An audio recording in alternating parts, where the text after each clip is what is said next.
Hello, everyone, and welcome to episode 43 of the Rewatch podcast presented by the Terrible Video Gamers Club. I'm your host, Tyler Schatz, the one who was promised to lead us out of the darkness. Joining me for what will be our final recording of the Game of Thrones Rewatch podcast are the usual suspects, one Stephen Howard. Pod for King for the last time. Amanda Howard. Unbowed, unbent, almost unbroken podcasts. Almost. One Nick Castillo. Why do you think I came all this way?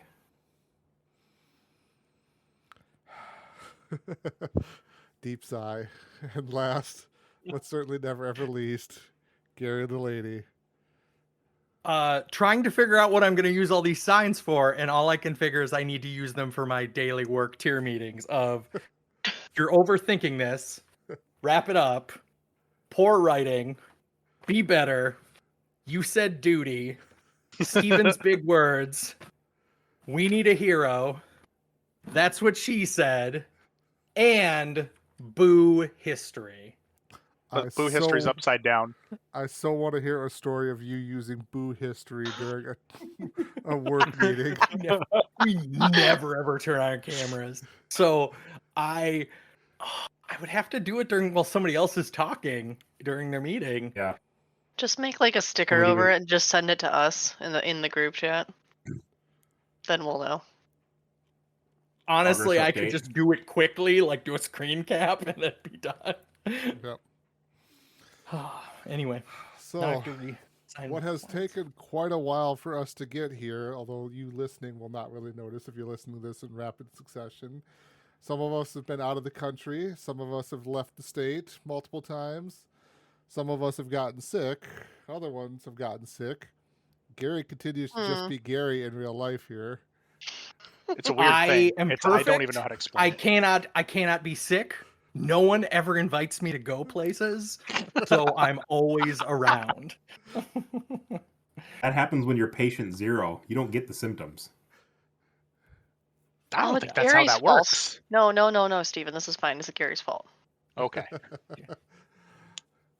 So, we are here with a long list of questions here to do our final wrap-up episode that we've been promising of our most recent rewatch of the Game of Thrones show. I don't really have any IMDb overview to go through here. Basically, we can just dive right into it to kind of get this conversation underway here. So, starting off with question one that we have listed out here. So, who was your favorite character on the show after this rewatch, and did it change from a previous viewing? So I will start off here kind of with Steven. So my favorite character is still Pod, and I genuinely mean that. That is not a joke. He is a down-to-earth kid. He doesn't have any of the presumption of so many of these other characters. He has this real feeling about him because he's not super good at anything he does, which I can relate to. Not being really good at anything, and it's I'm going to disagree. You're really good at over-explaining history. Well, thank you, Gary. But he's no, I really enjoy him. He always just seems to he makes the right choices, but not in some weird ostentatious way that some of the other characters make the right choices in. And I enjoy watching him whenever he's on the screen. It's genuinely going to be a Ostentatious, good. is that involving Austin Powers? It's involving ostriches, actually, but Ostentatious. I got it. but it's well, I don't even, my train of thought was just derailed. Ostentatious. Go. Oh my gosh, yeah, he's not ostentatious, and he is whenever he's going to be on film, whenever he is going to be in the episode, it's going to be a good scene. There's like a fun scene. It's going to be enjoyable. It might not go super well, but it's going to be heartening. It's going to make you feel a little better, and I like it. Tyler, what do you think? So mine hasn't changed either from my previous rewatch, as you might know or guess. I mean, I do have his sword sitting here straight in front of me. It's still John. I John has basically that story that I think a lot of people relate to with of basically like the hero's journey of starting from nothing and basically slowly rising up through the ranks of society by basically being true to who he is as a person there. His Granted, he had an upbringing of being around a morally just and right person in Edark Stark, who, as we all found out, wasn't his real father. But it's kind of like one of those things too of like environment over what is it, nurture over nature. There, basically, like him being around the environment of the Starks and everything like that taught him to be kind of a humble person. Granted, he had a lot of fire and kind of teenage angst right away when he first joined the Night's Watch there and everything like that. But you kind of, as the show goes on, watch him grow and change into this person who, I mean, we can get into how the show ends or whatever, but like his ending is basically just he gets put back to kind of where he is because he did the right thing at the end there. Gary, you look like you were ready to go. My favorite character on the first watch, and it continues, is Varys the Spider. Much like Tyler, he's a role model. Good role model. Just somebody who's always got plans and things going on. Are you Nobody saying quite like knows I'm where a he's role at? model, or are you saying that? That's what I got. No, from no, it. you said John was a role model in your life. That's not how I took and- that either. Yeah, I thought he was saying that Tyler was such a role No. model. And I was like, this is really sweet. Sorry. Sorry, not sorry. I am But actually no, surprised and to on hear the that, Gary. rewatch, I felt that he like the layers of the character are well written throughout his time on the show. Obviously, he doesn't make it to the last season, so that's why his writing is good. So I know that you assume it's Ramsay, but he's not quite there. He can't be quite my favorite. I mean, you only came up with the most brilliant, basically, nickname for the character. Holy this cow, entire for real, though. podcast. So, like, It's That's so what I hard. was waiting for. we'll do The like a hero of the revolution? little insight podcast here, basically. Like, when Gary dropped that was completely out of the blue and just totally random, and we all just took it and ran with it because at that point in time in the show, Ramsay didn't have a name. His name wasn't spoken. And Gary just dropped this hero of the revolution line, and we're just like, okay, let's go with it. It was just so fantastic for like what Ramsay is compared to how Gary is phrasing it.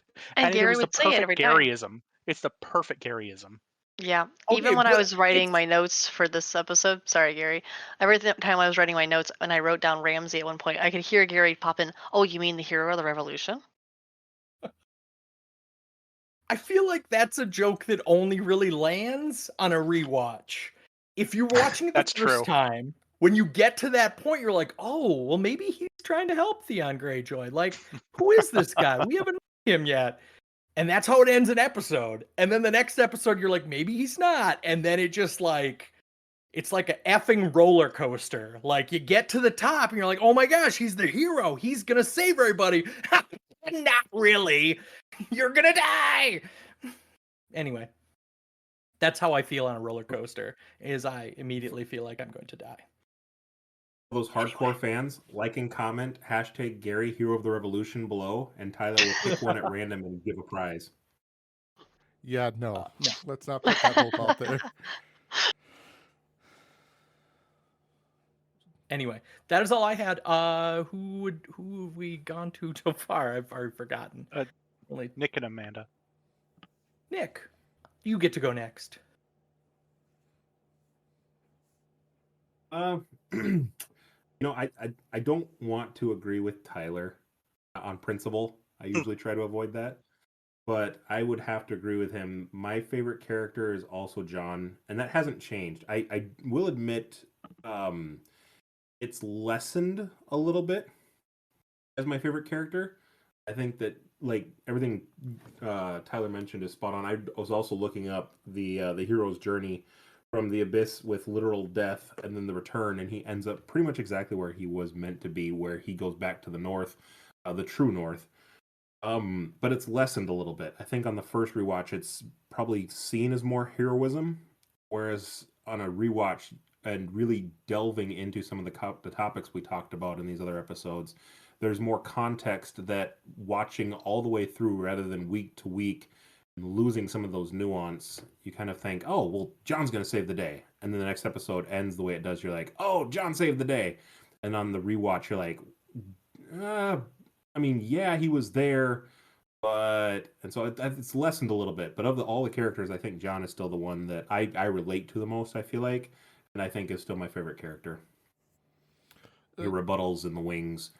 I was just going to ask, do you feel like it's lessened because of like the discussion we had around the episodes, or is it kind of also too like some of the other characters have kind of slowly risen up a little bit in your liking, your thoughts on them a little bit more?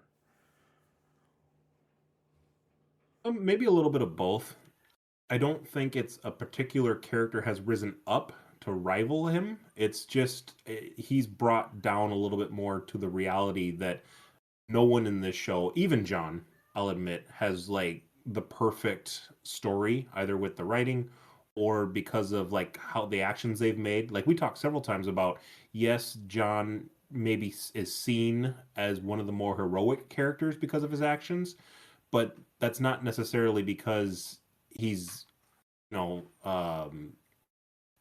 he's valiant or he's, got the strength or the headstrong know it all to do it. There's a little bit of luck, a little bit of writer's shield.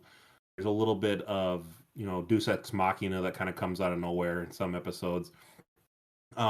He's definitely one of the main protagonists. Yeah, I don't necessarily think he's the champion of the story. Gary? I'm going to disagree with Nick just because it's Nick and I want to disagree. Is that I feel like John, as a good character, is a low valued character for screen time. He had every episode. I don't know if he is, but he might be one of the most episode heavy characters in the show compared to like other characters who like really got a lot of bang for their buck. Like I think of someone like Olenna Tyrell or Davos Seaworth or Braun, like a little bit, but they're good characters in very little amount of time. John, I feel like just he's not always great. there's it's some good, some really good, and a lot of okay. Nick? I think I get what you're saying. Your phrasing, I agree with Tyler's look. The phrase that you phrased it as seems kind of odd. You're saying that the amount of like poise isn't the right word, but the amount of presence he has on stage compared to how much he's on stage, maybe we see more of his blemishes versus someone who's not on as often but has better writing for them is more striking. Better Is that what you're writing, trying to get spot at? on acting, like some of the supporting cast are definitely better written characters. I'll agree with you in the sense that I do think that there are times where the story as a whole is told very much from John's perspective. Like all of the wall and how we're introduced to what's going on at the wall is usually through John's perspective. So yes, he's seen more. I wouldn't necessarily say he's undervalued. Like I commented originally when I started my response here, I do think some of the other characters have risen up a little bit too. So I agree with what you're saying, but the phrasing there I think is needing to be word shot. I just wanted to disagree with Nick. That was all. That's fair. I did want to point out just the idea of it being from John's point of view is probably an artifact of just how the book was written. It is from John's point of view. Each chapter in Game of Thrones is from someone's specific point of view. And so you're getting, whether it be Sansa's point of view, whether it be Tyrion's point of view, whether it be Jaime's point of view, etc., etc., etc. Okay. Bonus question on point of views. Of the books that exist, because I don't read very much, you feel like there's a character that their story, even though they had chapters written from their point of view, their story got shrunk exponentially compared to John? Like specific characters that you feel like got. Yeah, like book Sansa is completely different than show Sansa as far as where she ends up there and everything like that. Do they have chapters written specifically from Sansa's point of view? Yes, Yes. they do. Yep. So One of the major ones that you don't ever hear from is Rob, and I've always thought that was. This is not. We don't have any questions about it because it's not a rewatch thing, but I always thought it'd be cool to see from what Rob's point of view is, because Was it kind of yeah, I think it there's leaves more. him okay, but it leaves him enigmatic. It leaves him, you want to know more about him, and he's just off like conquering fucking baddies all the time, and you just don't know how or why. It's a really cool way of getting around some of the great heroic battles he does. Sorry, we are getting really off topic here. I apologize. Amanda, who's your favorite character and why? Summer, because he is a good boy. But if I had to choose something a little more complicated, I can see Steven's face. Honestly, I had trouble choosing between Sansa or Jon. Jon, because if I have to boil it down to a line, I just admire how he often manages that tricky combination of doing the right thing for the right reason and finding a way to make it work. Comes out a little mangled near the end by the end, but he's been through some stuff. Sansa, because she just turns into such a good leader, like someone you'd almost like to be, despite the things I disagree with. Like, but I can see myself as that little girl, like wanting some of the same things as a little kid. Like I was the proper one who behaved and wanted to believe. Maybe there was a Prince Charming out there. That's not what happens. Fair. I didn't mean it that way, but Yeah, fair. I get it. Whoa. So anyways, guys, I'm going to walk out this door now, and I'll see you guys later. Bye. You turn a corner and realize, oh, that's a okay. Did not realize that's where that listen, sentence was headed. I started out with Summer, and Steven, your face was the first one that was like, really? Really? So I went further. you could have at least gone Ghost. He's the best boy. I thought about Ghost. I know. I was fond of Summer sooner, so I just, Well, I guess that's a good segue to, I mean, we all have our favorite character, but who's your least favorite character on the show after the rewatch, and did it change from a previous viewing? And Gary, I know you want to answer this first, but I'm not going to choose you first because honestly, I really want to hear Nick on this, as I know exactly who some of you hate. I want to know who Nick hates. Who Nick hates? I don't think it changed. Like I have this picture in my head. I'm a very visual person, of like a sound mixer and just sliders up and down. And like I said, I think John and some others elevated a little bit and came down. I still think I have to pick Gary's Hero of the Revolution for my least favorite character, Ramsay. Gary's feverishly looking for something. He's looking for something. Oh, he's shaking his Kool-Aid. I thought you were looking for your signs there. I definitely think, and we'll get into it too, but I definitely think as a big anecdote to that, Dany did drop quite a bit down towards my least favorite character. She was much higher. She probably slid the most on this rewatch for me. I'll be on Team Steven for that, but Ramsay's just not my favorite. I'm not a huge fan of horror or gore or people who are cruel for cruel's sake. And so in the same way that I think I relate a lot to John, I disassociate from Ramsay. And just on the rewatch, those scenes always make me squirm. Just people who are glee about other people's torment. Yeah, that's probably my least favorite character. Gary. I actually had Ramsay on there, but not as my number one with a bullet. Just saying that Ramsay lost some value for me because as the joke became like he's the hero of the revolution, I felt like there was probably further they could have went with him. They could have I think they kind of took the teeth out of him near the end. I think he could have been a true Bond villain, and I just think they could have done more. That's my just watching everyone cringe joke.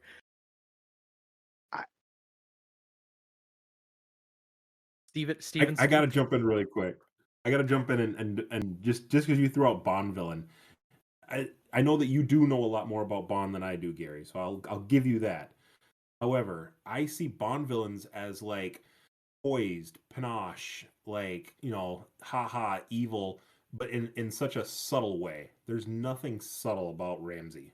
Like on this rewatch, there were scenes that I had forgot occurred at his hand, like how he flays the old woman who had lit the candle for Sansa, and how he tortures the people at I forget But the name of don't the you agree castle, if there but the was people. some subtlety added to his character, if he was a subtle psychopath, it would have been that much more enigmatic?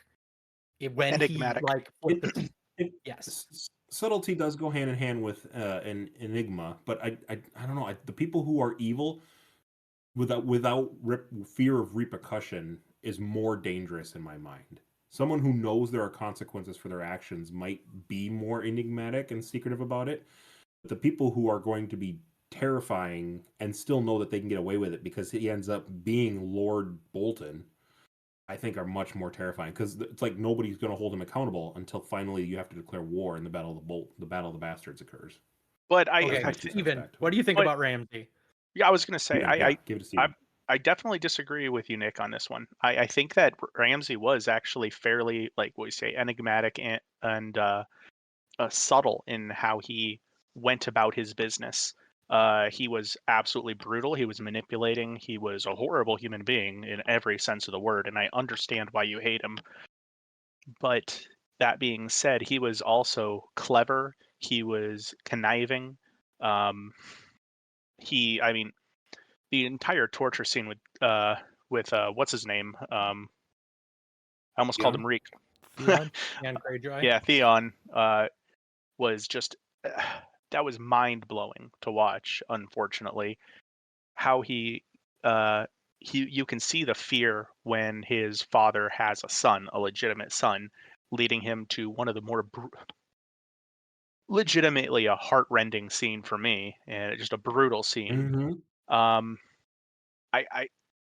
I think that he Would you is say- in every way, shape, or form brutal, but I do think he is very calculating in that brutality.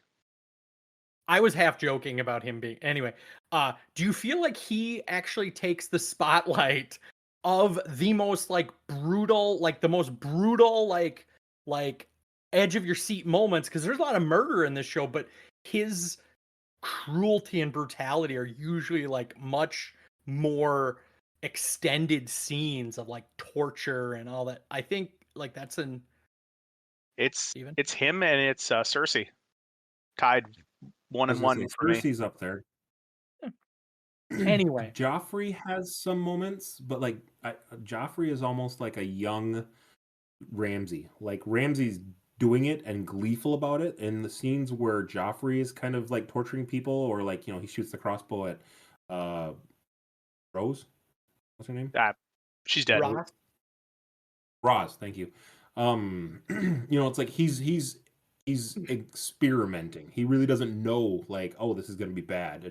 It feels like this is something I'm going to pull a string at and see where it goes. Whereas Ramsay's difference- more. Sorry. You're good.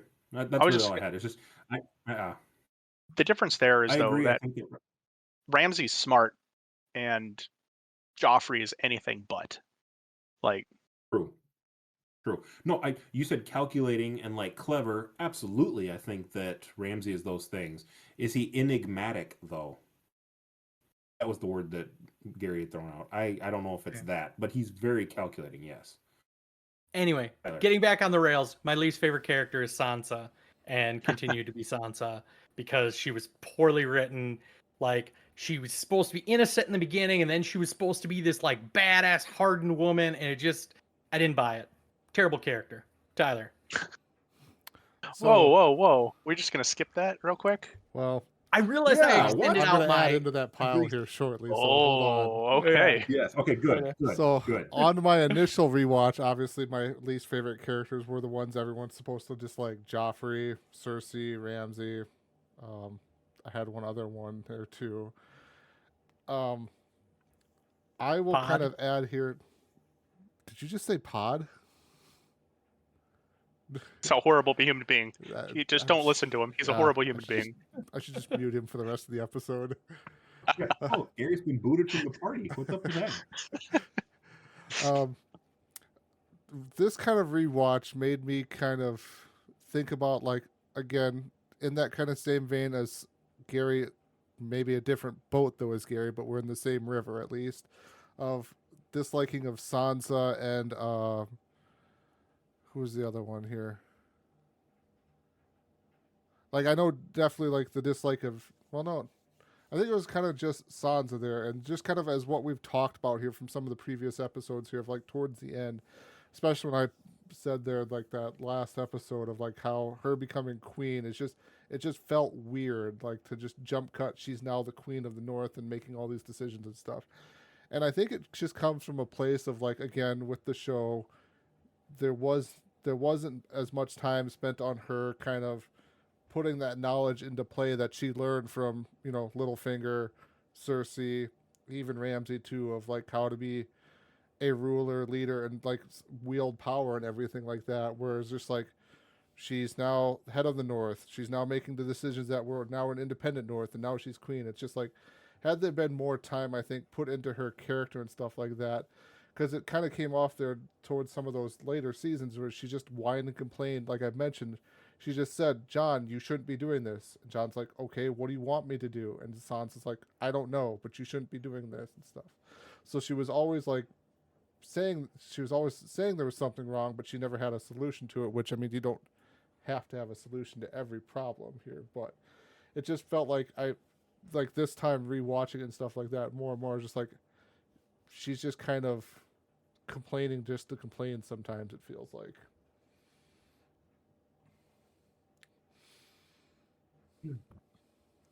Can I ask a question on that? Go for it. If she wasn't Queen of the North, would you have bought her arc? I guess both you and Gary commented quickly there that her starting off very whiny and naive to where she ended up was too big of a jump. And so is there a point where that became the jumping the shark, or is it where, you know, up to a certain point you get what she's been through? I guess for think you or for Gary. from my perspective, it just boils down to a lot of just, there's just stuff missing here. Like, ultimately, I think, as we'll probably discuss towards the end of this thing, I think a lot of what we were shown in that last episode is possibly how stuff will end up in the books whenever they're finished. But the thing with the books, though, is like we are actually going to get the in between stuff probably a lot more than the show gave us there. So that's what I think is just the problem with me and my dislike of her character in the show, is just the detail is just kind of gone in there. It's just like there was that scene in Winterfell where she was walking around with people, talking to them like, oh, we should move the grain into here, or oh, all this armor should be outfitted with leather and stuff like that. That was her using her influence and stuff to basically better what was going on. Stuff like that was great, but then it just, like, that's all we ever got from her, was just like that one scene. Then she's angry with Daenerys for no reason whenever Daenerys shows up there, and then she's Queen of the North. So, like, it just, like I said, it just felt like there was a lot missing there to kind of get to that end point for me. I want to get to Amanda, so I won't interject too much more, but I disagree a little bit. I thought that there was enough there that I could see that jump. You all know I'm pretty generous, so I guess I thought it was interesting to see that. I disagree. I agree a little bit at the very end of her saying we're going to be a sovereign nation of our own for the North. That was a bit much for me. Like, I thought that more people would fight against that and try and keep all the Seven Kingdoms together, because the North is the size of all the rest of the continent combined. But it was just, I don't know. I thought it was interesting. Did you have a thought there, Tyler? Otherwise, I wanted to actually just jump in with one more. Sorry, Amanda. I had one more character that just finally hit me, of like who, the second time around, my liking for them dropped a lot, and that was Tyrion. Because Tyrion starts out the show as a great character, very smart, very knowledgeable, has an idea of what's going on in the world. But as soon as he leaves Westeros, it's basically everything he does wrong. Which I think goes back to the fact that, like, obviously when he's in Essos and everything like that, he doesn't know the culture and everything like that of how that all works over there. But then, like, they come back to Westeros and start the invasion and stuff, and it's just everything he does from there on out is just the wrong thing to do. So like, and then I've mentioned it kind of jokingly a couple of times too. His character itself just takes a huge dive from what it is there, because he's constantly making the jokes at Varys' expense of not having a dick and everything. Like that's every interaction those two are together is just some joke like that, and it's just like I said, his character just takes a nosedive as the series basically gets to a close. Without giving away who my least favorite character is, because I know you all don't know who that is, I will say that if we were doing a relative question here, who did you relatively like more in the first time watching it than the second time, it would be Tyrion for me. I entirely agree with everything you just said, Tyler. All right, Amanda, I think you're the only one who hasn't gone yet. I listed several names on here. There's the obvious, like Joffrey, Ramsay, Cersei. I ended up going with Elaria Sand. No redeeming qualities for me. That's also fair. Some agree with runners up that. to that, I put Janos, Slynt, and Craster as well. Okay, I will say I Also thought Thor. Janos Slynt was going to be, and Janos Slynt, and who was the damn one for you, Tyler, that you hate? Alistair Oh, Thorne. Alistair Alistair Thorne. Thorne. I thought hated that him was going since to the be your. beginning, but it was just more of like a fuck you. Yeah. What you could- Yeah, it's so easy to not like the other ones, but I wanted some, like, I tried to find like someone that was just, you were genuinely a terrible character and you were put in there for us to hate as well. That's pretty much it. I think those are self-explanatory. Amanda had some bonus characters, and I realized my bonus dislike characters were all nice people. It was Sansa, Samwell Tarly, and Tormund Giantsbane. Like I do not, Samwell. I Just just throwing shade for shade's sake. I think I just don't like him. Like he's just a pathetic fucking human being, and he just has too much screen time for how pathetic he is. Like he's fucking Robin.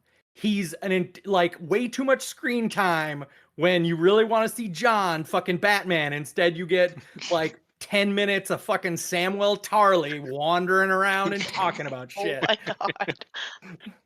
Okay, so this is going to be the comment that none of you thought was coming. I agree with Gary. I don't actually like Samwell. He's annoying to me. Steven, I expect this kind of stuff from Gary, but from you? That's why I said it's unexpected. And I have to agree with Gary a few times in the last episode, but It's not count. It doesn't count anymore. it doesn't count anymore. But it's no, he's kind of annoying. He is he never really, like other characters when they're just annoying in the beginning, they at least catch up in the end. I don't think he really ever catches up. He just stays annoying, and he's kind of like a pet. And that's okay when you're reading about him every once in a while in a book.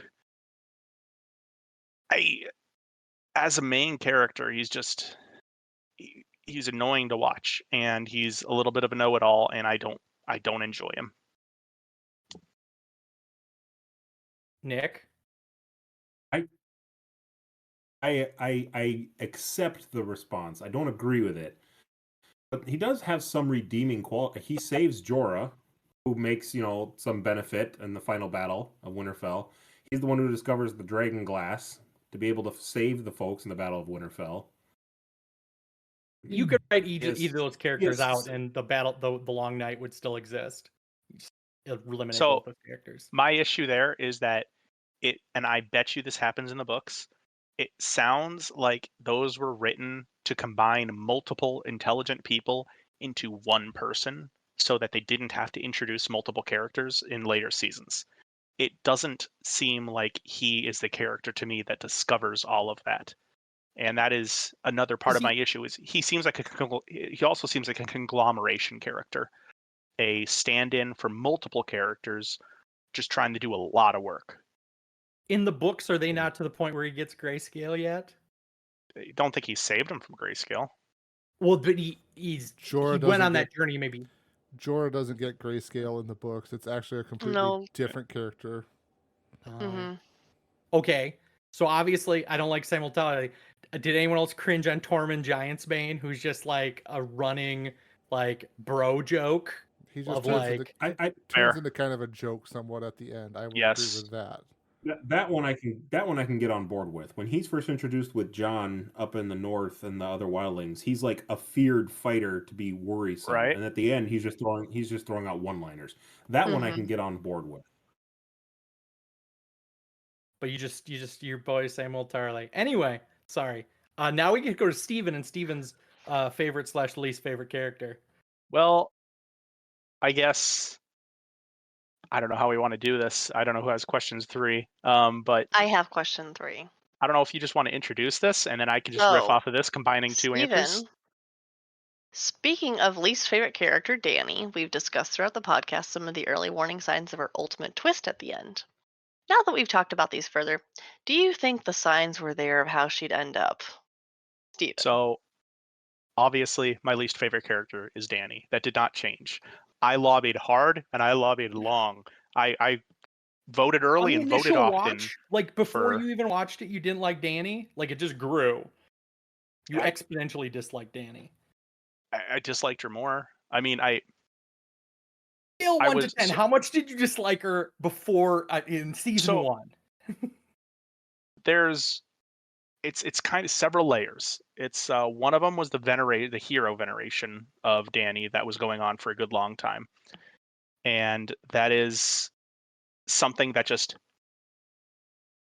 it didn't vibe with me because she was this basically fascist overlord who was giving their people food at the expense of other people, but we only got to see her side of it.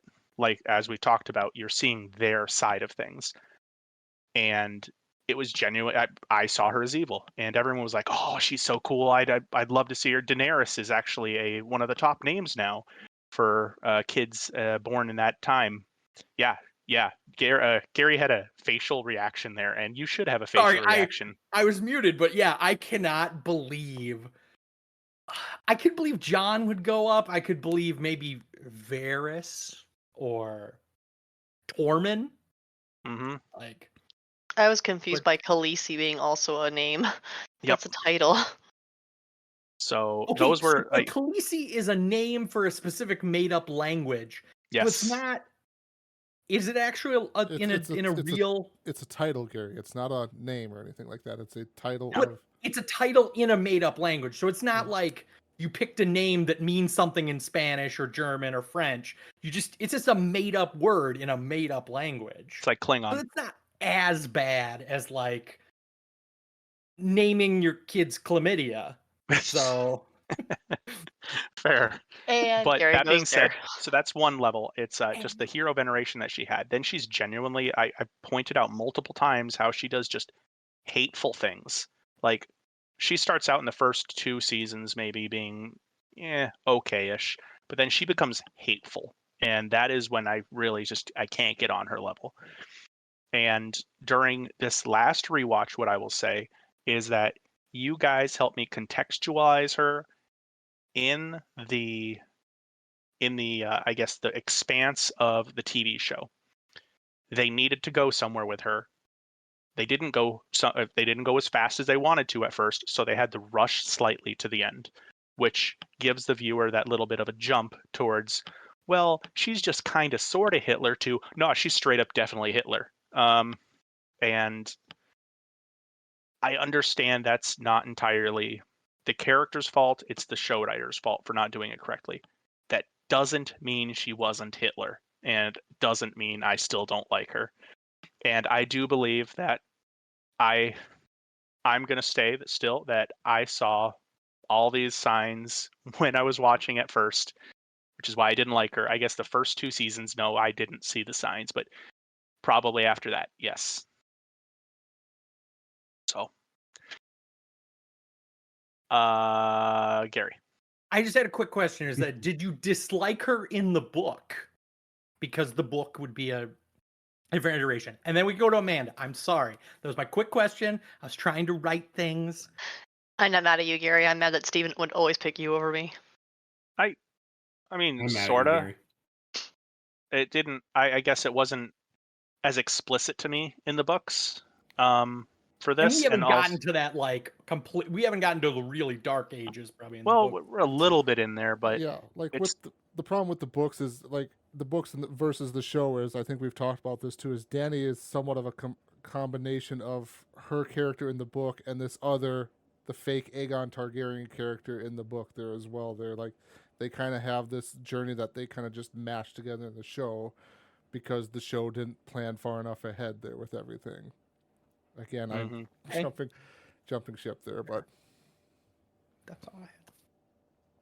No, and I will say the book actually made me more uncomfortable than the TV show with Daenerys in the first book, with weird descriptions of a 14-year-old that you shouldn't ever have in a book or anywhere else, honestly. So it's more creepy in the book. More creepy. More creepy. well, in the books, Gary, you have to remember here too, everyone is a lot younger than they are in the She's show. 14 in the books, and I think they aged her up to like 16 in the show. I think And what? she might be younger than 14, guys. Correct me if I'm wrong. No, I- I'm pretty sure she's yeah. 14. In the books, yeah, that sounds about right. Because when she gets If pregnant, I we think were she's really questioning either it, 14 the or internet 15. would definitely have this answer because it's still messed up either way. It's weird. I don't like it. Anyway, So Amanda, what Anyhow, do you want to? so What do you think?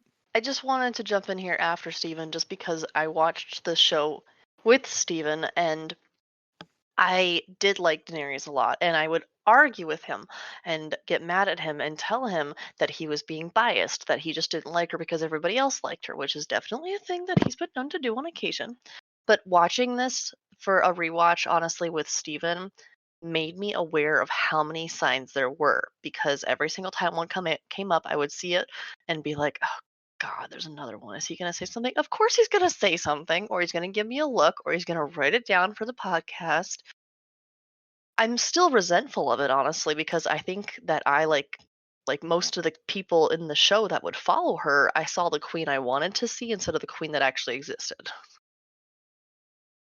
And then there was multiple examples of that happening in the show, like times that Jorah would be like, "Oh, my queen, I know you have a gentle heart," and she's like, no, I don't."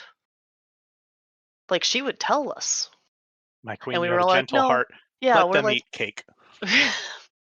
So I kept seeing who we were all like her followers did the same thing. They kept seeing the amazing queen, the breaker of chains that they wanted to see, instead of being like she did this one thing. She would break free slaves and nothing else. So, um, Gary, obviously, I didn't get to watch it with a lightning rod like Steven, so I didn't have. I actually sort of agree with Steven that like I don't think that this change kind of came out of nowhere. And when I was thinking about it the other day, I wrote it as like her scenes seem like they're written by different people, like throughout the seasons. Like a different person decided how she was going to be written into a scene, and it was always a different person. And as it evolved, like perhaps the people who wrote her in the early seasons didn't know the ending of the show because that was a tightly locked secret. So it was just some staff writer who maybe liked the books who wrote all of her scenes. But it's like it's not, there's not continuity in how she's written and how she speaks. It just felt like who she was in every scene was just to play the part that scene needed, and it just seemed kind of out of nowhere to me. That's my opinion. Tyler?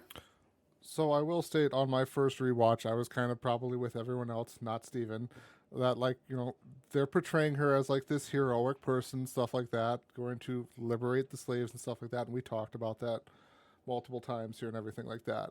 I will say, in line with Gary, I am almost positive that my mind is not making this up, that I read somewhere that like because they really didn't have a key idea of how they were going to end it there at the beginning, like Emilia Clarke, Danny's actress, there wasn't really kind of told how to kind of properly play her. So at the beginning, obviously, she's a very young, naive, doing this for the right reasons. It seems like that's how she's playing the character. Had she maybe known that, at the end, she's going to turn into this genocidal maniac there, that, like, that when that stuff came up, like when we talked about the burning of the masters at when she took over the Unsullied there, or her show of force against the Masters down in the Dragon Pit or the Dragon Chambers or stuff like that. There could have been maybe more nuance in her character portrayed at the time. But like it wasn't until like this rewatch here of talking more with Steven there, of Steven bringing forth his pitchfork of hatred there, that like some of the stuff just kind of came out there a little bit more of like, okay, I understand now. Like if you look at it in a different way, which is I don't think how the show is still portraying it to us, but if you stop for a moment and actually looked at some of those scenes in a slightly different view, you could see, okay, this is kind of somewhat of a warning sign that there might be something more to come. Nick. I agree with that, Tyler. I think that, well, as I mentioned, I think that she did slide quite a bit down in my favorite character column. She's not my least favorite character. I don't agree with her means, but I think the show does attempt, probably poorly is how all of you would argue, but does attempt to show that some terrible things have happened to her. And being so young, maybe, as we started out this conversation, she doesn't have a good frame of reference. Like some of the other characters who have had terrible things happen in their stories, like Cersei or Jon or maybe even Ramsay, I don't know. They've all come from noble backgrounds. So like they know, or at least have some frame of reference. This is how the world is supposed to work. We know the whole show is this is not normal, is basically the quote unquote, story for Game of Thrones. The world is not as it should be. But Dany being so young, all she has for frame of reference and how the world should be is what her older brother told her. And we can see right off the bat, he's a psychopath. There's not really a good frame of reference for how she should react. And I think Gary had the word continuity that I think is very spot on.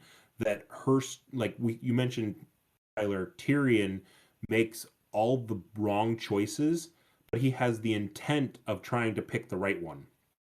Dany, I think, as the story progresses, picks the wrong choices with the intent of hoping they end up with retribution for her enemies. I think that's one of the things that really does stand out on a rewatch, is that you realize, it's like Cersei bad, Dany hero, she's got the army and the means to do it, and we're like, yay. But as you go back and rewatch the nuances of why she makes those decisions, they do come from a very vengeful, very retribution rather than justice perspective. And I think that that's something that really drops her in my book.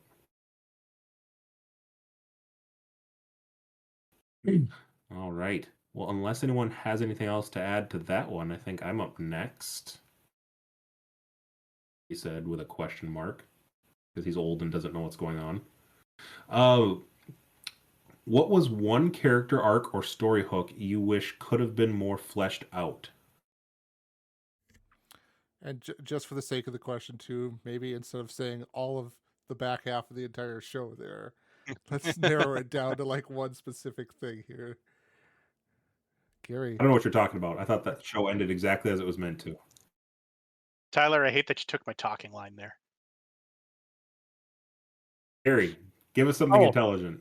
I think that if they would have fleshed out the arc of explaining how Shay turned on Tyrion, like it's kind of left as kind of a jaw dropper of like, oh my gosh, like where'd she come from? She was supposed to be on a boat. Like, but I think even just showing that as a flashback would have been a good piece of arc. You don't even need to show it right then. You honestly would have been even more kind of a weird thing to drop like a season later, like when he recants being stabbed in the back, and then you're just like, oh, ta-da, we know actually what happened.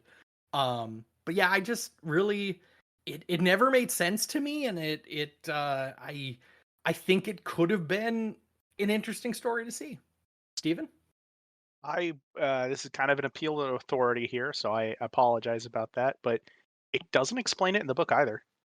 It is just is just as out of left field in the book. It is a unsolved story. It is. We were talking about enigmatic, right? This is the definition of enigmatic. Nobody knows why. There is no answer as to why. So I don't want to say that you're wrong in the text, because I'd love to see it too.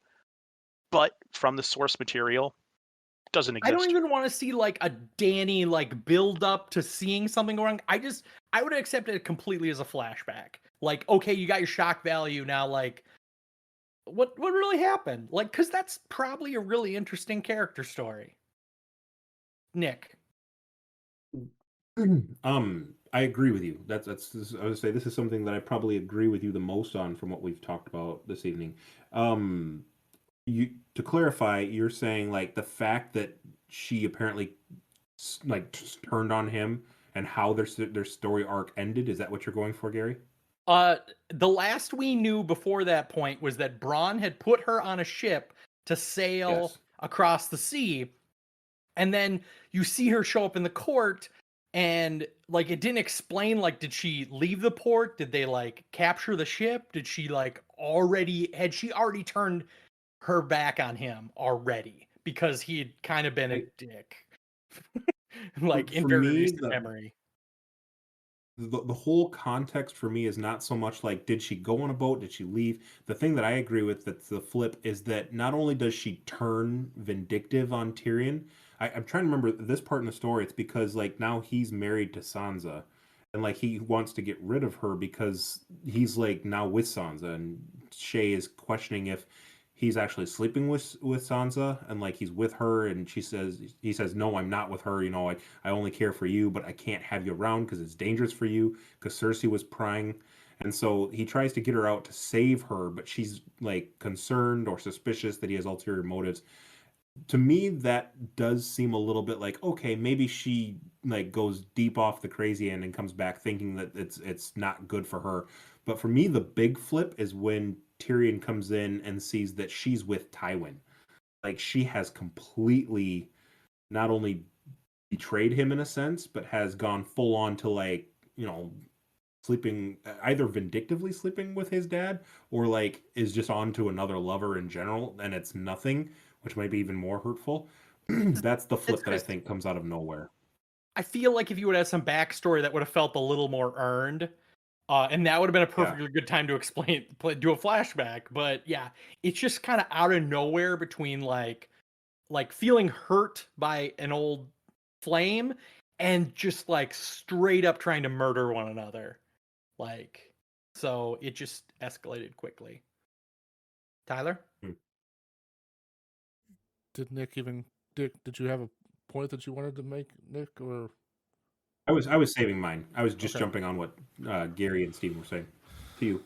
I was sitting here bouncing then back and forth between all of the different stuff in my mind. um, not like obviously I mentioned it kind of earlier here too. It would have been nice to see more of Sansa's arc there at the end there of her going from what she was to the full Queen of the North. But and I had a whole bunch of them lined up here too. But let's just go with as an example, maybe more of I don't know. Like there's there's a bunch of stuff there towards the end that would have been nice to have seen more of too. Maybe we'll just kind of go with then to got one. Theon. Would have been nice to kind of see more of Theon and Yara's kind of closing journey there of Theon rescues Yara, and then Theon's back at Winterfell, like him interacting with the Starks once again there and everything like that would have been maybe a nicer way to kind of send off his character than what they kind of did. But Could have almost done a mini series on that and been a little awkward, comedy humor sort of thing. But yeah, I would have actually really enjoyed seeing that too, in all honesty. Because his wrap up for the long night was that he was like eating with Sansa. Like he was like that was his wrap up. That was his like he wasn't around the fire telling, drunk stories. He was just hanging out with Sansa. Yep. I thought you were gonna say the prince was promised. I don't make book puns, Nick. Let's not even go there. It's just too raw.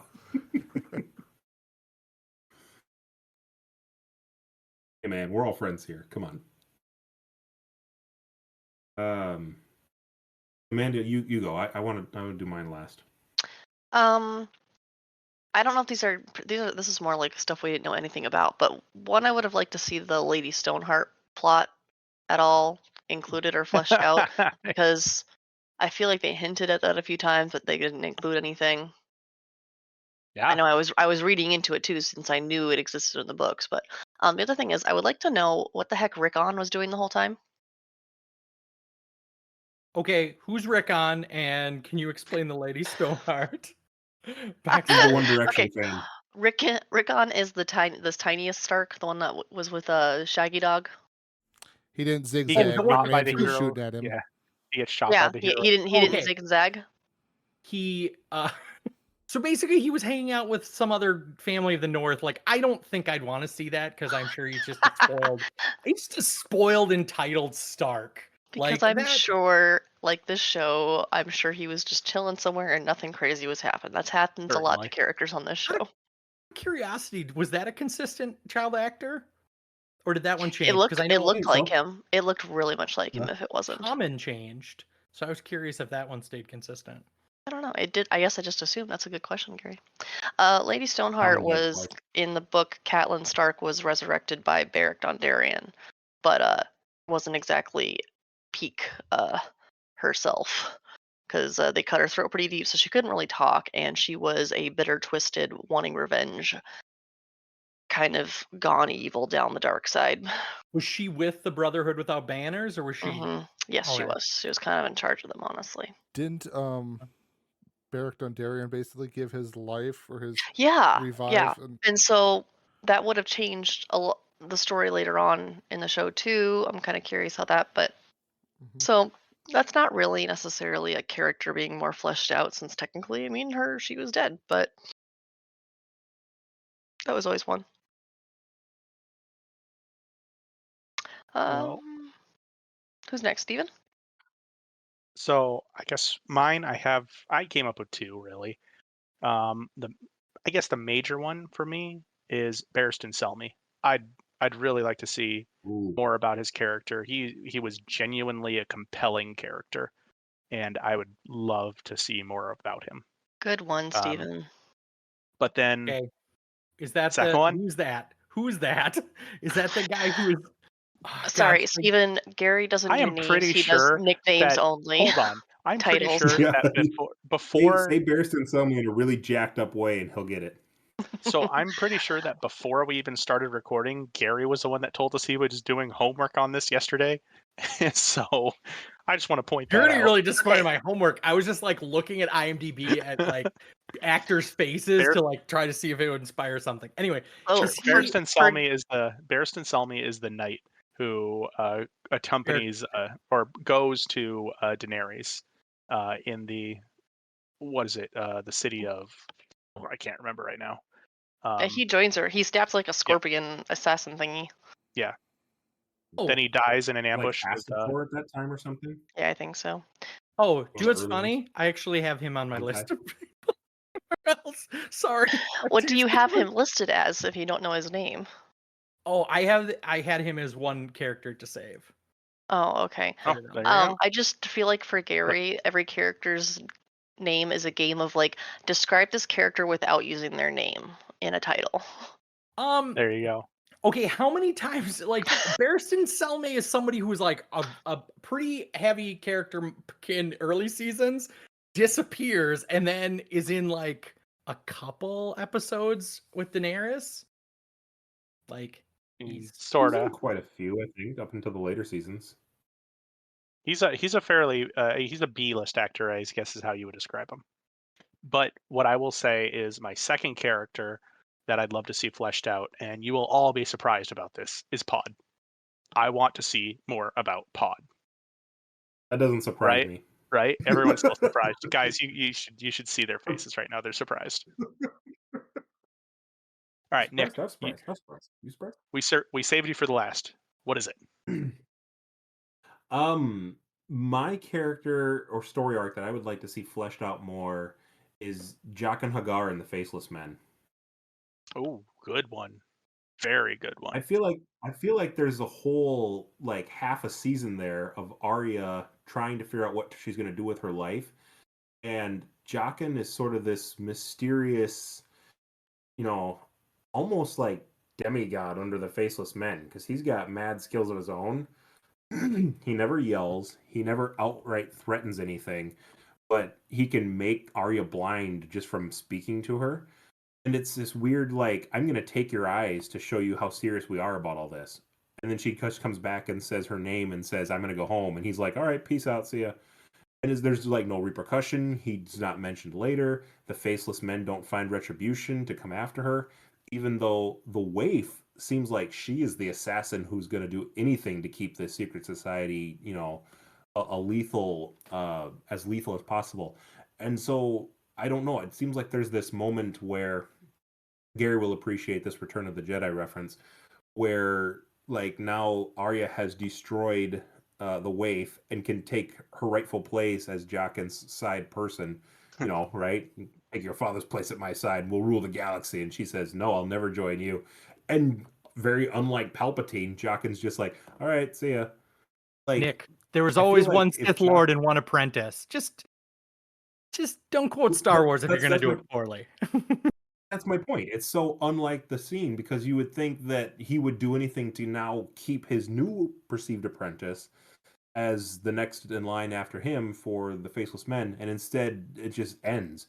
She leaves, and she uses her power, so it's like, okay, she gets a little bit of, to use what she's learned and focus so much of the show for her story arc on. And there's all these scenes later of like, who taught you that? No one. And the audience is like, hee, we get the reference. But there's not really a lot of detail as far as like, was she trained? I mean, there's a little bit of like bow staff in the circle of death with the waif, right? But there's not a lot of like, this is how you do this move. Like if we had seen her do the move that she ends up doing to almost win the sparring match with Brienne with the waif, and we can tie back to like, oh, that's where she learned that from. Like that would really be cool. But instead, it's like, who taught you this? Just ambiguously some reference to something that I've done before, and we don't really know how I got here. Kind of a thing that's thrown out later. It makes Arya's character more interesting. Kind of one-dimensional is my thought. Yeah, I agree with you. I would love to see that place fleshed out more, because I think it was horribly written. I think everything you just said can account to one thing, and that's the writers didn't want to describe it. And so they went the most C-plot fight menage sort of thing going on that they could possibly think of, and throw it to the assassins. And then how are you going to leave? Just leave a face and you'll be fine. Don't worry about it. So I think they didn't write it well. It was a very poor show of writing there on something that was very mysterious and very cool. Take your place by my side. No. Okay, I guess I tried. Yeah, right. Thanks for taking out my number 2. Bye. You know all the secrets of my inner workings for my guild. See ya. Okay. Are you good, Nick? We're going to go to the next one. What was When I'm something you talking, get admire going for a about the character you like the least from the series? So your least favorite character, what did you enjoy the most? And I want to start with Steven, because I want to hear what he likes about Daenerys. She has I wrote this question. I wrote this question specifically for the reversal flip in there. Yeah, no, I like it. I really like her indomitable will. She has a purpose, she has a drive, and she will get there regardless of how many bodies she has to step on to get over to it. And He's an abominable snowman? she's an abominable snowman. She makes all these yellow snow cones up in the mountains and gives them to Sully and Mike. But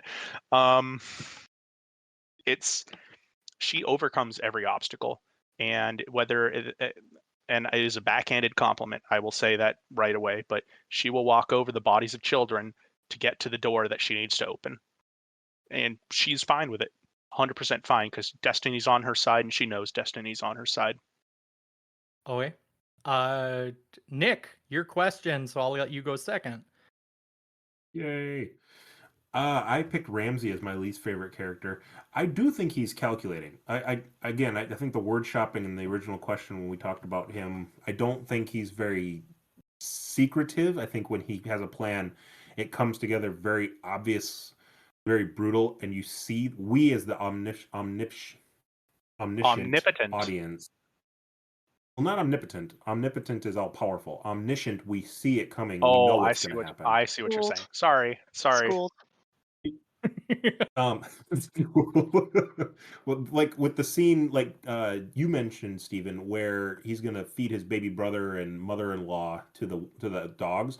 Like he's got his dogs. We know they're ravenous and they're barking at the door, and he's standing there at the gate, and she's in there begging, "Please don't do this, Ramsay. We'll leave. We'll leave." And we as an audience, we know there is no way in hell he's gonna let them leave. And just knowing that this brutality is going to play out, he is brutal, he is conniving, he has called her down because he knows she's a threat, and it's like everyone else is slow to catch up to realize, oh crap, like yeah, we have now put Ramsay in a weird position, we are now in danger. Like nobody else catches that except Reek, because he is exposed to him the longest probably.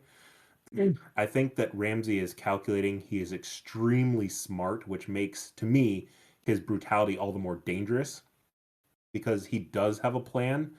And whereas Littlefinger gets lost in the mire of trying to make chess moves 20 paces out to make his dreams a reality, Ramsay just keeps going checkmate, checkmate, no, check, to get like he's right for the throat each time until he can checkmate, is where I think he sees the benefit in it. Okay. Tyler, least favorite character, favorite trait. Oh, let's see here. I'm sitting here thinking about this. It's probably a cop out to say because Nick basically made all the points here too. It's like Ramsay for just kind of that sheer. That wasn't your least favorite character. Well, I forgot who Sansa. was. No, Sansa. Sansa dropped a lot in this episode, like this rewatch here and everything like that. I was thinking about that. I couldn't think of anything nice to say about Sansa. Your boy Joffrey. Nick, hold up your boy Joffrey sign. Sorry for everyone listening. But I guess too, like if we want to go with like another one, it's maybe like Cersei then too, of just kind of same thing for Ramsay there, of just like her absolute drive to basically amass as much power as quickly as she can, and basically just completely destroy her enemies. Not like take them out, but just completely wipe them off of the face of the map. Acting without consequences. Yes. Amanda, least favorite character, favorite trait. I said Ilaria Sand, and I had trouble trying to decide this, but I have to say, I guess, her resourcefulness, because she went from being like, she would have been absolutely no threat to them, to being like, oh, I'm going to depose my section of this country, completely take the reins, wipe out children off the face of the earth. Like, so I will say she got resourceful pretty quickly and somehow took control of the whole country when there should have been a hell of a lot more of some kind of administration to block that, Right. or nobility to be like, well, what about us? So, and I can't quite call her clever because there's too many missteps she has, but she definitely was resourceful in thinking of like how to do this in a very, very quick amount of time, which could be the show getting a little faster and rushed by then. But no, I'll give her credit, I guess, if I have to, for being a terrible person in the end.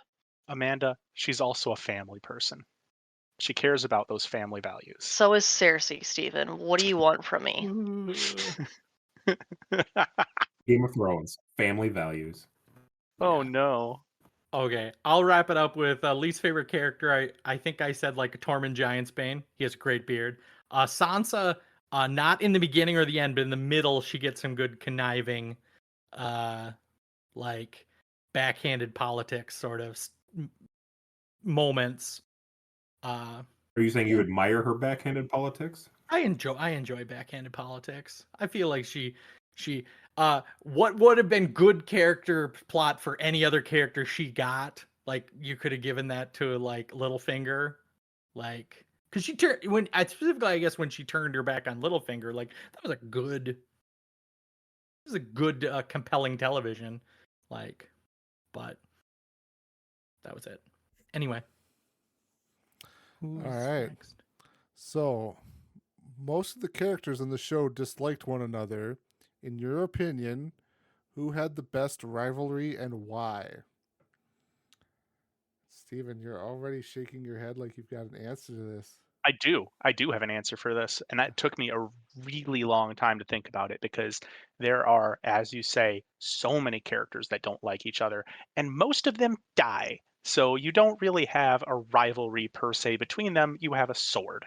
And I think when I came down to it, it's a small rivalry, but so compelling, so juicy, is between Ilana and Tywin. Olena. Elena, thank you, Elena and Tywin. The Queen of the what is it? The Queen of Thorns and Tywin Lannister. Elena, They yes. are they.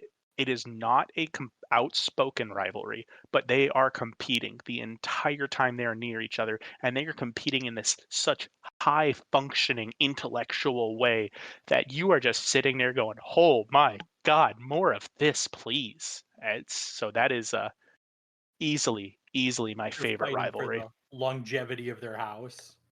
Yeah, they are, and they're doing it well. That's the other thing. They are both very skilled players in this game.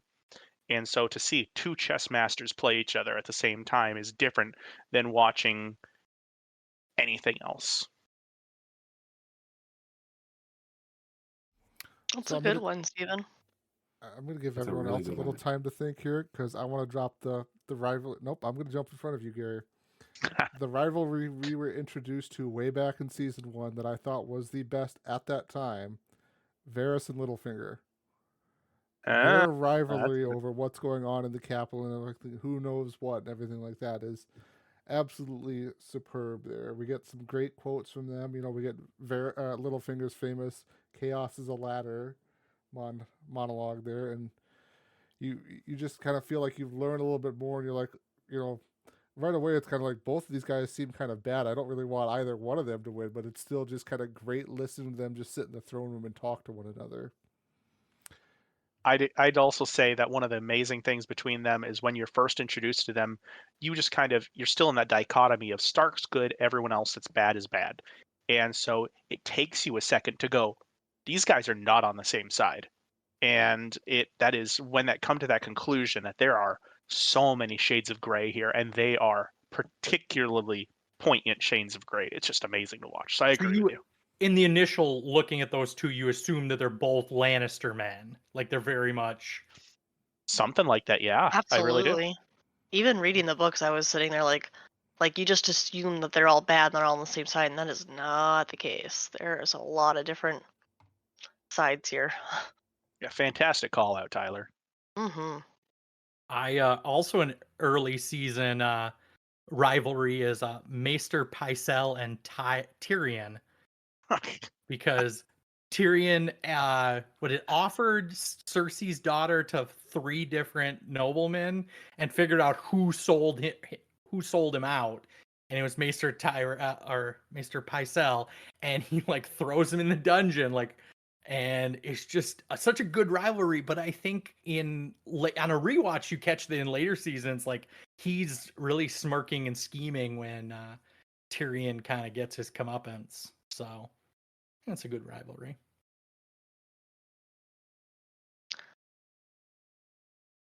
I honestly quite enjoyed Olenna and Cersei trading barbs, though I had to kind of consider when Steven just said Tywin. Honestly, that was a very, very good one. But I did enjoy just anytime the two of them are together. It's just honestly, in terms of just throwing shade out, they're both rather similar in that regard.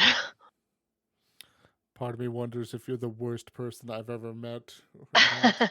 Oh God, that's When so she good. says that to Cersei, that is just top tier great. Just Tell calling it out, Cersei, right? I want her to know it was me. Elena was in my running for #1 character as well. Just she made the top 5 there. She definitely went up. That to me. Yeah, go ahead. I had originally in my mind. I'll tell you my number 2 here. I have to switch to my number 1 and agree with Steven. Olenna and Tywin is probably pretty good. That rivalry was spot on. You know, it's more interesting to see trading blows verbally than physically. It's like rather than just a smash fest of who can hit who the hardest, it's all the little nuanced jabs and punches in there. So that was a solid option, Stephen. The rivalry I had in my head that kind of went back and forth because the dynamic changed of how they felt with one another throughout the whole show was the Hound and Arya. Yeah. Like there are times in the beginning when they're in each other's orbit where Arya says, "You're on my list and I will kill you." I think at one point she says she's going to put needle through his eye. And as she's like sparring against the river, like he's trying to teach her how to fight, and he just like backhands her. I think he like knocks her to the ground several times to say like, what you're doing isn't going to be effective because she's trying to water dance from what she learned from the Bravosis. And as the story progresses, like neither of them can come to bring themselves to kill each other.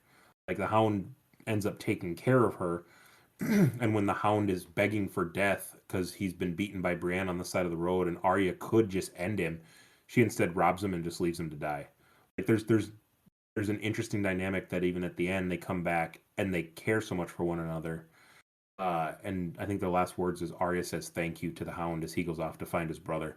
It's an interesting rivalry because they're back and forth at each other's throats, and then they're not, and then they come to find that they're very similar people, but so similar that Sandor doesn't want Arya to follow down his path, and so he lets her leave in the end from the crumbling ruins.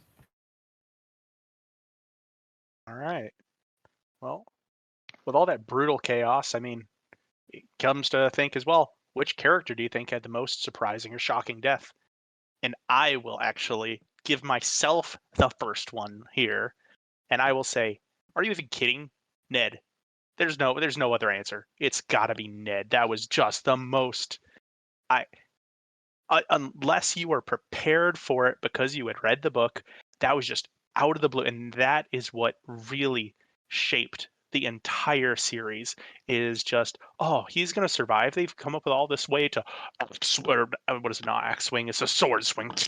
Dead, just head off, and you're just sitting there for a good couple minutes going, no, there's no way that actually really just happened. It's just, that was, I just had to say that immediately. Amanda? Since I had read the book first, it's actually a good point because in the book, even though you had warned me before I started reading that everything I knew and loved would die, I was I got still yelled at for unprepared. this. You did, because I read this in the book as I think I was waiting to pick you up or something, and you got in the car like right after I read it, and I think I flipped out about it. But I in got the yelled at. show, in the show, because I was prepared, I was a little bit less shocked. But it's a good answer still, Stephen.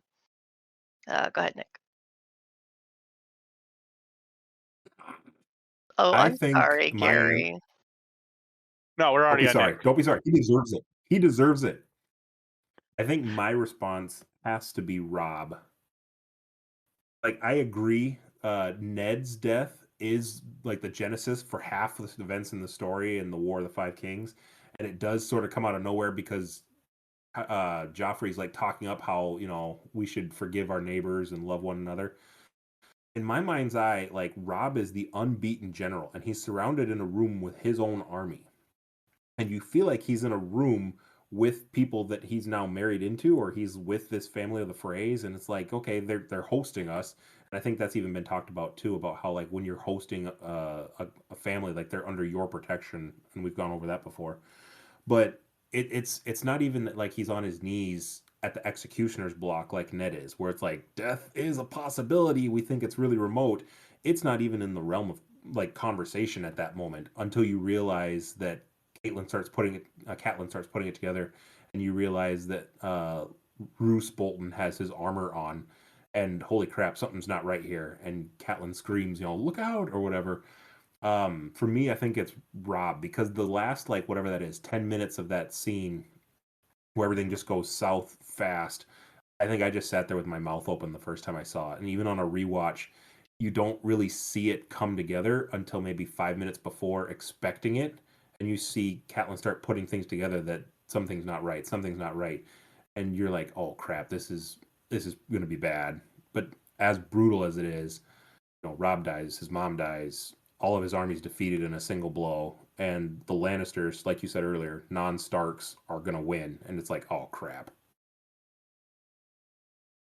Scary. Okay, so on Stevens that Ned died, I feel like Ned's was shocking, but that was mostly because you found out Joffrey really was a prick. And that was the shock. It wasn't necessarily Ned dying, it was the fact that Joffrey's a prick. On Nick is wrong. It's not actually Rob. I feel like in that scene it's Talisa Stark that is the most shocking, because Talisa doesn't get her throat, so she doesn't get stabbed. Literally, he stabs the baby first. Like, that's how she goes. Like, that is, I think at the Red Wedding, that was the pinnacle for me. Anyway, of actual answer. In that scene when she's dead and laying on the ground and you see Rob like crawling over to her, you see her stomach and the baby rolling around for a little bit before her stomach stops moving on a rewatch. That's how brutal that scene is. Ow. So somebody with freaking special effects had like an air bladder that was like making it move. Wow. Somebody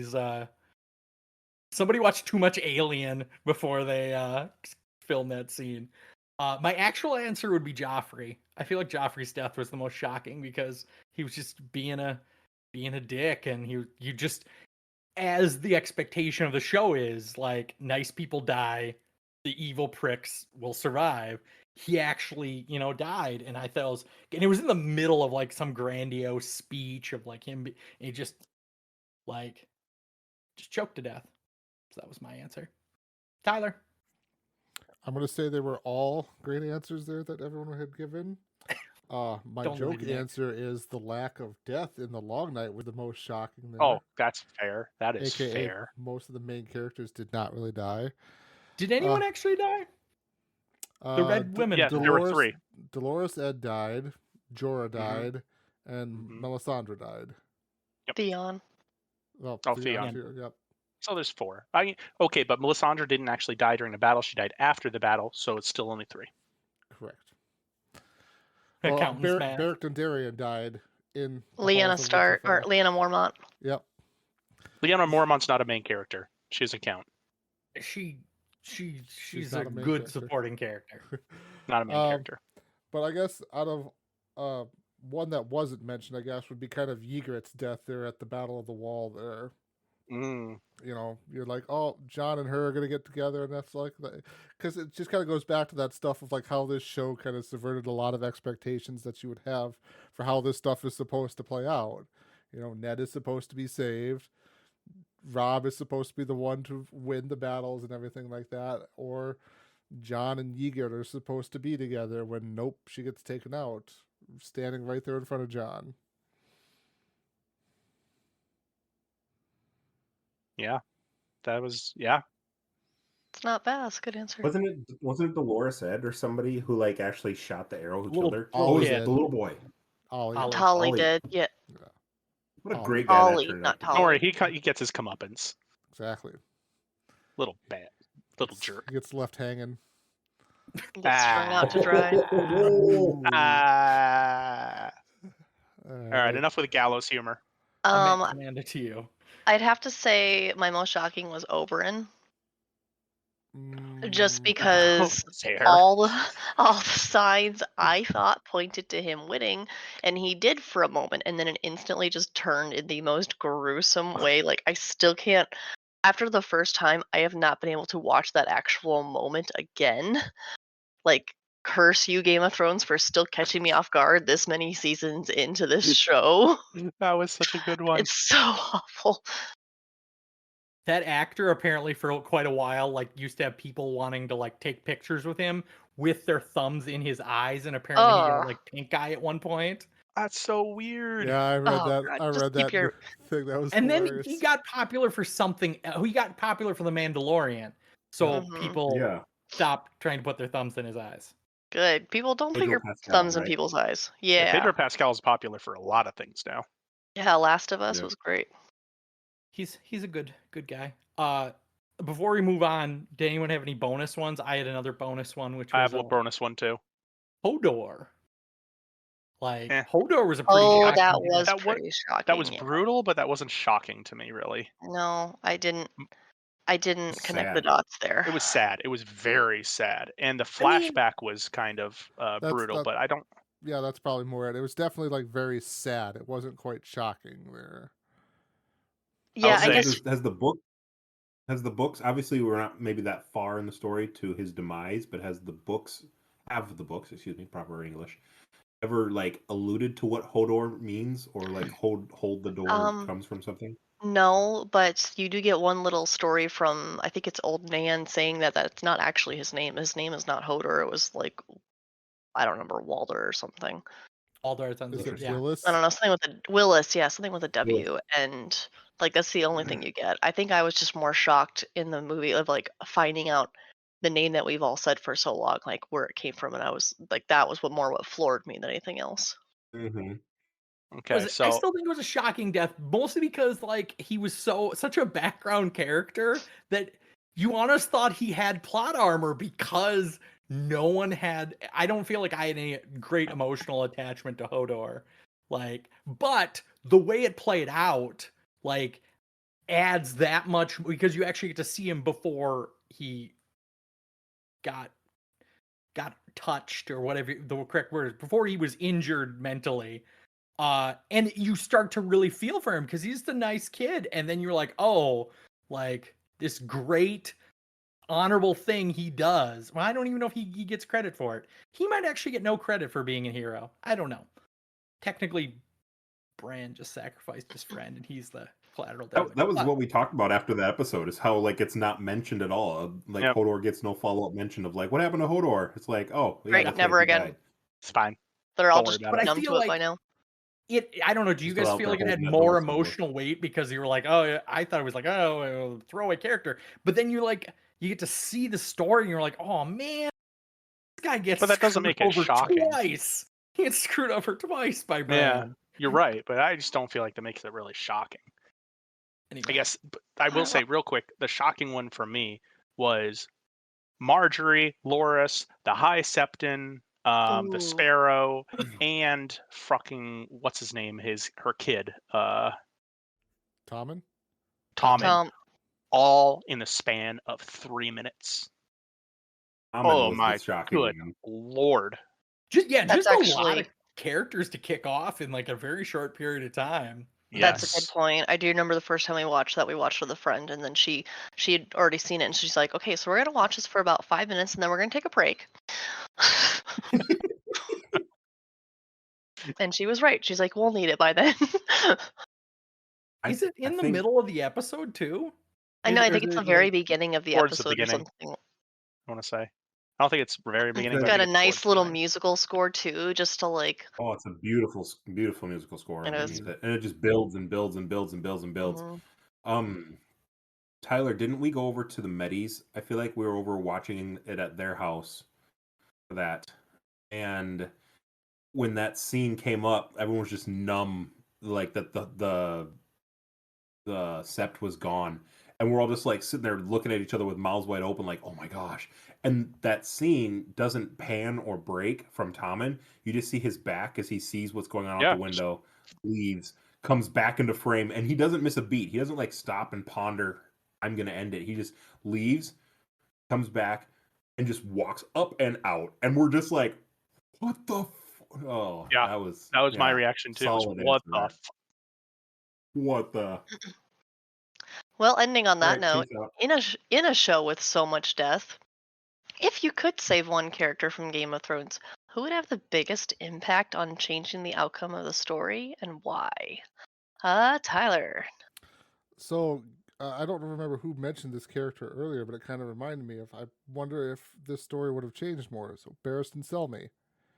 Had Barristan Yeah. Selmy not been killed off in Marine, Dany would have still had an advisor around her, that another basically person to kind of explain to her the way her father was, and what she is doing is slowly resembling her father. Would that have changed Daenerys's mind to basically not obliterate the entire, or maybe even to just even to like just thinking back a little bit further than that, of like just the battle tactics of invading Westeros? Would they maybe have actually just went and sacked King's Landing and gotten it over with then? Do you feel like Bear Selmy was written as a great tactician or just a great sword fighter? I thought he was just written as a great sword fighter. He's I think definitely he's a great sword fighter for sure. And I'm sure, like, being around as long as he has, maybe he's got some tactical knowledge there. But you do bring up a good point with that, though. But at the same time, though, too, like, I think more from the side of, like, him talking to Danny of, like, hey, your father did a lot of this. he's a moderating influence.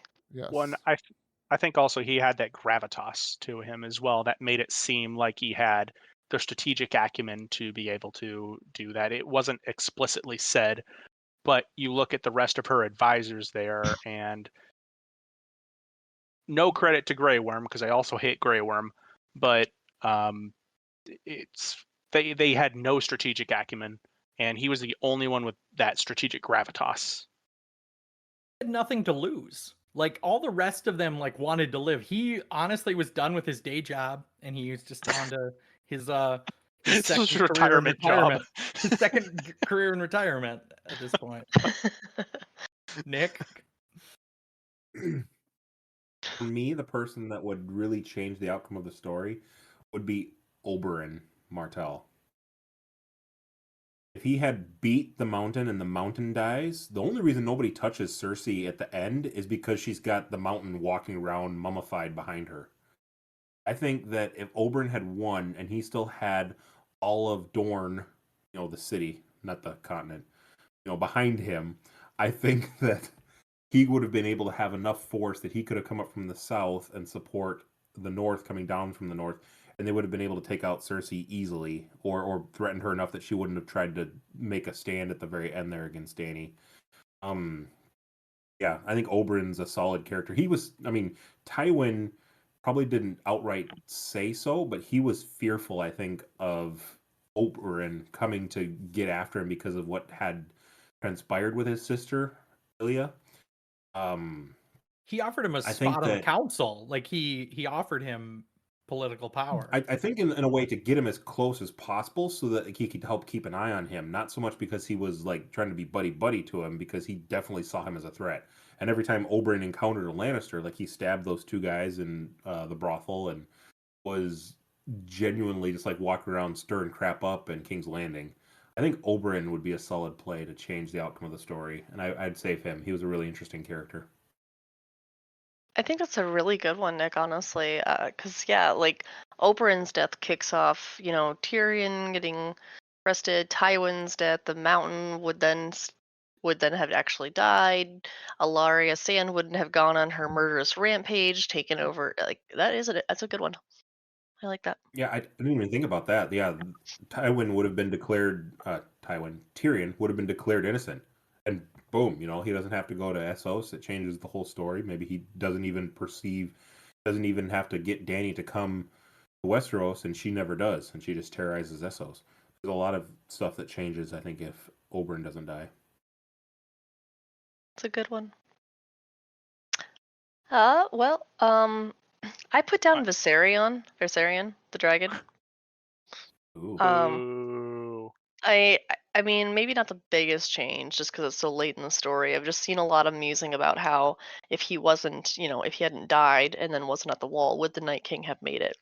Personally, I think yes. Otherwise, all of this, like, I feel like the Night King, they wouldn't have been worried south if the wall was all that they needed to stop him. But otherwise, I also thought an interesting one to not die, Robert Baratheon. Definitely would have changed the Would have story. changed a lot, yeah. I would have changed a ton.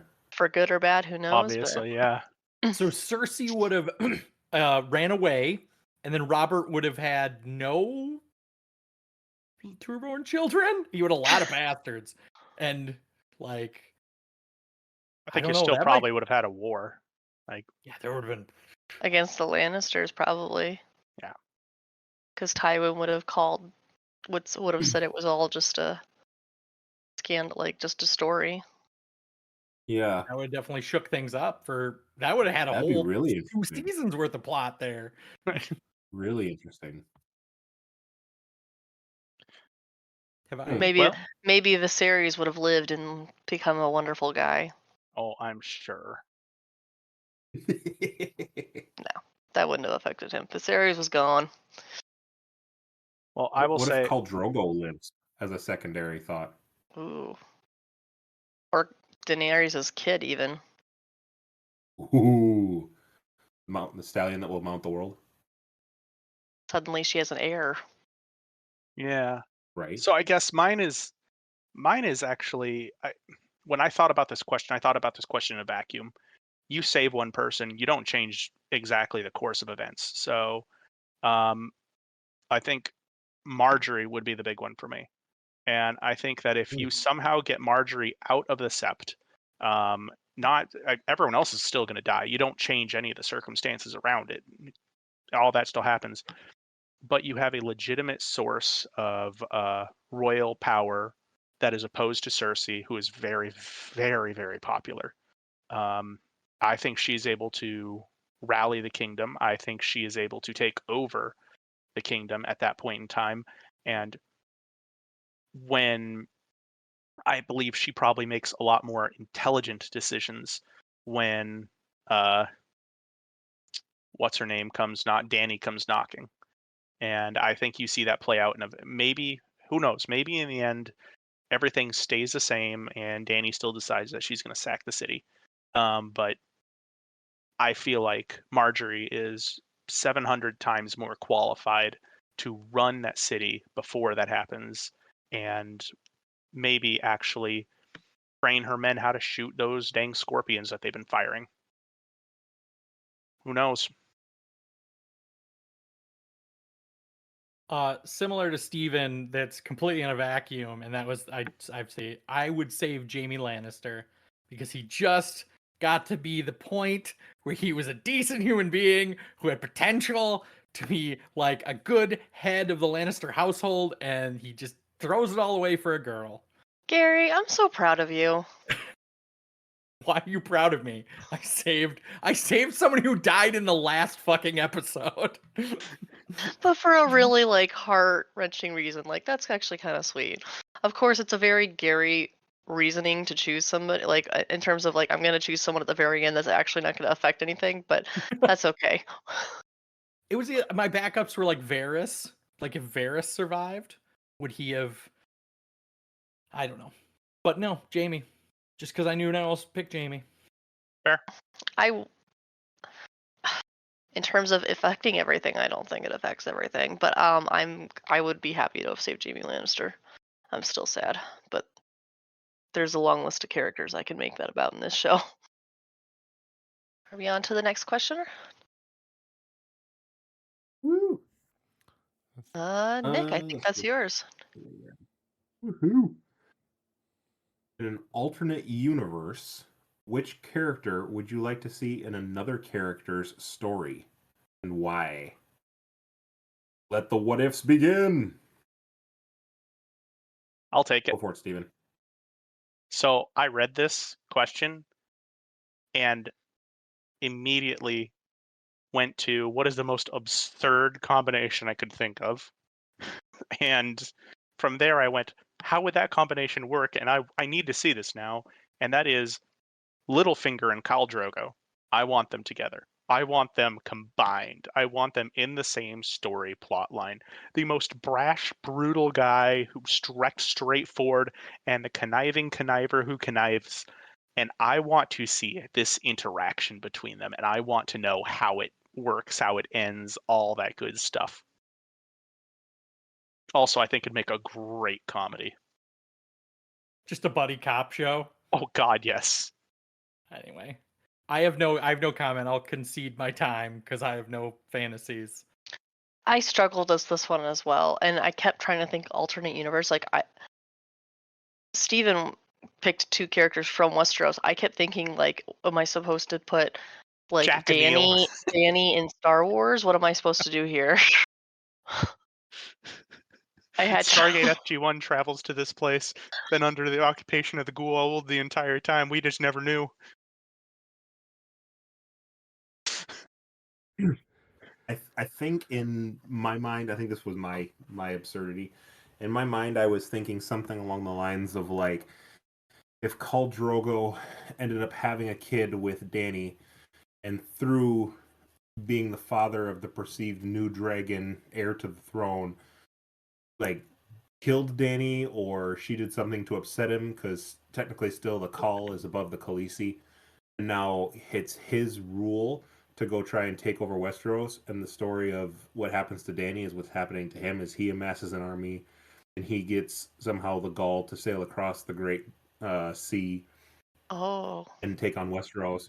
And it was that sort of a thought in my head, like if something changed, like in the what if realm, and now somebody who wasn't the protagonist of that particular arc becomes the protagonist of that arc. Like, what would that look like, or what would you like to see in that regard? That's kind of the vein I was going for when I wrote it. I'm gonna say the Okay. Night King in Frozen. I'm gonna go with my Yeah. original idea. Uh, I like it. Anyone else have any other thoughts on this topic? Otherwise, I'm going to move to the next one. Let's swap Jon Snow and Robb Stark around. Let's see what happens. Ooh. Ooh. See, and I think it's plausible just enough there, right? Mm-hmm. Because if you swap like Arya and Sansa, like they're both dead. They're both I'd dead. be Neither willing of to them would say survive that any both other Jon season. Stark and or Jon Jon Snow Snow. and Robb Stark are going to be dead as well. I think so too. Interesting. If you had to live in Westeros, which realm of the Seven Kingdoms would you want to live in, and why? I will just answer quickly because I have no real reason. It's just the Riverlands. The only answer is the great city country state of Dorne. Yes. Oh, I was gonna the city of Dorne. Yep, I chose the same thing because I was like, well, the chances of surviving with the high chance of death for most small folk and the low chance of being born into nobility, I'm gonna say Dorne. Also, its size is always an enigma. Is it a city? Is it a countryside? Who knows? Nick, do you have any thoughts? I would say the North. Just cause. I'd go the North, just because. And Dorne sounds nice, but there's too many assassins and sand snakes that, for no reason, want you dead, or could kill you for a price.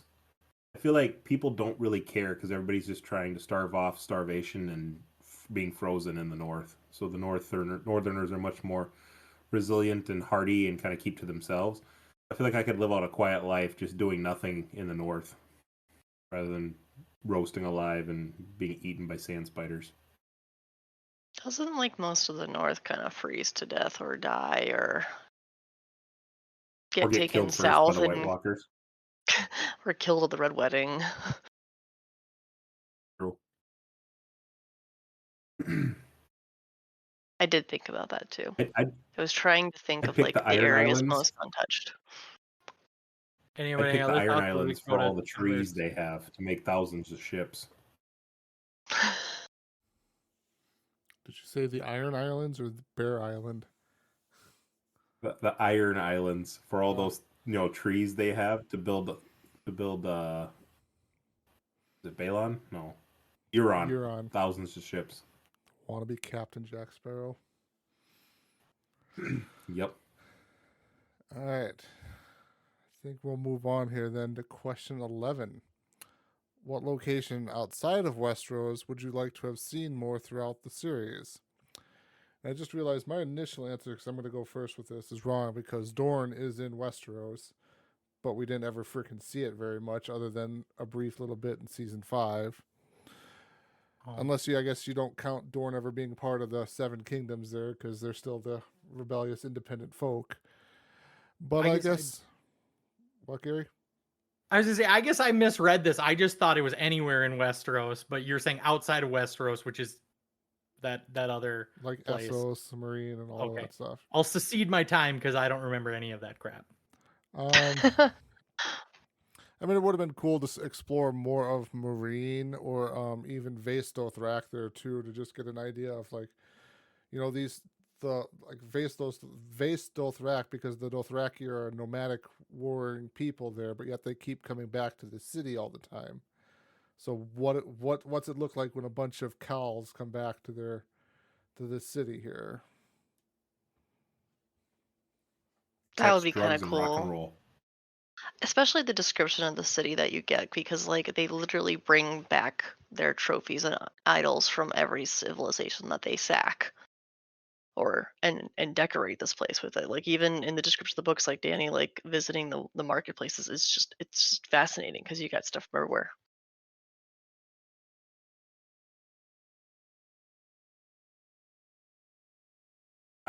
I would say I would be interested to see Missandei's homeland of Noth, All those with killer the butterflies. killer butterflies down in Sothoros. Um, also because there's that one line that's thrown away when Varys is talking at the wall of the Red Keep with Tyrion, and he says that the Southerners serve a seven-teated god of wine and fertility or something like that. And Tyrion says we should sail there immediately. That'd be interesting. Just see, like, the perfect place for Tyrion to, like, totally just be himself, disappear off into the weeds. Absolutely, I want to see the killer butterflies. Did- I don't know. Was there a different question about places inside the Seven Kingdoms? Yeah, 'Cause I right didn't. before. Right, the previous question was the was one we like, just where would finished. you want to live in Westeros? Well, okay, that was where you want to live. I Mhm. want to see more of Go Casterly for it. Rock What or do the you want to see Vale. more in Westeros, Gary? Yes, Casterly Rock or the Vale. I think you're at Casterly Rock for like 5 minutes of a battle. You're in the Vale for like 2 episodes. Like, that seems like an interesting place. Like, but the plot doesn't need to be in the Vale very long, and the plot never needs to be at Casterly Rock. So that was my answer The to a question that the wasn't Vale asked. is where the Eyrie is, where I forget the crazy aunt's name. The moon She Liza. has the moon door. Yeah, Liza Aaron. I actually had to look Liza, that up that's it, because I yeah. couldn't remember. Like, what is that place with the mountains and the? With the moon door, yeah. We see the approach where, like, all the archers are up on the cliff sides, ready to shoot people who come up the march, which has an actual legit name, I forget, so that people are massacred coming up to the approach for the Eyrie. Oh And yeah, then the you see, Bloody like, Gate. lots of scenes. Yeah, the Bloody Gate, yes. You see a lot of characters in the castle and in that throne room with the moon door, but you really don't see the Vale or, like, the courtyards that much, except for that one time when Littlefinger rape kisses Sansa. And then isn't it little Robin Aaron is training in a courtyard somewhere, and it's somewhere in the Vale, but it's not Yeah. really. But yes, that's my That's answer a good to the one. question. that wasn't Interesting. asked. Does Steven have number 12? Probably, but I can give you mine quick. I wanted to see a little more of old Valyria. Like, Ooh, yeah. just we see Ruins. it. Yeah, we see it very briefly when like Jorah and Tyrion, and there's a really cool shot of like he sees Drogon coming over, which I think they did that just beautifully. They get that wonder and that mystery and that eeriness. And I do admit that there's a very good chance that if they gave us more of old Valyria, that like some of the mystery would be like that's part of the glamour right now because we don't know what happened, and there's obviously a lot of powerful magics and a lot of unknowns. And it was the ancestral area of the dragons, and the dragon lords, but I would have loved to see a little more of that. Okay. To Steven's question, I of the agree. many battles and skirmishes we've seen in the show, which one was your favorite and why? I'll defer to Nick, and we'll just have to hope we can finish this before Steven gets back.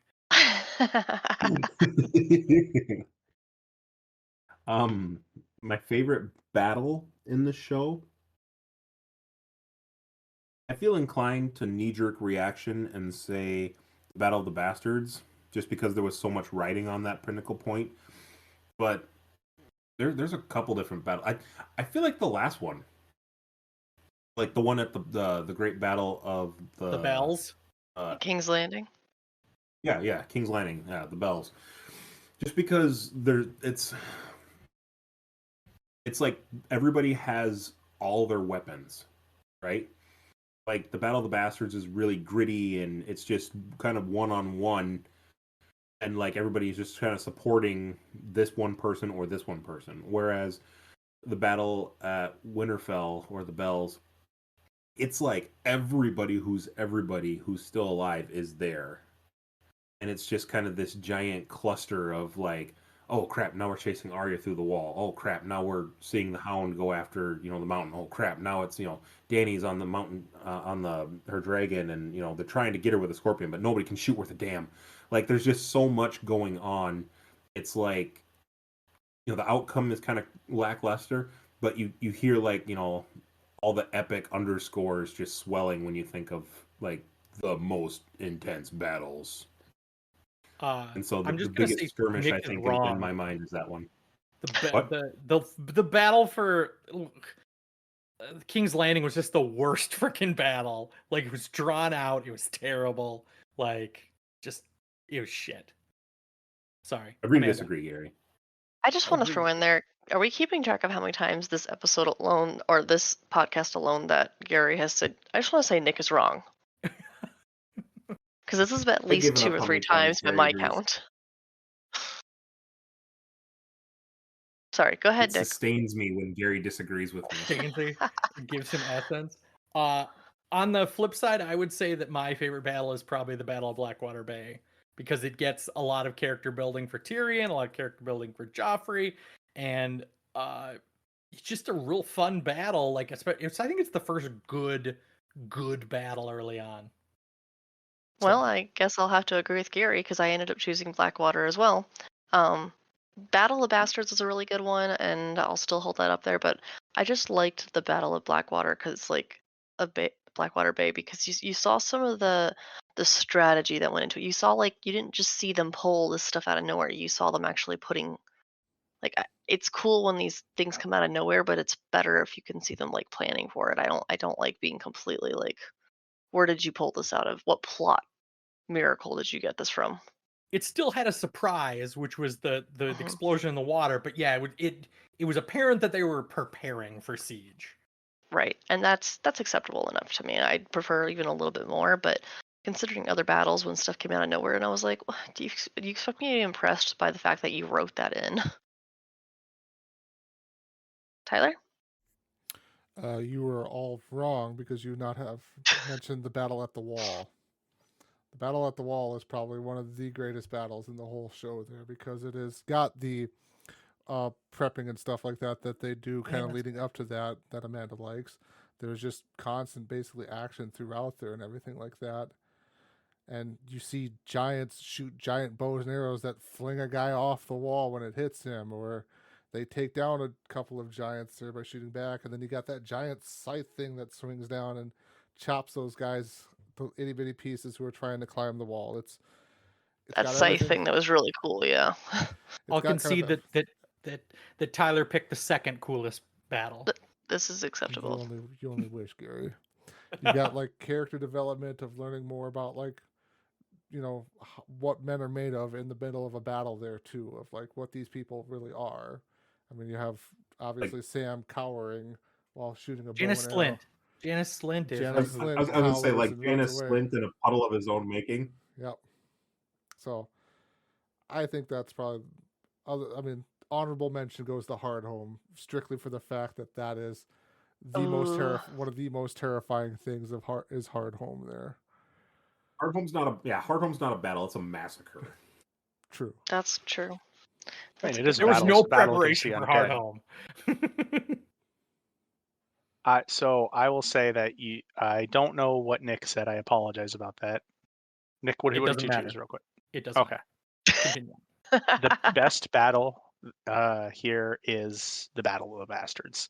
And that is just the visceral nature of the combat, the absolute intimacy with which the fight is had, the camera work, which I really did hammer on the camera work when it comes to battles throughout this entire show.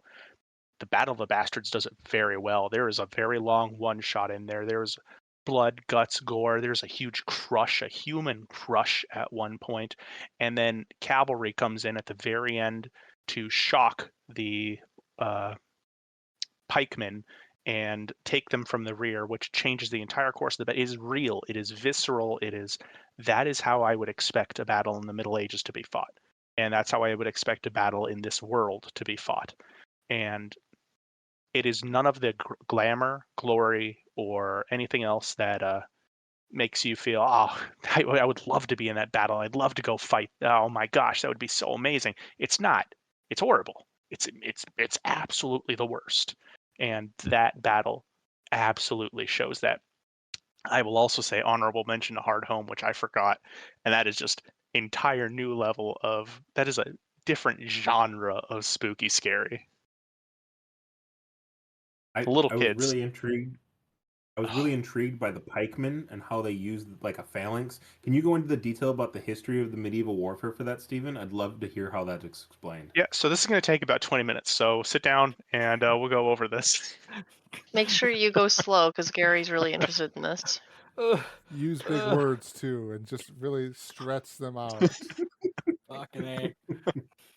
And make Slowly sure we taking years record off. Gary's face because I Slowly want to see taking- him repeating acumen again. Ugh. Steven just slowly taking years off my life. Just So you see Machiavelli is Discorsia. Ugh. Oh, what was so Nick? What was Nick's answer just for Steven's curiosity? I gotta unmute myself. I mentioned Janos Slint was in a puddle of his own making. But what was your favorite battle? Oh, I had originally mentioned the last one for the Battle of Winterfell just because it was like what 8 seasons had built to, and everyone's like, "How's this gonna end?" I do think that the best battle, though, I'm gonna switch mine and change to agree with Tyler. I think the Battle at the Wall was pretty good. Oh, originally Nick said King's Landing, and I said Yeah, he's he wrong. did say King's Landing. I said you're wrong. I did. That's what I said 100%. originally. There was You did. another "you're wrong," yeah. Yeah, sorry. Are we good on battles? We go I to think question so. 13? Question 14? 13? 13, I think. Oh, 13, I'm sorry. If you had to live in Game of Thrones knowing how each character's story ends, which named character would you be and why? And I notice we have to choose named. You can't choose an unnamed character. Who wants to go first? Me. Steven. I'm Pod. All right. Who didn't see that coming? Tyler. Honorable mention Hot Pie. I'll be Hot Pie too. Sorry, continue. Speaking of not seeing this coming, I'll be John.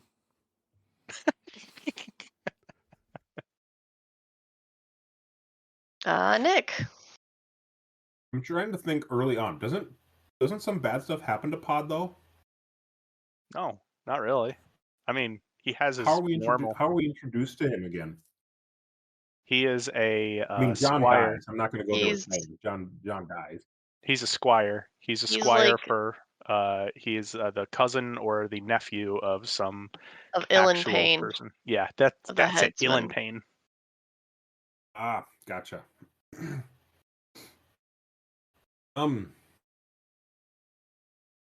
guess I really didn't think of an answer for this one. Knowing how they go down or how the Shit. story ends.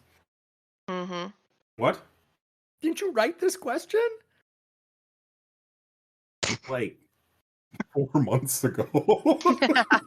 That was 4 months ago, Nick. Where You are can't you hold going? 4 Come months back ago, to Nick, me. responsible for this. So you've had 4 That's months to true. come up with an answer, Nick. Let's go. Oh gosh. I nominate Gary. I'll come back to it. Gary. I'm still looking at my answer. I was gonna say Tywin Lannister. As I said, I just started like skimming on some of Nick's later questions. Probably Tywin Lannister. Like he's successful, he's honorable, he's all about family. And he's also is always about telling his children that they're straight fucking wrong. And he dies on a shitter. And he does on a I was gonna shit. say I fully anticipate Gary to go out that way too. So Gary is actually If Tywin there's ever a Lannister. home invasion, I'll probably be on the shitter. Like on the shitter with his phone at 2 a.m. Your last words, Gary, will be, "Damn it, Nick was right." and he's like, wifey, what are you doing making all that noise? Oh my goodness. Uh, I didn't want Um, You know, I guess. go for it, Amanda. Sorry, Nick, if you got one, go it. I had trouble choosing one for I was this gonna say, one. I think if I had to choose one, I'd probably go Tormund. Tormund, interesting. It's all about the beard, right? Mostly because he doesn't die, Mr. Jon Snow. I come back. I wondered about that quite a bit, honestly, and in the end, I ended up just choosing Marjorie. I know how it ends for her, but honestly, I think if it wasn't for that last little bit, I could live with Had that. a good life.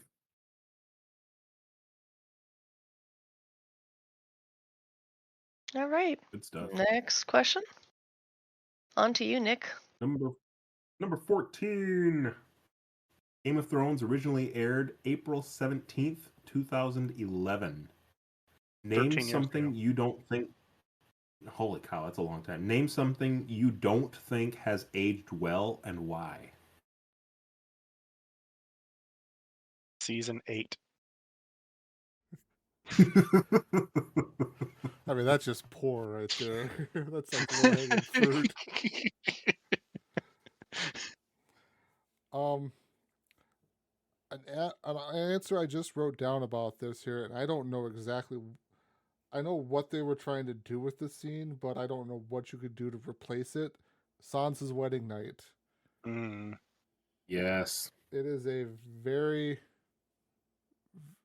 visceral and graphic, or not right because you don't see it, but it's a very hard scene to watch. I think like I even skipped it on this rewatch. Like the one thing I did not watch because Yep. it's just We didn't talk about it.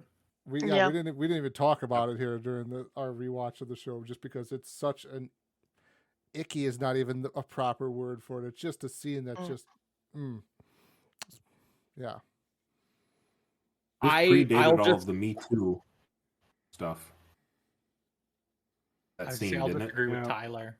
That I also wrote that down. Like hand number one with a bullet. Nick, were you saying you think it pre-existed the Me Too movement, or it was around that time? I mean, obviously, terrible things had happened before those events were highlighted, or so many people realized that it was much more widespread, or so many more people had been exposed to those types of events. But I was just saying, like, this was something that I think they got away with it in the show, looking for the shock value, but like it was certainly shocking. But like since then, as you think back on that scene or those events, it's like you would never be able to get away with doing another show like another scene like that on television. And so yeah, I think that was something that I agree was extremely. Ugh.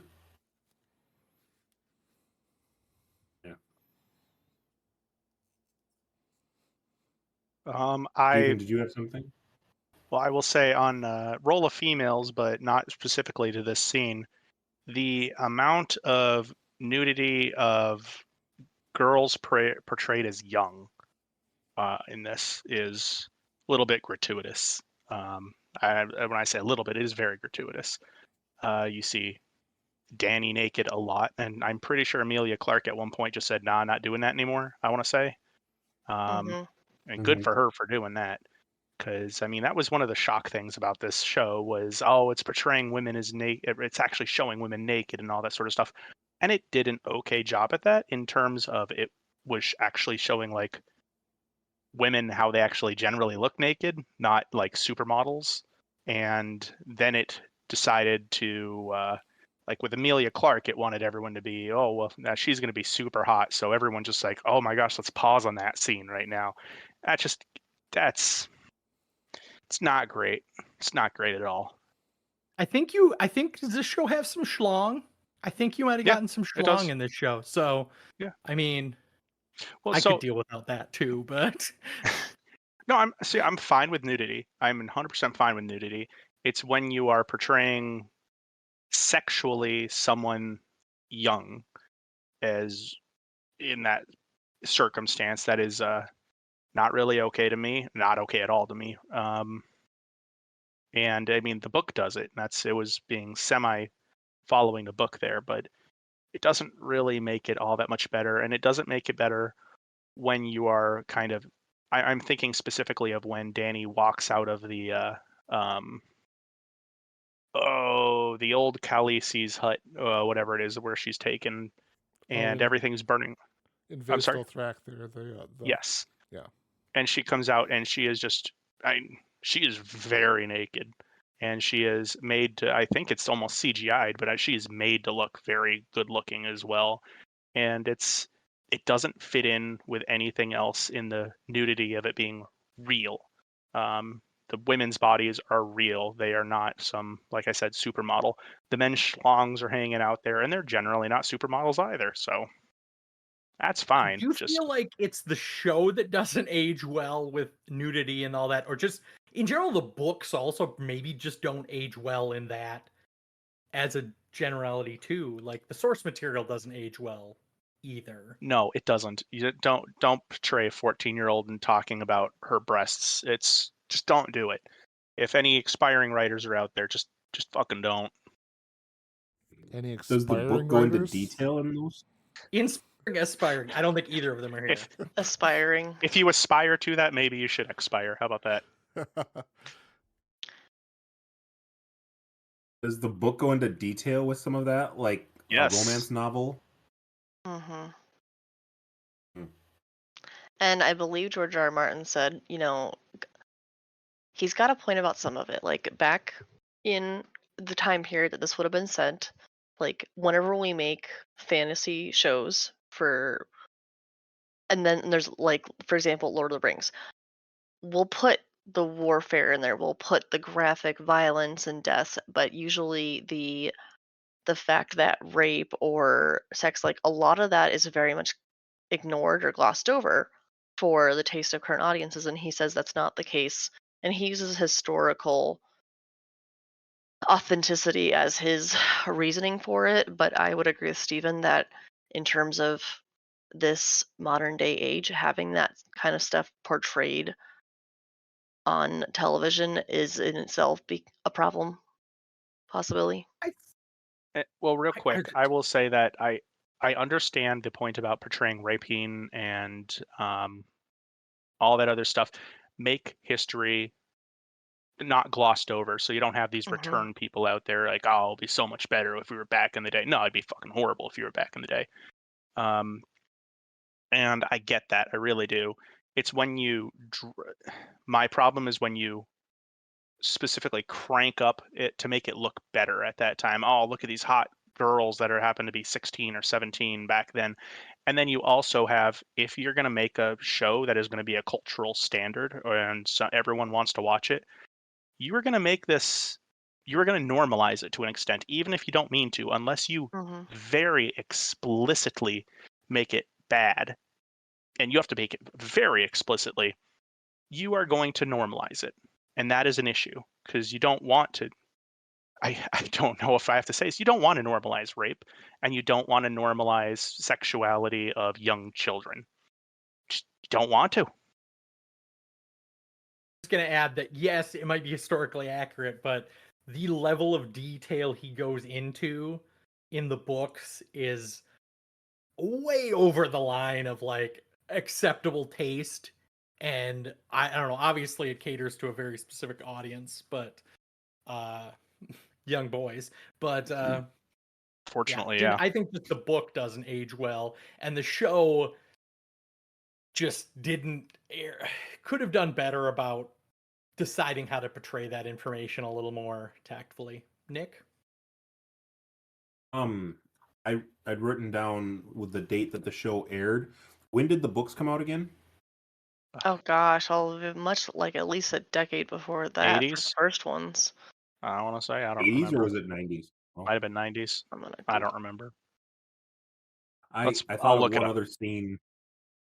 I thought of one other scene that was particularly like, just left you kind of gross, where Marin Trant is in the brothel in Bravos, and he's like trying to find someone and ends up picking Arya, and he's like, too old, and you're just kind of like, oh my gosh, Mhm. dude. August 6th, Yeah. 1996 was the first book 96. publication date. He began writing it in 1991. So, yeah. Thank you. How old was he when he first started writing this? Because he's very old now. I'm sure he was in his 40s, 50s when he started writing it. I have no idea. There's something about, I don't know, anime people and old male fantasy writers that they just, good lord. Yeesh. If you know, you know. Yeesh. Next question. Mm-hmm. Gary, I I think believe we're it's back to Gary's you. Gary. turn. What number are we on? Hard question. 15. Gary. 15. What was something you learned on the rewatch? Let's start with Nick, just to get Nick out of the way. Ouch, man. I learned that there's a lot of truth in what Steven was saying about Danny. Some of the comments we mentioned already earlier. I only heard the first half of that statement. I was like, there's a lot of truth in what Steven is saying. And I was like, what? And I was like, about Danny. Oh, okay. I'll say Any other? I didn't realize know. there were so many character changes in until you guys specifically pointed it out for me how many times the mountain changes character, how many times all these other people change characters, the same character recycled multiple times. No idea. Absolutely no idea. I would have gone my life living thinking it was the same guy the entire life. Wow, he looks the same every season. No. That's Steven's like, they've got great makeup artists. you never know. He changes everything. Well, I mean, Tyler, it what's shows what's something you learned? important to Oh. you. You never focus on like the actors. That's He got 10 inches cut off his hair. I don't. Okay. I- Tyler, what's something you learned? I've been sitting here trying to think about it. I mean, like, it's definitely what Nick touched on too about the fact, like, the warning signs we were picking up from Steven shouting them at us. Basically, there, not really, but from basically Steven talking about it with us here. That was just like, oh yeah, that, I can now see it from another perspective. That yes, there were. If you looked at it a little bit closer, there were some warning signs there for Danny.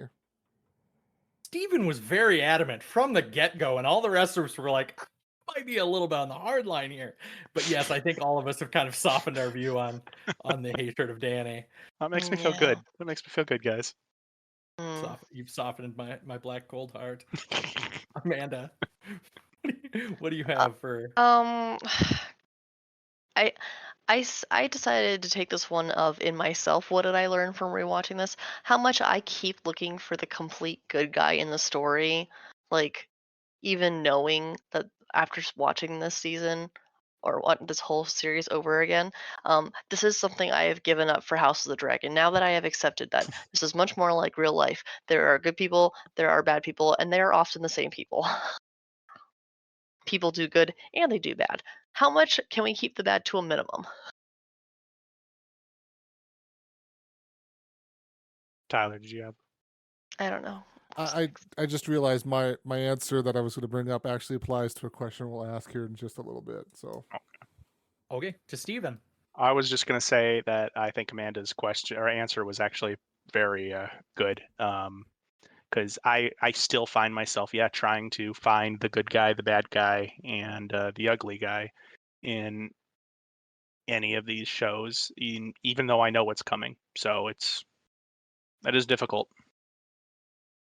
Mm-hmm. I was just going to add, yeah, good is a perspective, right? I mean, even with what we've been talking about with Danny, she thinks she's the predestined person to save everybody, and that's not the case for everybody's story. So it's hard to be objective and try and pick that person that's meant to be the savior figure. Yeah. There are things that even John does that's so obviously not the right suggestion or the right direction, but that's what their character's been obviously written to do, but that's what their character chooses to do, and so it's hard to see the consequences of that sometimes. I like your point there about like she thinks that she's the good person, and I mean, I can tell you from a few D&D games that didn't go the way I thought. Sometimes you think you're the good person only to find out that you were the villain all along. Mhm. Yeah, Amanda. No one is the villain in their story. Yeah, Uh, Amanda. always right trigger for renegade. Right trigger for Renegade. There you go. Right trigger for renegade. That's a Mass Effect reference. If you don't get it, in Mass Effect, whenever given a split-second decision, you click right trigger, and then amazing shit happens.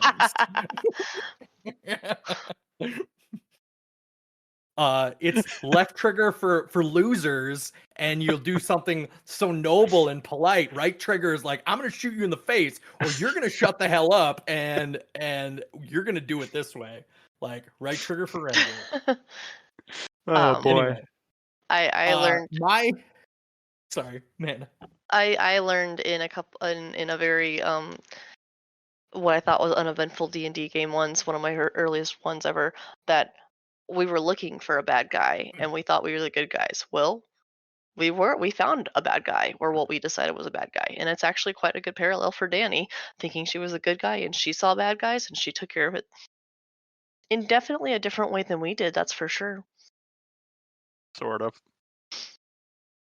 Carrie? I was gonna go to what I learned, and that was that other people bring much more military blah blah to their enjoyment of television, or the history blah blah to their I feel enjoyment. called out right now. I was gonna say that's very pointed.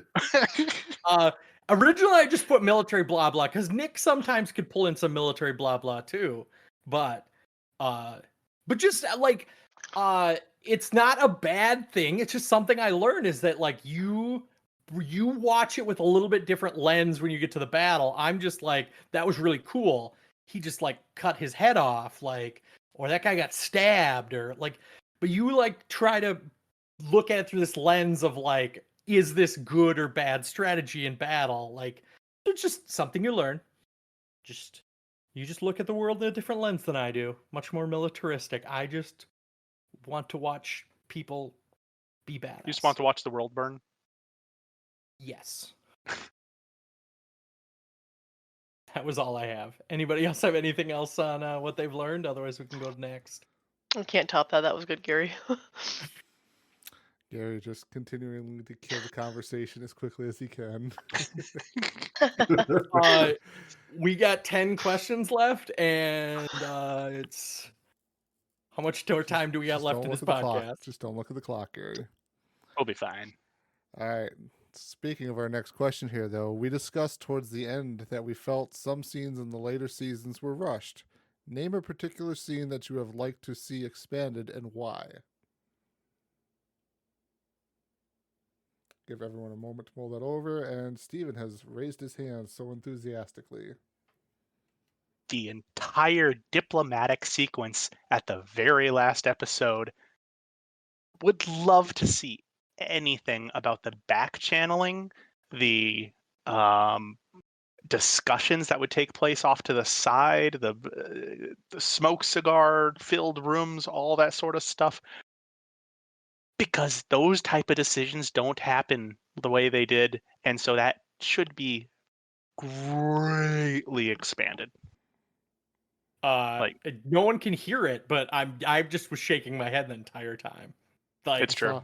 Amanda do a hard eye roll as well. I did.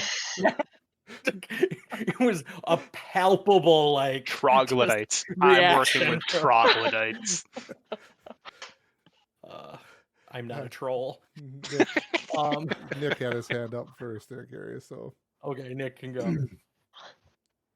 A scene that I would have liked to have seen more is Varys's trial, because he doesn't really have one. It's like he's writing out his notes, and it's sort of silence. We hear like people, I imagine Grey Worm coming up to his door with like jingling of chains. He just like burns some evidence stuff. And then the next thing we see is he's brought before Dany and he's burned after a short little back and forth with Tyrion.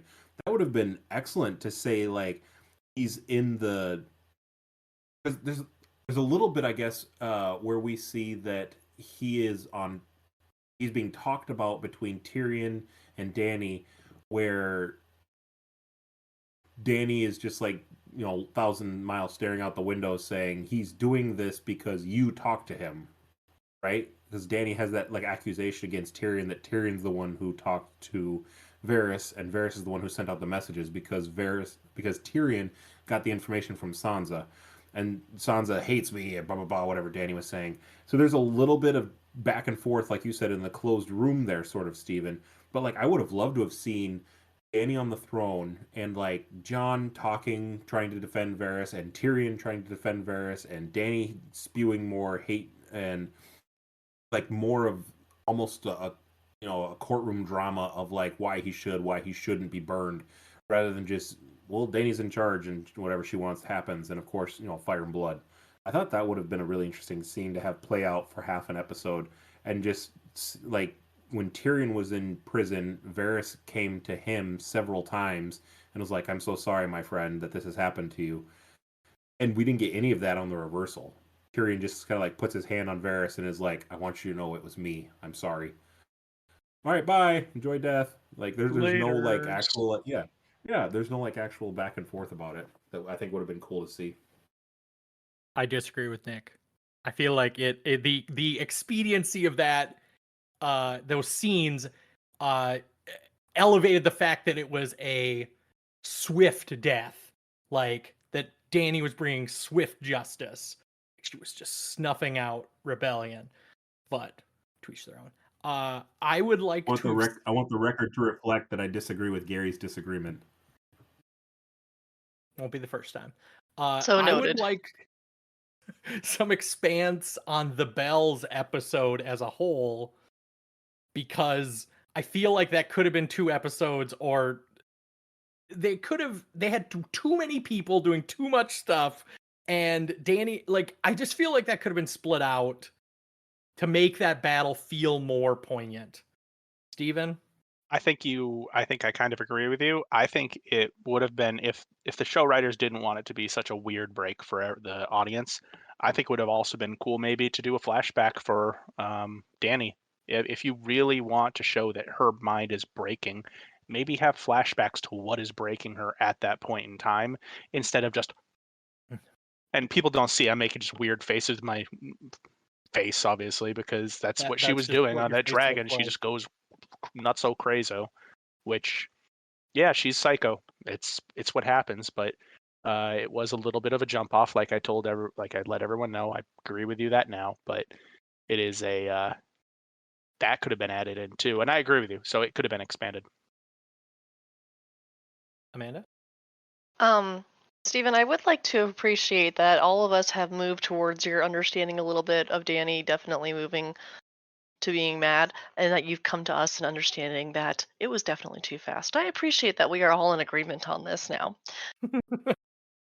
See, we form one whole cohesive group, podcasting group. When 5 mini lion bots go together to make one giant lion bot. When our powers combine. Sorry, Tyler. Just shaking my head here.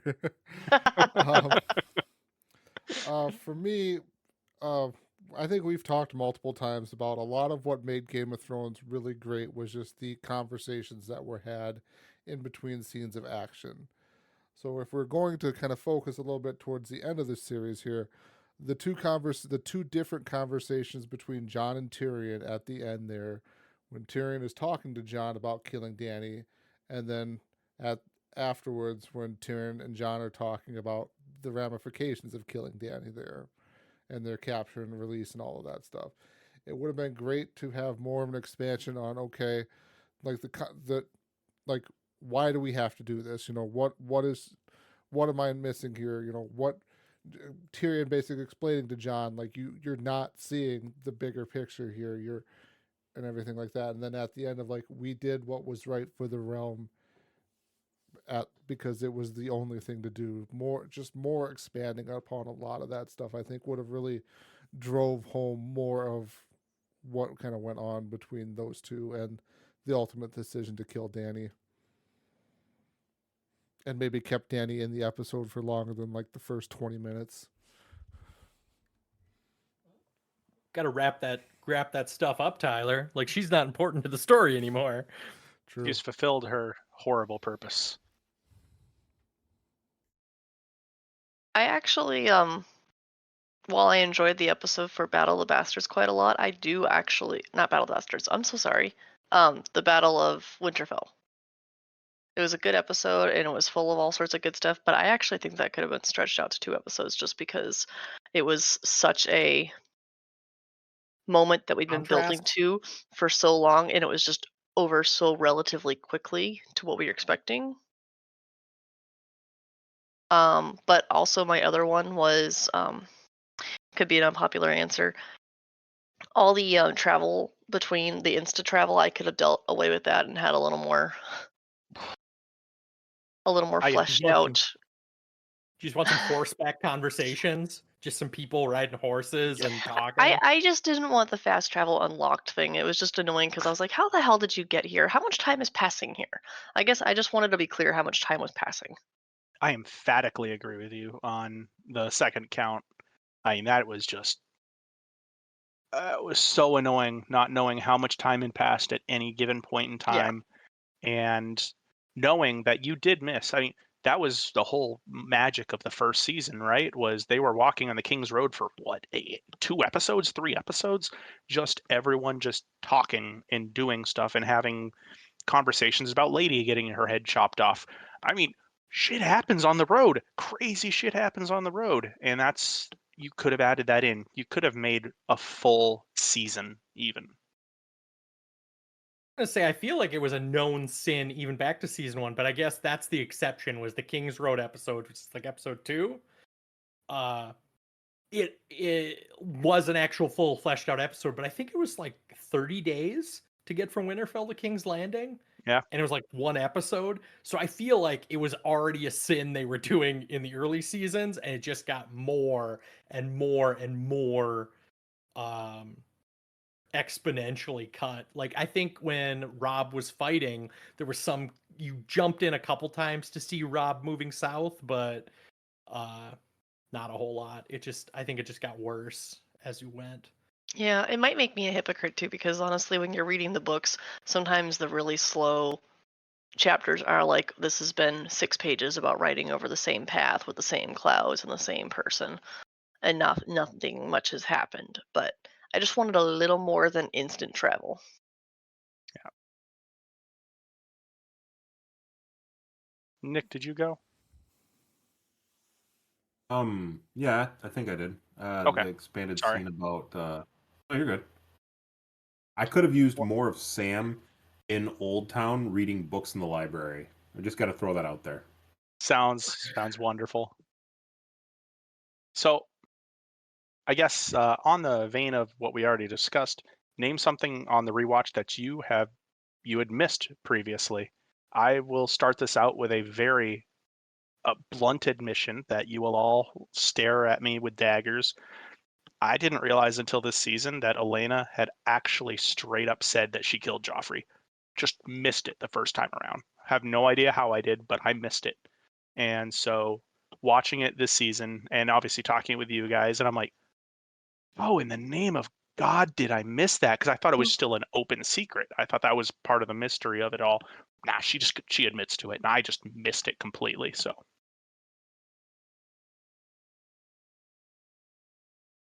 Tyler?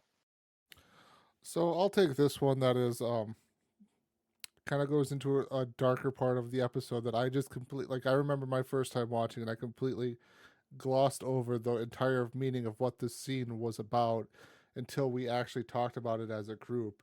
It was when Jaime essentially rapes Cersei in the sept next to Joffrey's body. Ah, That yeah. part, like what he was doing to her, actually just totally, like, I don't know, I have no good reasoning for it, but it basically just passed me by of like, what this is what is actually going on.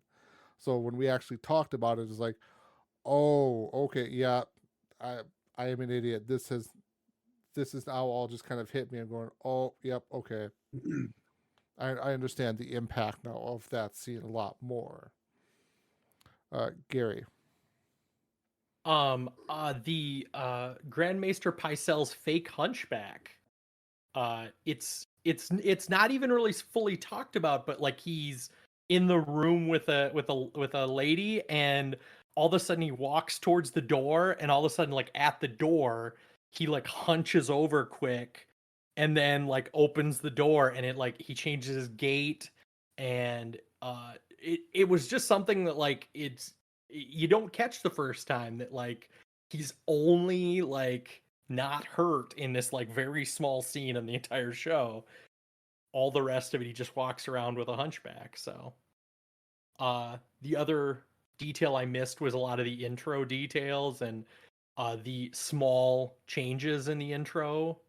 Yeah, I was going to make sure to call that out because you guys talked about multiple times how I was throwing stuff out from the intro flyover stuff. There's just little details and stuff. And just that it changed, because like I think when you initially watch most shows, it has the same intro for the entire season at least, and sometimes like the entire show. Like most shows will keep the same like 20 to 30-second intro song from the first season to the 8th season, all the same. I really like that they did that. It was really cool, and I still like. I'll definitely have missed. I counted on Tyler by the end to just know that I'm like, oh well, Tyler will tell me whatever we've missed. But it's still cool when you're watching it to like look for like things or like try to see closer details. And also like expanding on that, which is the other terrible show, the spinoff, Fire and Blood. That intro has. Oh yeah, that thing, House of the Dragon. That intro has lots of. It deals with blood flowing through an area that details the family lineage of House Targaryen. Like that is obviously like something another show that like if you didn't know that you were supposed to pay attention to the intro, that is just as important as any spoken line. Like that gives some depth to the show. I agree. That one's one that I've like, I haven't figured it all out. I could pause and like look at it or like Google it, but I've just left it to be like, what am I going to find on the next time I watch it? The YouTube will tell you. The YouTube. Tyler will tell me if I ask him. I just watched a guy's YouTube video who broke down House of the Dragon for me too, so.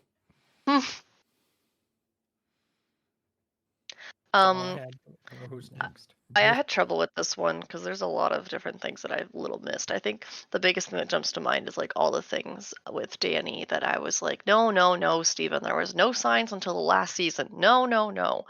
And like, there was definitely a few, like, there was a lot more than I would have expected. But... Nick? I actually had two answers to this I just had in my head, and I lost them both. And so this is my third take at trying to remember something, because like as I was listening to each of you say something, I'd be like, oh yeah, that was interesting. Oh shit, what was I just trying to think about? And so I lost my two previous thoughts. But I would probably have to say like the locations was the thing that threw me the most on the first watch through. That on this rewatch I was able to pick up on and be like, oh, this scene happens here, or oh, now they're at this place. I think the first time that happens in the show, they did a decent job at sort of the initial seasons of like people would throw out the name of like, oh, now that we've reached Volantis, or oh, now that we're in Essos, or this is Vace Dothrak we're heading to, prepare yourself, Khaleesi. Like you get a little nuance of, oh, okay, this is where this is happening. And when you hear those words for the first time, some of these random location names, you have no frame of reference. And so I think towards the end of the show, the first time through, you kind of have like, okay, I'm really invested in this. We're reading all the source material, going back to books and things, versus now on this rewatch, knowing some of these little nuanced bits. Something that I thought of was like when Sandor, the Hound, and the Brotherhood of Banners towards the end of the show, come back to this little small house, and they're like staring in the fire, and he says he sees the dead coming over the wall. They're in a house with like 2 dead bodies. You realize that's the farmer and his daughter that you saw like 3 seasons prior, and like they're all by themselves, and how are they going to survive the winter? Clearly, like the dad kills the daughter so she doesn't have to starve, and it's like, oh dang, that scene hits harder now that I have a frame of reference for what's going on. That's something that's missed between 3 years in actual seasons time of watching the show. And so those little nuances I think jumped out and tried to tie the show together. Obviously the argument is made that the show didn't come together very well at the end, but I think that some of those little bits in there had the intent to try and do that. All right. I think we covered everyone there. Yep. I think so too. All right. All right. Next question. Was there ever a scene that left you feeling one way that your opinion on changed after we discussed it together?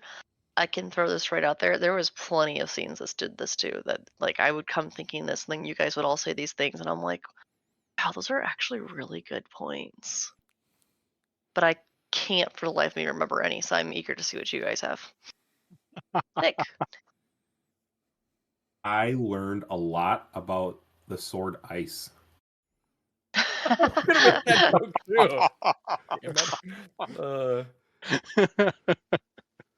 We were like seriously, Googling it that day and like all this history. Aside from all the jokes and stuff, like legit, there was a lot in that scene that people pulled little bits out of. That's like, dang, I didn't even think of that. Yeah, that is kind of interesting. That's really interesting. I wonder if that was intentional. And so yeah, I thought that was a fun scene. It's the first one that I thought of, anyways. The first one I thought of was the Hero of the Revolution. That it was just, as you said, like a one-off crackpot line, but at the time you don't even think about it. Like, if you didn't know that he's such an a-hole, like you just assume that he's Theon Greyjoy's savior, or that he, what is his greater purpose in the show. Like, you could think that he's just like a one-off character that's just like gonna save him and then might disappear. But anyway, that was my feedback. Nick? Thank you, Gary. That was one of them that I forgot on that previous question. I forgot that he had a small bit where he came in trying to save Theon and ends up bringing him back to the dungeons. That was something I missed on the rewatch. I had forgotten that part. I thought he just was a jerk from the beginning.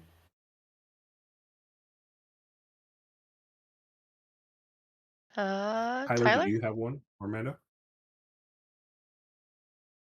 I mean, obviously, we keep calling these out. All the little details, like if you look at the scenes in a different light, you understand where Steven is talking about with all the Dany being bad scenes are shifting towards being bad. You kind of pick up on that a little bit more. But there's definitely a lot of like little stuff. Even like, I think I could probably safely say I've probably rewatched these episodes probably more than everybody else here in this recording. Maybe Gary might be close to me or whatever, but like I've rewatched these episodes a lot, and like there's still like little details that come up every once in a while, like the fact that that episode ends without us knowing who Ramsay's name was, or just like some like we talked about that, like just how Tywin was there with the melting of ice, or Rob dealing with Lord Karstock there, and his descent, his like Lord Karstock's slow descent into like betraying Rob and everything like that. So a lot of like just little stuff that you, again, it's like one of those things, if you just sit down and actually turn your brain on a little bit while watching the show, you pick up on a little bit more details of everything. You were sorry, Tyler was talking about rewatching and the number of times I've watched it, and I think about like when you actually came into the show, and I feel like, at least for myself, I think it was 3 or 4 seasons in before I got like, so you got to binge the first 3 or 4 seasons. So it's things like that, the fact that we talk about episodes at a time, like finding out that the Hero of the Revolution wasn't always a bad guy, like, because if you were watching it week to week, like that's how you were left with the week. But if you binge it, like, how we view the episodes changed a lot based on having time to like really try to digest individual episodes and try to think of them without trying to think of the spoilers. Steven? I will say that one, so it's not a specific, and this is kind of the issue with this show, right? Is as a long running show, and specific scenes don't necessarily always they're not one-offs. So one of the, I guess maybe more long-standing trends that after I came in and watched it having one opinion, and after talking to you guys over a long period of time, my opinion changed, was my opinion of Tyrion's the value of Tyrion's advice to Dany and towards the end, and how I thought that going into this, and I think you can even go back to one of the first episodes. I was like, oh, Tyrion's being sold short just because they just don't understand him, and blah blah blah blah blah, and it just keeps going and keeps going. You guys are just keep pointing out, so everything he's saying is wrong, and I'm like, I mean, you're kind of right. Everything he is saying is wrong, isn't it? I mean, I don't know how to defend this, and you can't defend it because he's wrong. And that's when we get back to your decreased respect for Tyrion towards the end, and that was due to a conversation with this group. Well, I could jump to the next question here. It's been interesting talking about some of the things that we like about these episodes, and I think we all have an episode or two that we thought was pretty good. What was something that you hate about your favorite episode? This was one that I think I tried to throw the reverse card on again. Gary seems really excited. He's chomping at the bit. We'll get to him in a moment here. Tyler, you can go first. So one of my favorite episodes is Hard Home. It would have been great to see more like to basically just almost make the scene of Hard Home its entirely separate episode and not crouch it in with. I can't even remember what happens at the beginning of Hard Home there, because it's really just Hard Home sticks out in my mind of that's what that episode is, even though I've rewatched it multiple times and go, no, it's not. So it would have been interesting to see more of like John at the wildling camp there and just kind of seeing more about the wildling society in general, because here they are basically one of the last stands of, Mance is no longer there. What are they kind of trying to do to keep everything together, to keep the goal going and stuff like that? And John's like interaction of talking with them and stuff like that and convincing them, and then everyone, going through the preparations of now we have to get going, and then everything gets cut short because the White Walkers are here.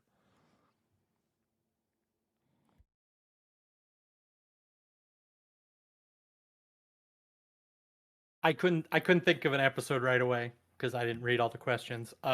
But on a rethinking it, I think the maybe a talkie pointer of an episode was the first introduction to Shay, when you get Tyrion meeting Shay and get some good Bronn conversation, and the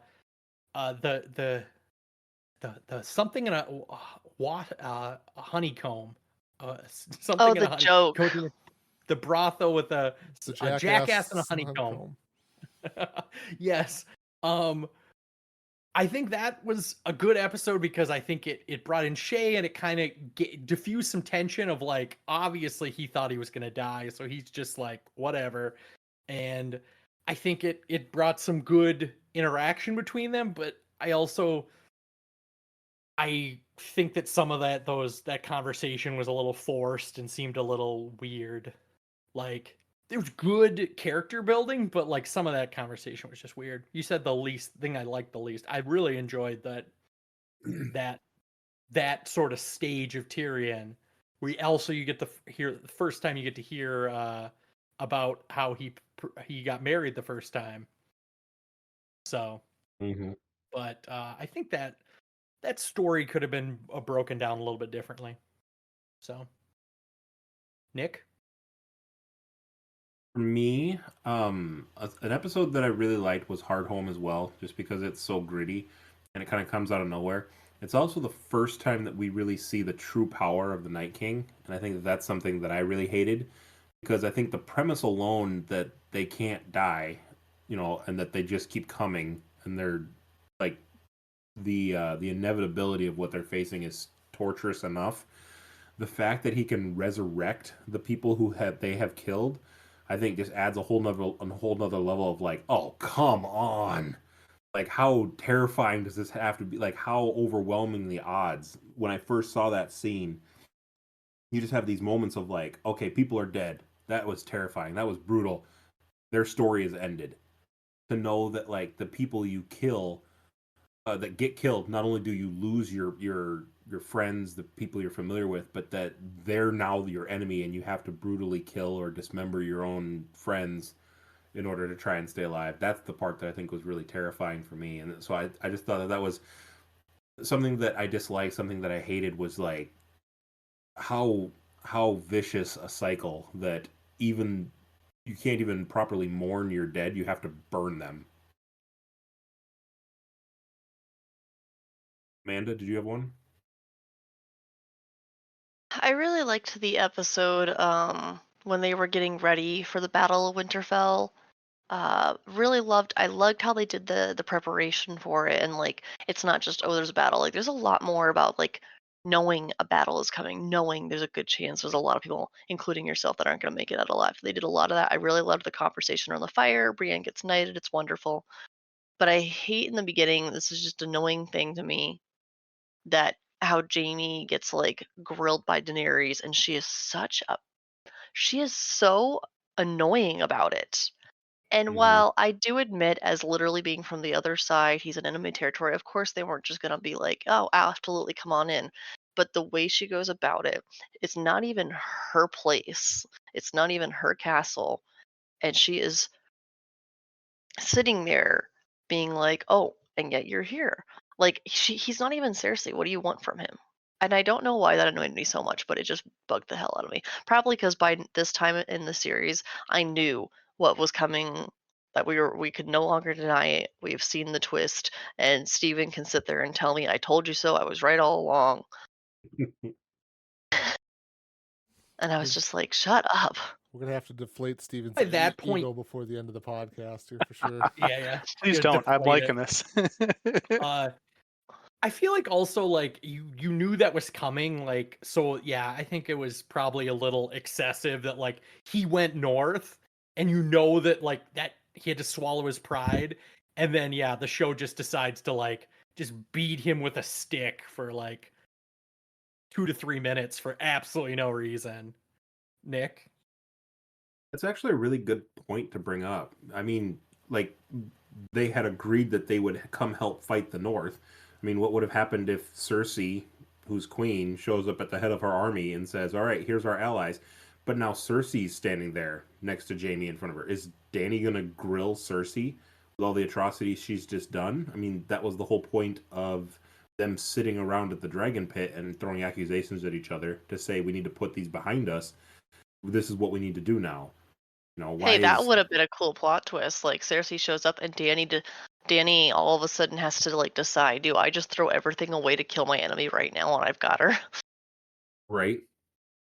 Yeah, Conspiracy guess theory. conspiracy Oh, theory. good We lord. need a conspiracy theory to end it on. Uh, That was a really interesting point. Like, what did she expect would happen? Oh no, the person I had agreed to come up here and fight for us has shown up here to fight for us. No, What? why is she suddenly angry at him? What a twist! have we gotten everyone? Did we still need a Steven? I couldn't I remember. didn't say anything, but I will be honest. Like I said in the previous question, a lot of these episodes blend in my mind, so I do not, in fact, have a favorite episode.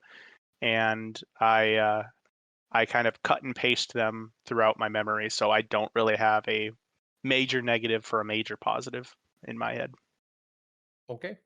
None of the episodes showed enough Dany. That's what he meant to say. Exactly. What is a funny behind the scenes secret of the recording of the podcast a casual listener might like to know? So is this just me explaining to all the terrible stuff I have to cut out every time Gary opens his mouth? Terrible Gary stuff. I is don't our do terrible secret. stuff. Okay. I don't know. Like, when did conspiracy theory, like, that was I don't several know. seasons ago, and it was It like was. when it started, it was really good, and then it got a little. I started keeping a tally because I felt Yep. like we needed to keep track of how many conspiracy theories and Then we started using it, like Amanda and I started using it in just regular conversation. We'd be driving I to get use it. coffee.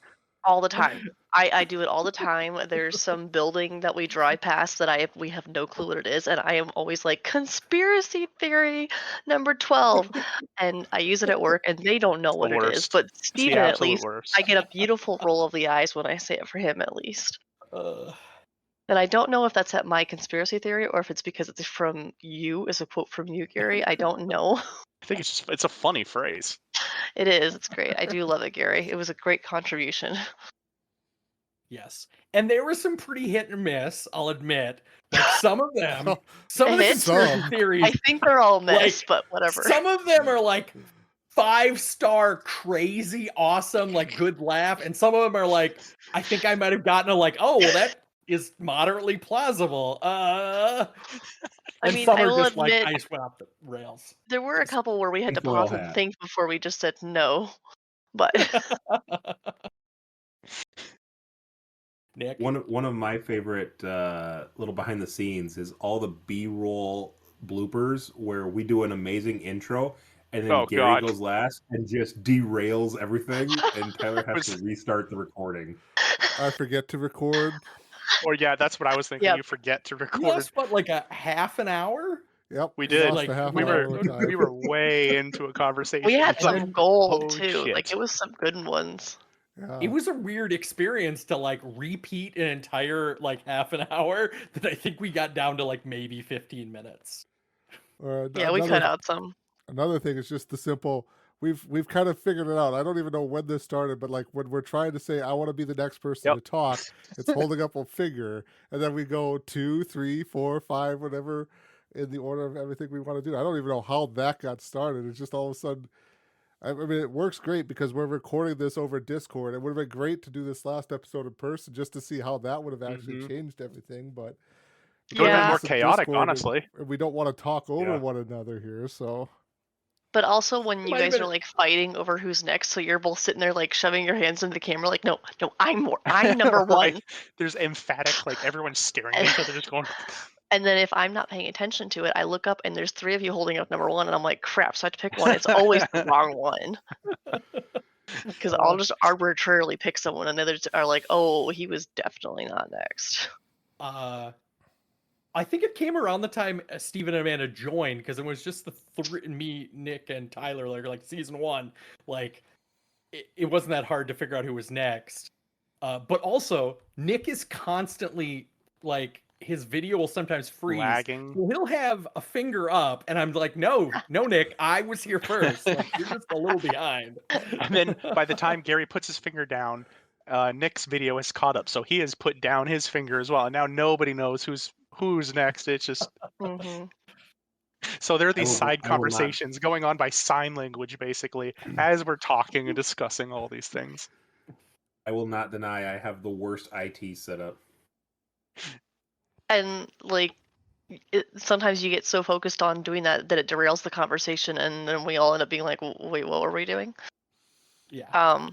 I did want to, while we've been recording this podcast, we started when I was pregnant and we had our daughter, and Stephen and I have been going through the last year recording at night, where one of us randomly disappears to handle a baby.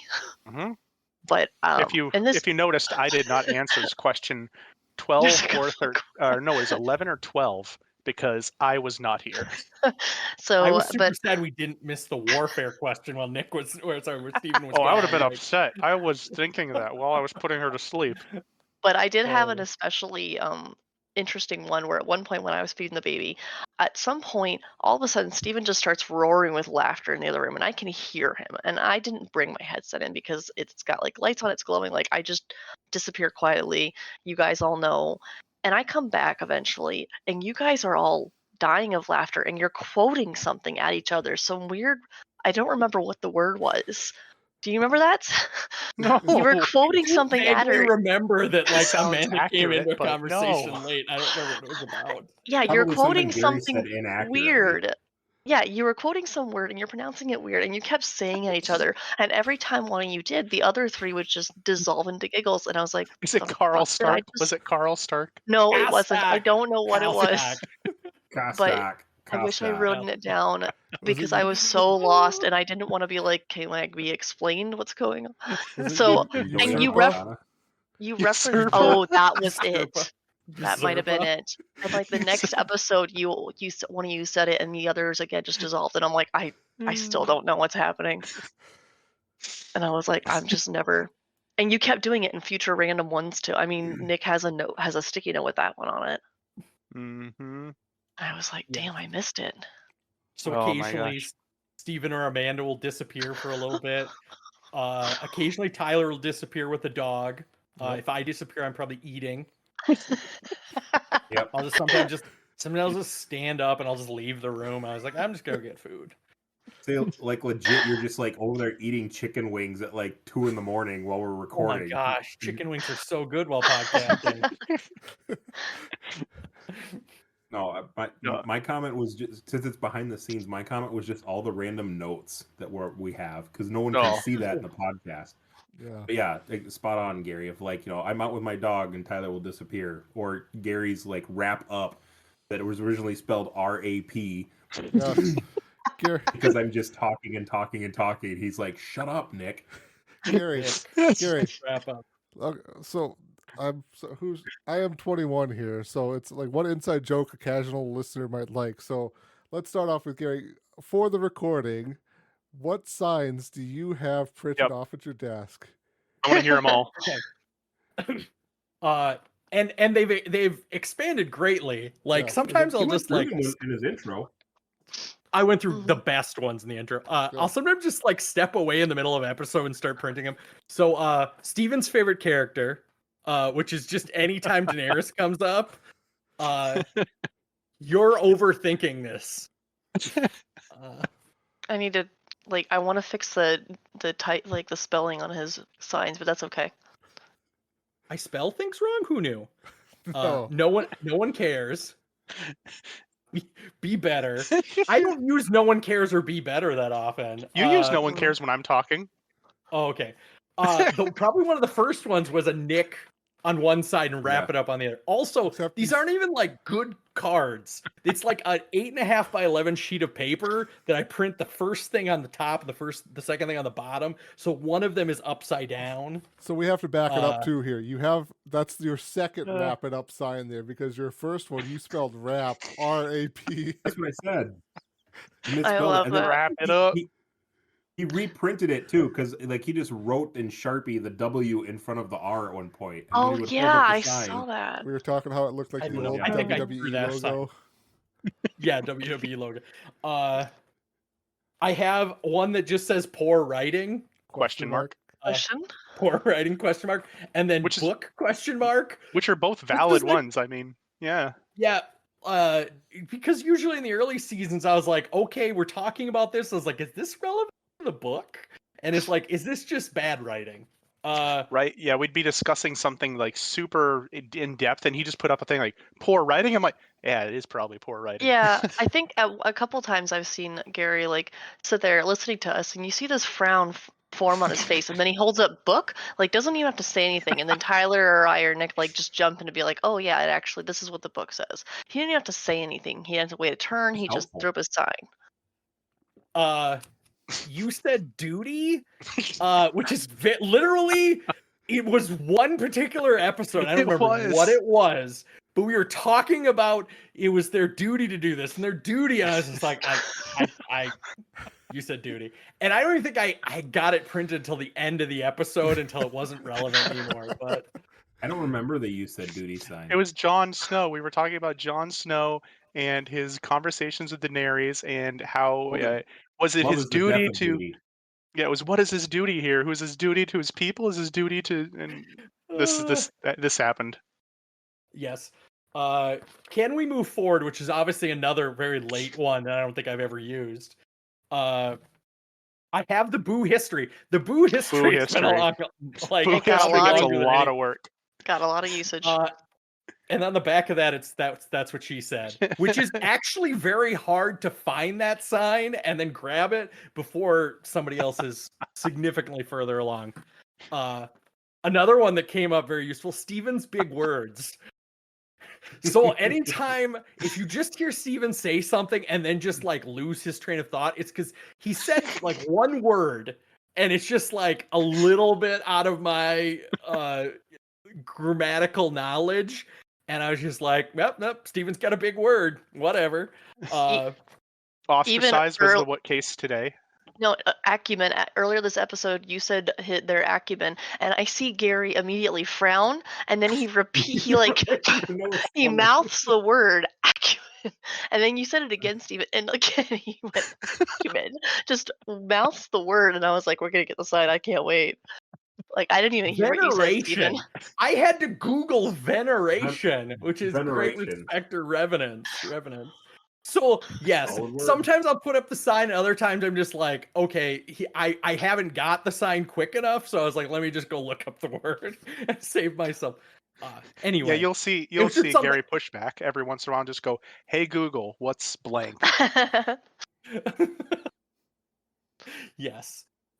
Yes. I'm just someone who enjoys words, but I understand that Steven knows a lot of big words, and I just makes me feel dumb. I made one that's just like yes. a joke, because sometimes, and it's just something about the same time as Steven's big words, it's just like I don't need to have a whole point. I just want to make a quick joke about something and be done. So Gary actually introduced that that is the only placard that Gary has introduced to us with a, hey, I'm going to do this. This is the context of how I'm going to do this. This is what this is going to mean. We got the entire discussion of what quick joke meant. Yeah. What number are we on? Have we been counting how many signs he's got? Gary, Oh, no. count. No. I'll go back and count near the end. And we get next episode, which is an early one, and then spoiler, because Nick specifically, this is another Nick specific one, because Nick will spoil everything. It's just like, are we spoil everything? And especially when we're doing 2 episodes in a week, it would be like, Nick, I think you're in the next episode. Yeah, that happened a couple times. I did that a few times too. I had to watch that. And my only triplicate is We Need a Hero, Too Far, and then just in very tiny letters, Steven is wrong. 1, 2, 3, 4. I have enjoyed the signs, Gary. 10 different pieces of paper, and what's worse is that I have to like spread them out and try to find them quickly. So they're all doubled. So, and that one is triplicate. So that's 21. Steven, I think you should publish a dictionary and then take a photocopy of Gary's Steven's Big Words sign for the cover. That'd be great. It's merchandise. When this podcast hits it big, we'll have merchandising. There we go. There we go. The T-shirt, Awesome. Steven's Big Words. Nick, before we jump to yours, I want to mention another inside joke of like, I think this is a while ago when Gary first dropped the Hero of the Revolution thing. Oh, I went out to some site or whatever and created like a T-shirt, basically just mocking up like Gary's Hero of the Revolution or something like that. We were this close to buying it for Gary because it was amazing. It was legitimately amazing. Along with Ramsey jokes, there's also a lot of Joffrey jokes where like there's a lot of Joffrey jokes. I used to have a Joffrey Funko Pop, and I think I sold on a garage sale. But people mocked me for it. I'm like, but it wasn't. Your boy Joffrey was from you. Yeah, Nick. So your boy Joffrey. What signs? What Post-it notes, Nick, do you have in rebuttal to Gary's Post-it notes? Oh yes, rebuttal notes. The rebuttal notes that I have, I don't have that many. I think I've only got 5 or 6, but I do have the 2 that I use the most against Gary are Boo Gary with a frowny face. I have a yay history because I'm all about hearing that context. I've got a Littlefinger was right. This is mostly for Tyler, because Tyler hates Littlefinger. True. The your boy Joffrey. That was totally because I think that was something you said a couple times early on, Gary. Was like your boy Joffrey is over here screwing stuff up. I forget what the burn one was in regards to, but just going back and forth, throwing shade at each other with the agrees and disagrees. Sounds right. Fair enough. I have a hashtag stay classy. That was specifically for Gary. Yeah. Probably. Probably. And then the one that's my favorite is Usurpa. Usurpa. Usurpa. Usurpa. Usurpa. Again, one of the quote unquote big words was how he became an usurper, but the way Gary heard it was Usurpa. Is that spelled correctly? Like, that's how terrible I'm in English. Like, I don't even know. Is it with a Y, a U? ER. ER. Usurper. ER. Usurper. Usurper. PER. I mean, it could have a silent W in there. I wouldn't know. It's true. You never know. Okay. My favorite miss when because Gary every once in a while, like he said, he's doing other things sometimes at the same time, so he's not exactly always listening. And my favorite one was when Tyler was talking about the Karstarks and how they were leaving everyone and et cetera, et cetera. And Gary just goes, "The Carl Starks? What are the Carl Starks doing?" The Carl Starks was amazing. I forgot about that. The Carl Starks. We have the famous city-state country of Dorne. that Mhm. So if I had been able to, by the way, answer question 11, that was my answer, was the city of Dorne. Yep.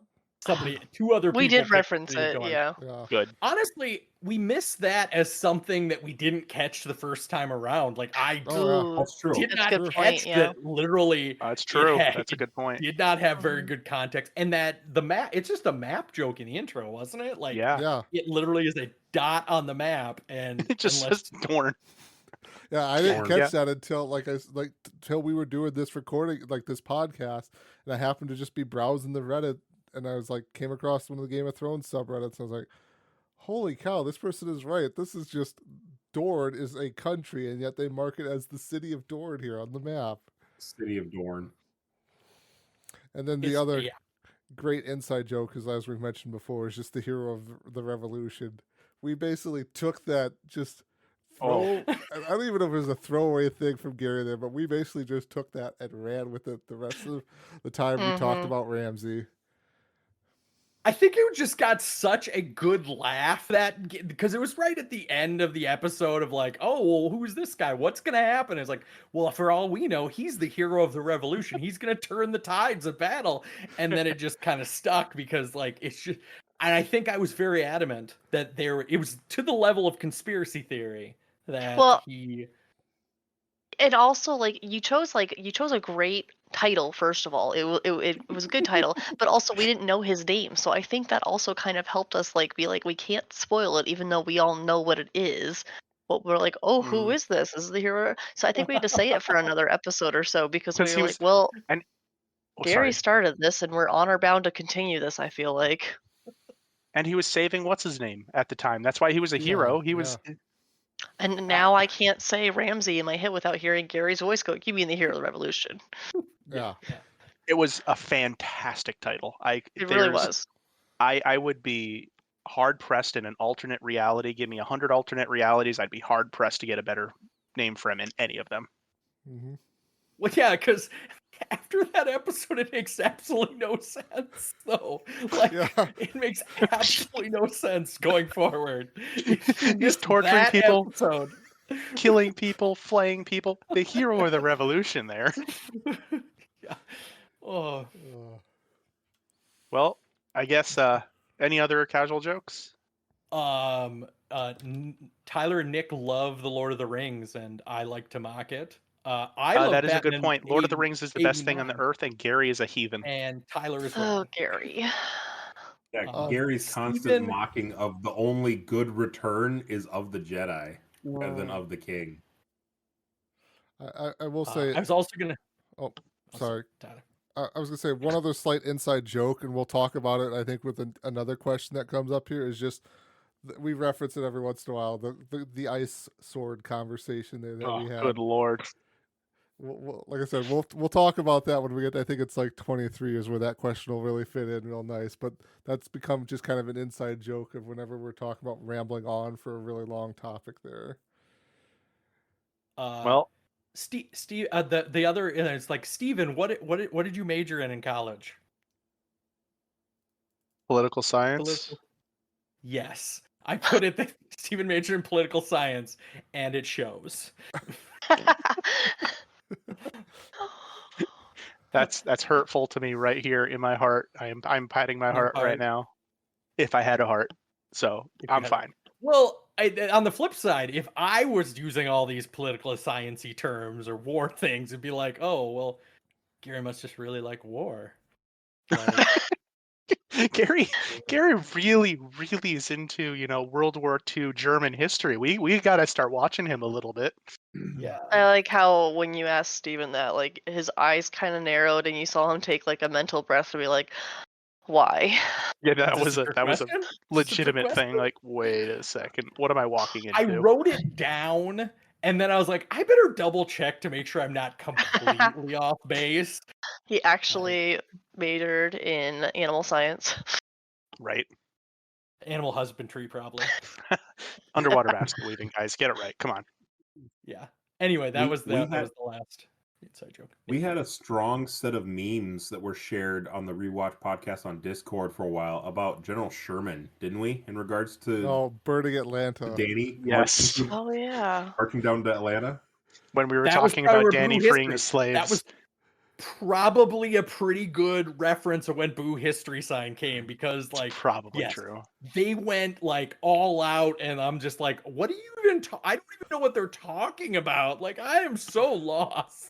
Listener, I may have shared about 15 Sherman burning Atlanta memes. Yeah, There so- was many. So to jump in here real quickly, just so the listener understands, we have a channel in our Discord basically hidden from basically everyone else that is just us who are part of this recording, and we share stuff in there constantly. Like these questions kind of came all from there. And Steven, one episode, just started dropping memes basically in that channel of just burning Atlanta.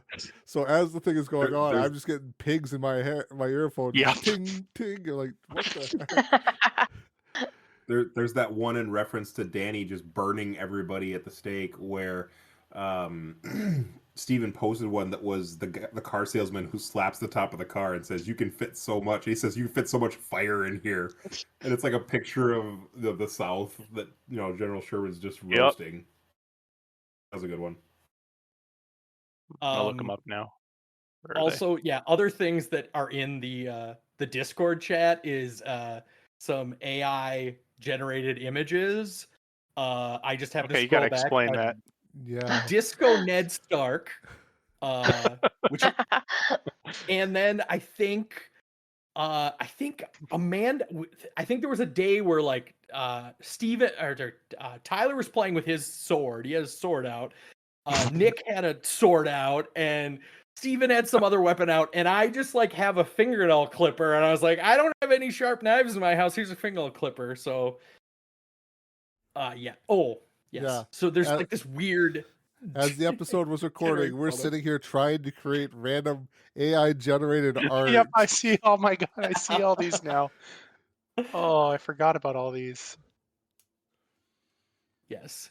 Oh, and this is where Gary, you got your unicorn, Yep. fantastic unicorn assaults thing. Yeah. We all got new Discord avatar or profile pictures there. And as this episode is recording, here we are just throwing different things into the chat channel there. Yes. So sometimes if it just seems like we're off the rails, it's because we might like Because we're off the some rails. episodes we're just off the rails. Like we're just a whole separate conversation happening in this chat. Sometimes we get easily distracted.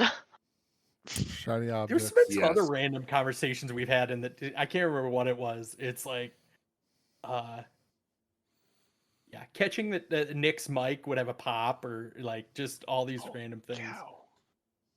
Again, it is well documented. I have the worst IT setup. It is Yes. true. Yes, you do. You are the worst. Oh, I found Anyway. them. I found them, guys. I found the Sherman postings. I found them. Speaking of terrible IT setups, I am not very on the ball with going through and looking at Discord notes. And so No. there'll be postings about when we record next.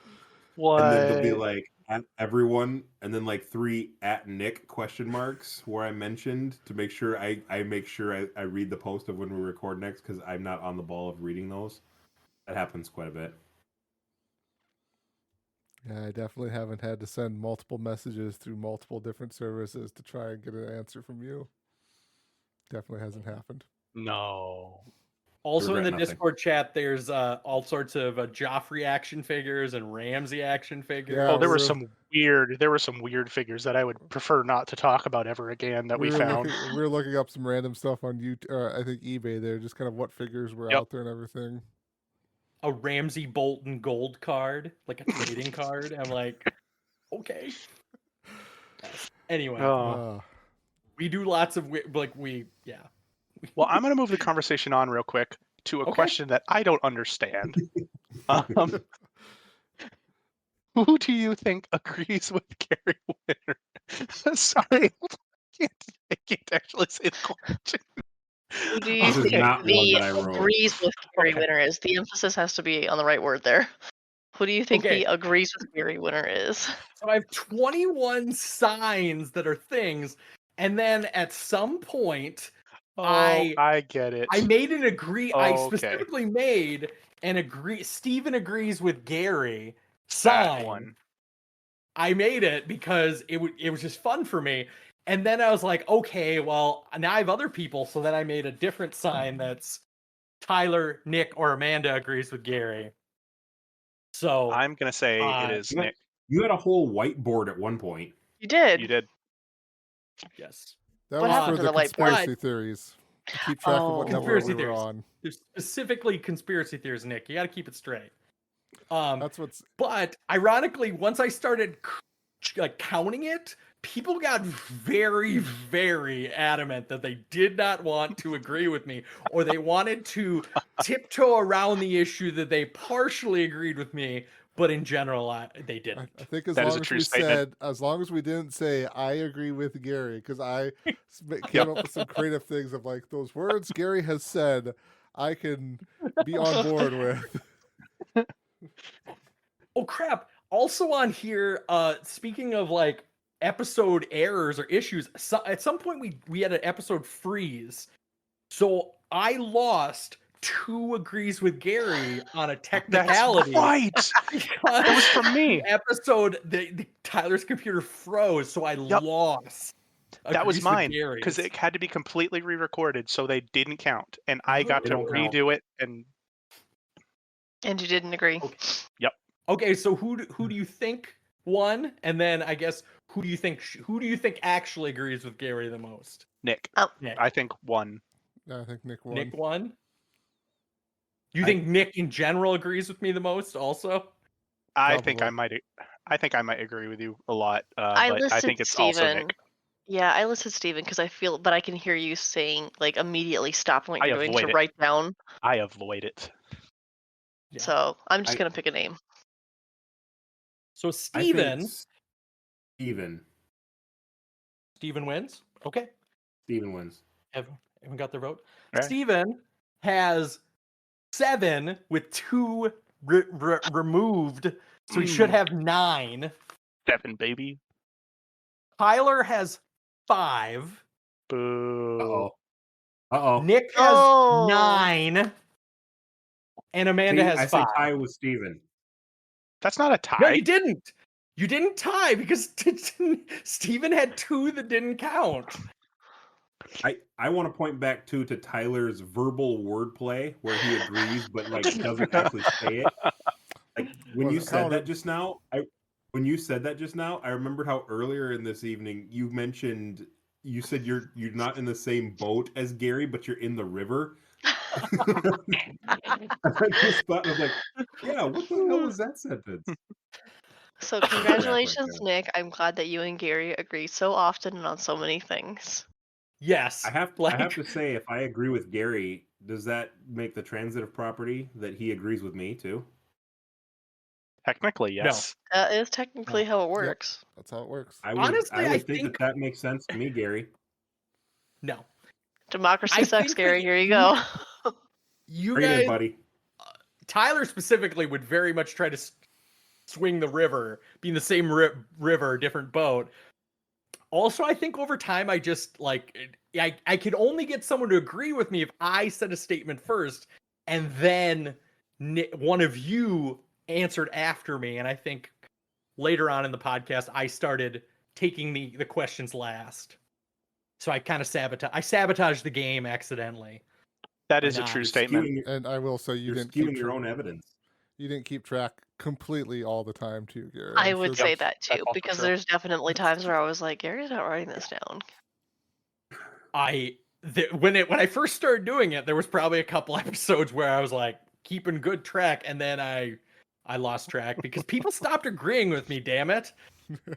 They snuck by in the technicality that I wasn't paying attention. You can know how fast a molecule is going. You can know where it is, or you can know what its properties No. are, but you can't know them all at the same You time. can know how fast it's going or where it is, Steven. Damn it! I know. I was adding the last one. That's why I stumbled. I'm like, God I damn it! know. There was only 2. Eric's That's got not his a Steven eyebrows big going, word. guys. I don't even know like what he's quoting. I'm in shock. Anyway, I think do we cover all of the Gary? Yeah. Nick think is the so. ultimate winner.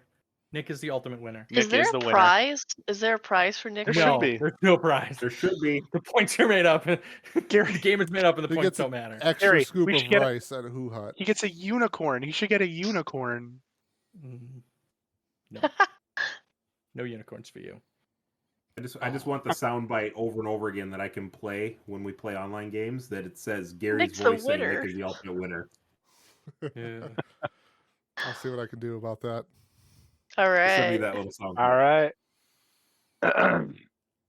Amanda, next one.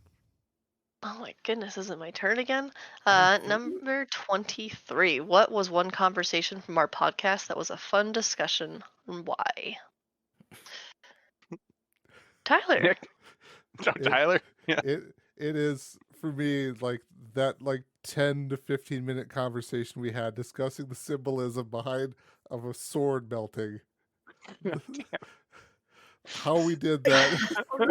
Everything like that. First, like it was the second topic of that episode. Like we didn't get very far, and then we No. realized that we were like a half an hour into the episode, and we were still talking about something so insignificant. It happens like it's like the first thing that happens in that episode. I think even before the credits roll, it's like it's Tywin having that sword melted. Yep. So that's mine there because I thought that was just kind of just shows like the way we all thought about talking about this episode and everything too. We all had different perspectives on it and everything like that, and then we just sat there and brainstormed like, oh yeah, like the wolf, like the throwing of the wolf pelt on there means the symbolized destroying of the Stark lineage and everything like that. So I'll say for me it was little conversations about like military history and having those kind of talks with you guys about it. And I remember like at one point one of you guys was like, so correct me if I'm wrong on this, but they wouldn't use really long spears to defend inside a city because that's really stupid, isn't it? And I was just like, that's entirely correct. And that was, I mean, those are fun conversations. I think that was talking about the frickin' Unsullied taking over Yep. Casterly Rock there with their spears. Mm-hmm. I think it was actually the Barristan Selmy one when Barristan Selmy Barristan dies. gets killed, I think. That too. That's They're trying to Grey Worm's trying to fight him off in like literally a 10-foot space, swinging a gigantic Yeah, pike, which is and there's literally- no way that would be ideal. Yeah, you literally lose all advantage of the weapon. The harpies are just like slaughtering people with short swords going to town. I can't. For me, it would probably ahead. be one of the like there was a couple times Steve will go off the rails, but there's been like 2 or 3 times where Steven just completely goes off the rails on his hatred of Danny. Like Maybe. those are the good. Anyway, He deserved it. Stephen was just that lone martyr on the hill, and he had to make sure he shouted out his piece. I was. He was feeling a bit picked on by all of us, I'm sure, but it's because I wasn't. I was very warm and safe in my conviction that Danny was a horrible human being. yes. Any other fun conversations?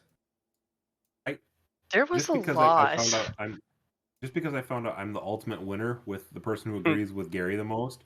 I have to say the fun conversations for me are the ones where everyone's on the same general consensus about like, how a character's ethos are, or like their convictions are noble.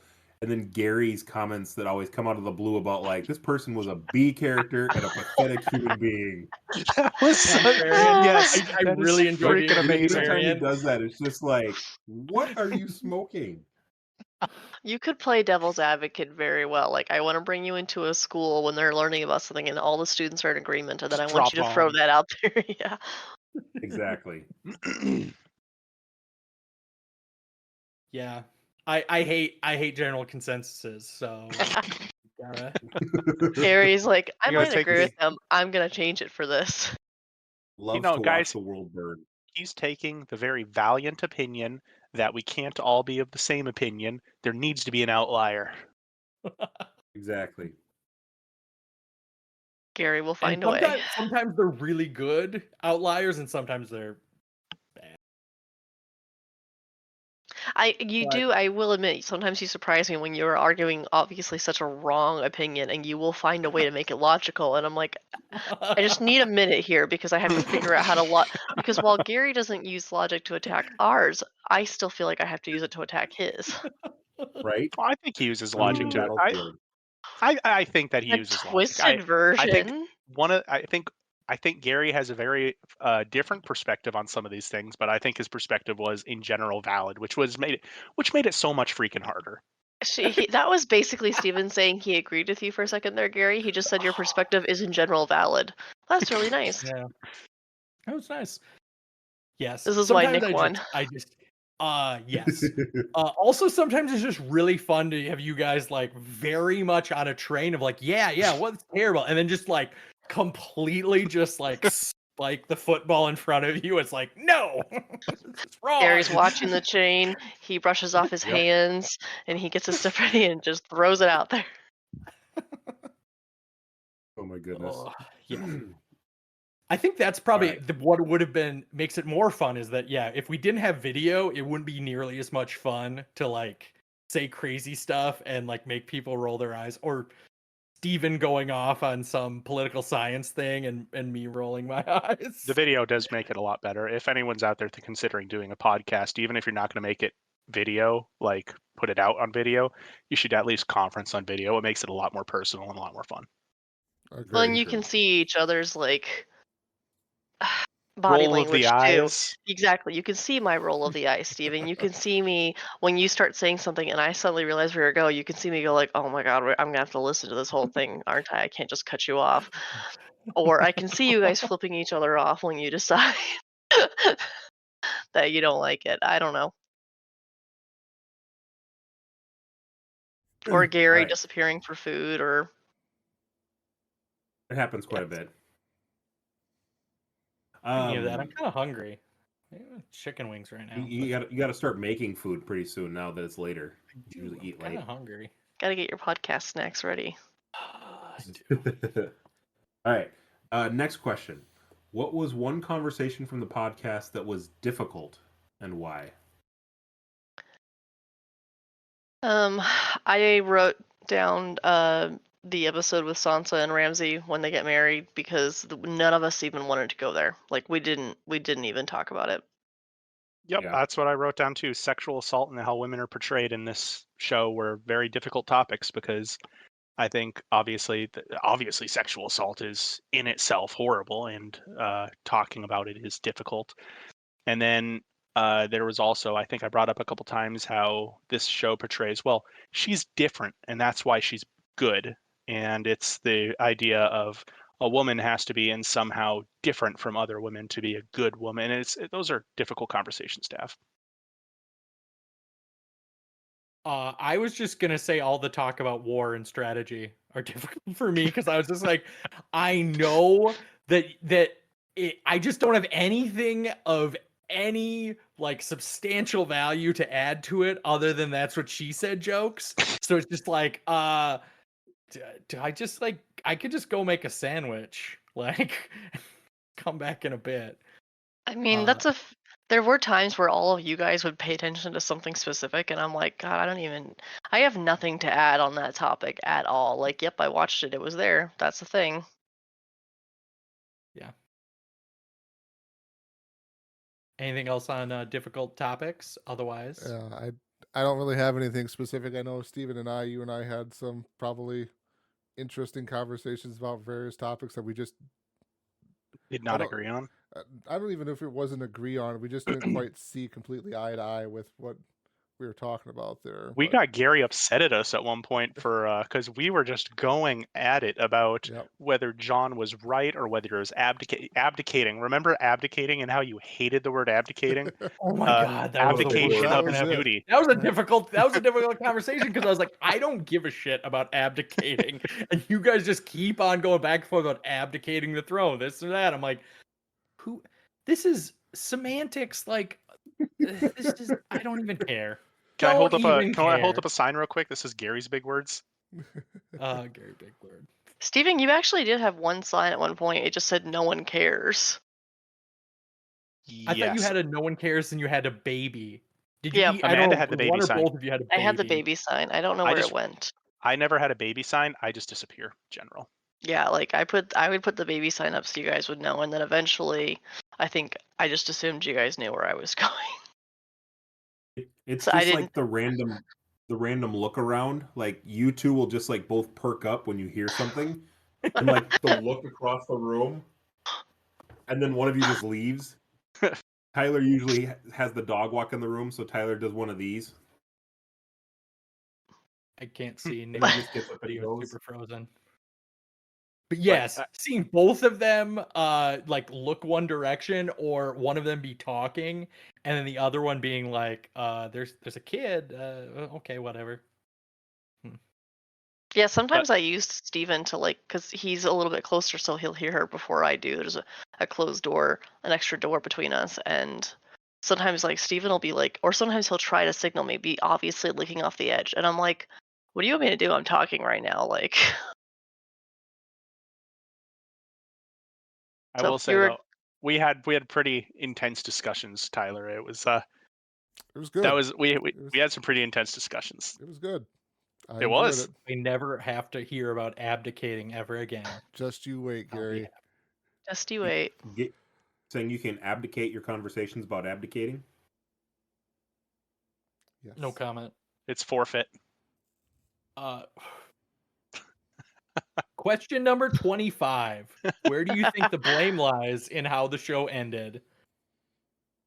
I'll let So- anyone pick it up if they want to pick it up. I put this in there. That just hit me just recently about this because we a lot of times wanted to talk about the showrunners, Dave Benioff and Dan Weiss or something like that, The D's. Yeah, The D's. as they were so famously called on the internet, D&D, which totally wrecked the Dungeons and Dragons community for the longest time, I am sure. 'Cause they're wondering, why are we being called out here? But a thought came across my mind here is George somewhat to blame for this? Because so I mean, I think we all know kind of where I'm going with this. The fact that the books are not done, so there is no, because we can all agree seasons 1 through 4 are fantastic because they follow the books fairly close. They make some changes and stuff like that, obviously, which later bit them in the butt because of how they consolidated characters and everything like that. But does George take any blame in this? And again, like I said, we can look, yes, he does, or maybe no, he doesn't, because he wrote these books a long time ago. He all of a sudden got really rich and famous. Anything he writes now is basically going to be under scrutiny to the fact that if you don't like it, that just sinks everything there. He just then hears about it 10 times even more. So just wanted to throw that out there and kind of preface it a little bit here before I turn everyone loose. So starting with Steven.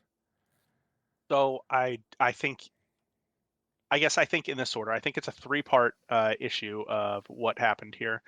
And I think George is part of it, but I do not think he is the greatest part of it. I think that George R. R. Martin needs to finish the books. Just sit down and write. I mean, you're an author. Just do it. Just sit down and write. And part of the reason why the show can't go on is because it doesn't have proper source material. And that's what happens when you don't have proper source material. That being said, I am laying the majority of the blame at the feet of HBO. And I'm laying at the majority of the blame at the feet of HBO because HBO doesn't know how to land a TV show. I don't know why they don't, but they don't know how to land a TV show. You think about Westworld. Westworld crashed and burned after starting absolutely to sky high. And I guess I should say they don't know generally how to land a TV show that's based on a book. Band of Brothers is probably the big outlier there, but there's just so many. If I watch a HBO TV show, I prepare This was myself a that the first mini several. series, though. What? Band of Brothers was a mini series, so they That's a knew good where the point. start and the end was. That's a good point. But with these the TV shows that go on, I prepare myself that it's going to be bad at the end.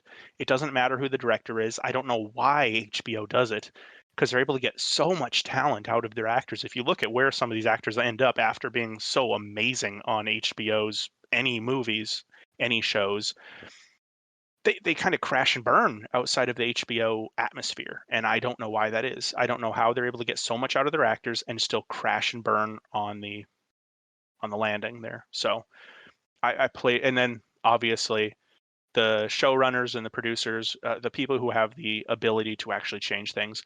George R.R. Martin did give them some sort of ending. And you know what? I bet you money that the terms of the conversation there were, you tell us the generalized amount of what happens at the end, and we will build around it. And so if you don't have enough content at the end, that's on you. You told him you were going to build around it. So if you are just going to sit there and go, well, we don't have anything, that's your job.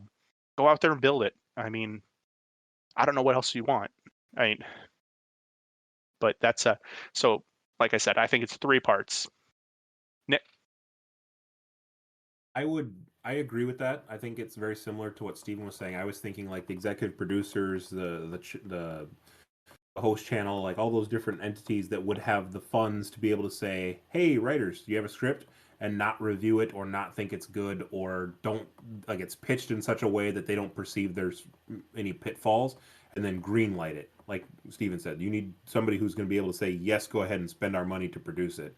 Just because it's written poorly is a good scapegoat, but there's so many entities that, could have checked those results from coming out at the end.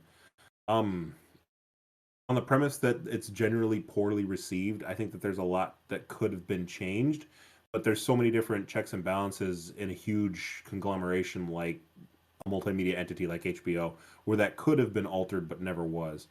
I do think that what Steven was just saying was really caught my attention too, of how like the source material from George R. R. Martin. I mean, if they're given something to know what to build around, there has to be some sort of core idea or nucleus of what he presented for them to build off of. And so if that is plot twist, Danny's the killer or Danny's the end tyrant, like that alone is enough that's like, holy crap, how do we build to that? That's not what we're seeing right now in season 5 or season 6 as we're building towards 8 seasons. And so maybe there's some gap there that just it's such a twist or a result in George's head that he hasn't fleshed out in books yet, that's something that's hard to convey. And so I could get on board that George R. R. Martin is responsible for that, even if he gives them an idea and it's their job to build around it. Maybe he doesn't convey enough of saying, here's how I think you could get there, and it's their job to build it, but it's so far fetched. It's like I have no idea how we get from A to Z. So I would agree with what Steven said. Amanda? I would also somewhat mostly agree with what Steven said. I think it's a combination of things. I do think that while George R. R. Martin, I completely understand you are going to write this book in your own time, and if you rush it, you might not have the same masterful result. I would appreciate it if you'd speed it up a little longer, since I have had the time to be introduced to this book series, read it several times, watch the entire series get produced and made, and another book has still not come out yet. So I could deal with speeding it up a little bit if we could just have a nice compromise. But that being said, I do think some of the blame lays with with HBO. They picked up a series that was not finished, and they knew they were not going to have enough source material. So either the plan they made to get through that was either flawed, or they knew possibly that the ending was just going to be rough, and they were cool with that because they were going to be fine for the first couple seasons. I don't know which of those. I do think some of it, the writing could have been helped a little bit there.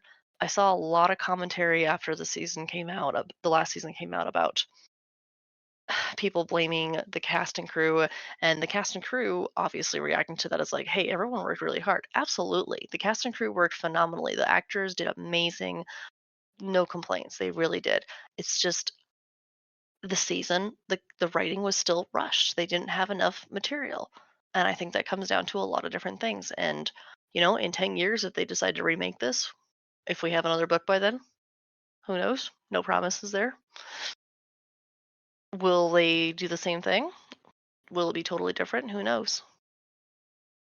Game Gary? of Thrones, Snyder cut. Just hours Yeah. of slow mo. Yes. I would say that starting off with George, I feel like ever since the show started to pick up, and even I think ever since the show started, like anytime he picks up a different project, people get pissed because he's written comic books, he's written all this other stuff. Fire and Blood, I believe, was written after the show started, but before like anything else. Yeah, I and it's a feel good like- book too, damn it. So I feel like that's what doesn't help George, is that people see that he doesn't have his eye on the prize. He doesn't want to finish it. He's not ready yet. And that's just frustrating. And obviously in the early seasons, I can't really hold it against him that I think he directs like one episode every season, and he writes the screenplay for like one episode. So I understand, it's his baby. It is literally his art, his life's work. So it's not surprising he wants to stay with it. But I think at that like pivotal point, like where does HBO hold the blame, is that it wasn't finished and we didn't have a clear picture. Like, would that have been the point that you could have done a 180 and introduced all of the plot lines that were missing? Like, that would have been a good opportunity. Like, hey, let's slow down. Let's do some world building at the middle ground and then wait to get to try to find the finish line better. But also, like, I feel like they needed a workshop. They probably needed more writers to try to get them to the end. But at the time that I think that they were the holders of the key, it was so secretive that I feel like they kind of sort of probably were in a corner, because only so many people can know how Game of Thrones ends, and only so many people can help write it to that point. And this is not only the show's secrecy, but it's also George R.R. Martin's like creative works. Like, it is a multi-million-dollar secret of how his books end, and so it's difficult. And then the D's didn't help. Like, they're ultimately steering the ship like they needed to. And I think they were just ready to be done. And if they were ready to be done, I think they should just let somebody else take the helm. I just think it's right around that point where like everything goes off the rails, that like I think everyone just, the train was already moving so hard that HBO wanted to keep going. Like, you've already got a hit show, like people want to see it, they want more of it, and it's like no one had the balls to be like, hey, we don't think we can keep the quality to keep going. So that's my thoughts. Nick? I wanted to circle back again to some of the things that you had mentioned too, Gary. Yeah, I think that there's a certain level of, it got too big, how could we possibly fail? Maybe a little bit of Titanic syndrome, and decided to go a certain route thinking, how could this possibly go south? And some of the choices that were made, or the way it was written out, the way that it was enacted and ultimately produced, just led to too many ambiguities, too much that wasn't really fleshed out, too much that really didn't make sense or seemed rushed, and it kind of got the end result. It probably had too many people too, like you said, the cast members' schedules, people who wanted to go do other things. Like, I know the D's were talked to about doing one of the Star Wars sequels, and people lost commitment and didn't have their eye on the ball. And so it's like, well, I can go do this. Let's find a quick way to wrap this up so that we can go focus on the next big thing, rather than sticking the landing with this particular project. And I think that it led to some things that got missed by the wayside. Tyler, what about you? What do you think? Yeah, I was just gonna say those are all great points that I pretty much kind of don't really have all that much to add. I mean, like a part of me wants to throw the blame more at the D&Ds just because, again, they got towards the end. And again, like this is me spending probably too much time in the internet rabbit hole there of did they get their heads too big because now they got offered Star Wars, which Star Wars is a vastly superior IP, right, than the Song of Ice and Fire. So like, oh, we'll go make our next big buck with Star Wars. Let's wrap this hokey doke show up here and just get it over with. And you hear the reports that HBO wanted to go longer and stuff like that, and then we've mentioned multiple times as we were watching season 7 and 8, and even just a little bit with 6 there too, of just this show needed more time to kind of get to where it was going. I think George probably gave him the outline, and I'm assuming probably kind of what he gave is kind of where everyone will end up. Whether we like that or not, that's a whole other conversation. But where the characters ended up at the end of the show, for the most part, at least the main characters there, John, Sansa, Bran, and maybe Arya too. Like just those main characters, where they ended up is kind of where they will end up in the books. If the showrunners had that information, they did a poor job then of basically backing up the story there to get them to that point from where the books had ended, from what they had known. And again, they made decisions early on in their time of doing this show where they cut characters, combined characters, and everything like that, cut entire plot lines out of the books here for the show, for making the show in some ways better, and it's also some ways more streamlined, because ultimately too, like, we're a bunch of nerds. We really love this kind of stuff with the shows, but we aren't the audience that is going to make this a widely successful thing like it became. It needs to appeal to a larger audience and everything like that, which is what they slowly started speeding it to. Like, because we've mentioned multiple times the passage of time. We would have all loved to know how much time passes between last episode and now. We never got that. But to the casual audience, do they really care about that? So as the show kind of kept going on, getting more and more successful here, obviously the details started to be missed here and there that we all fell in love with the show for, which came from sometimes the books there. So, and again, like I said, I part of me is putting more of the blame on the showrunners just because I probably stuck too much of my time into the internet rabbit hole that it is. I feel they take the larger blame of it because they took their eye off and wanted to be done, which Gary, you made an excellent point there. Gary, I agree with you there. I'll say it that way. At some point in time, everyone just kind of wants to be done with this thing. They don't want to spend 20 years of their lives on this singular show. And at some point in time, actors just age out of their roles and everything like that too. So at some point in time, you have to find the end. And like Steven, you mentioned there, HBO kind of is bad about sticking a landing every now and then. So they just didn't stick the landing. What was potentially one of the biggest shows of our lifetimes just didn't stick the landing. Has kind of been relegated to forgotten about in pop culture now, except for us crazy people talking about it now, X number of years after it ended. Gary. Just gonna say, kind of repeating that, like the D's, just kind of probably, you can just sense they lost their passion. Like, as you said, they had other projects.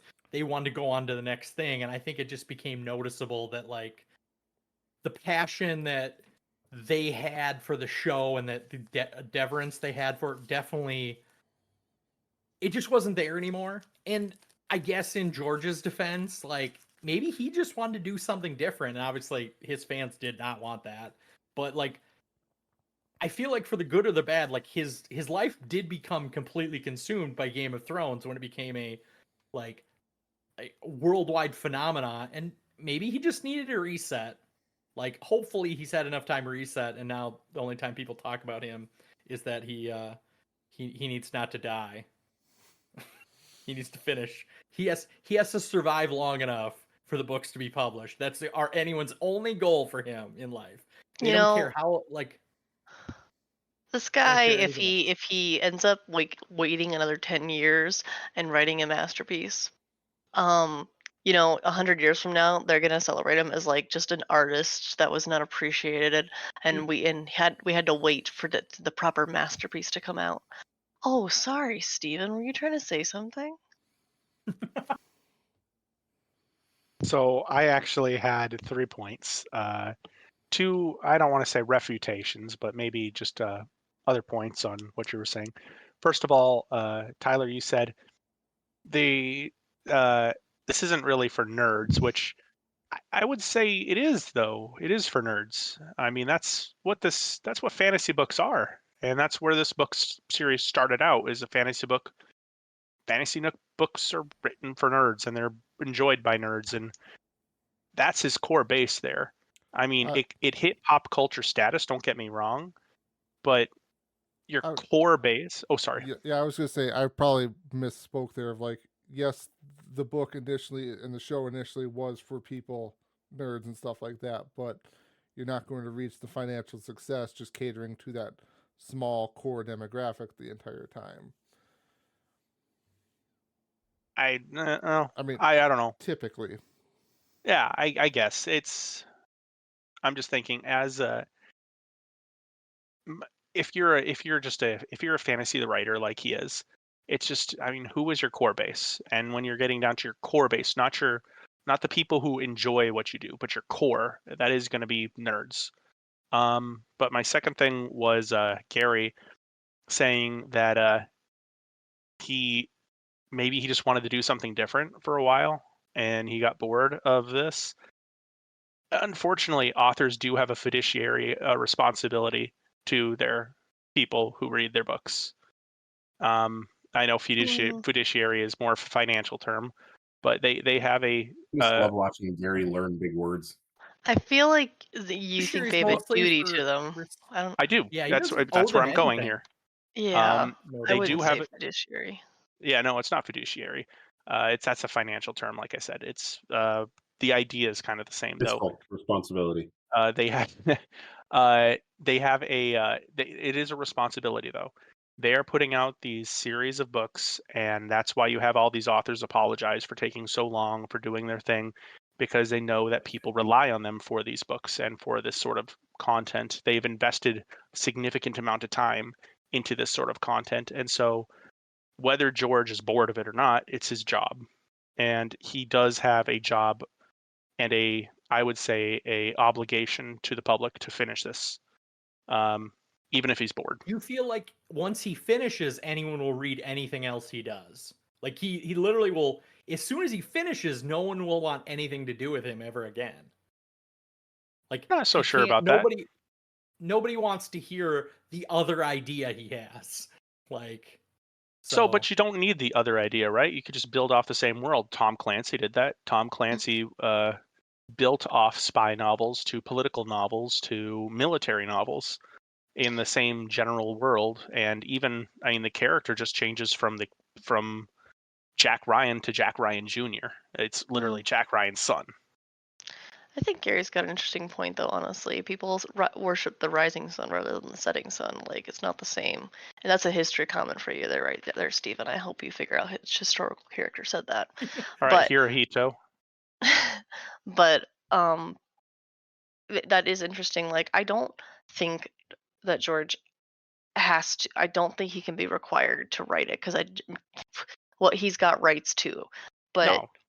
I'm not saying he's going to be put in jail if he doesn't, but this is, as a writer, this is his thing to do, and he owes it to his fans. It's like a social contract, basically. He's put put something out there, and now he needs to put more out there because the people who have read it and everything.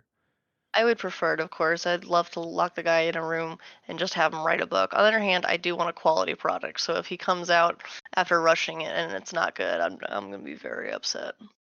So, I mean, we talk about quality product, and I know the reference that you made to Machiavelli, Michelangelo. No, neither of those two. To Leonardo da Vinci and not finishing your crap. But I mean, no one in Leonardo da Vinci's time, no one liked him. No one, his stuff was always half finished. Yeah, we venerate him now, but it doesn't help the Legacy. people of his own time. Right. No, I mean, I It's- totally agree. I do want him to finish the book. I just want a good book. All right, last thing here was, I mean, Tyler, you talked about how the reaction to his proposed ending was kind of negative. Do we think that he hasn't written the books yet? Do we think he's going to change the ending? Take Do you- feedback though. He's already said that he's going to take some feedback on how some of the things went. I can Yeah. see him changing smaller things. I don't think he's Yeah. going to change a major I thing. think the ending has ultimately changed, regardless of whether he wanted it to or not. It's going I to think so, too. change. But Okay.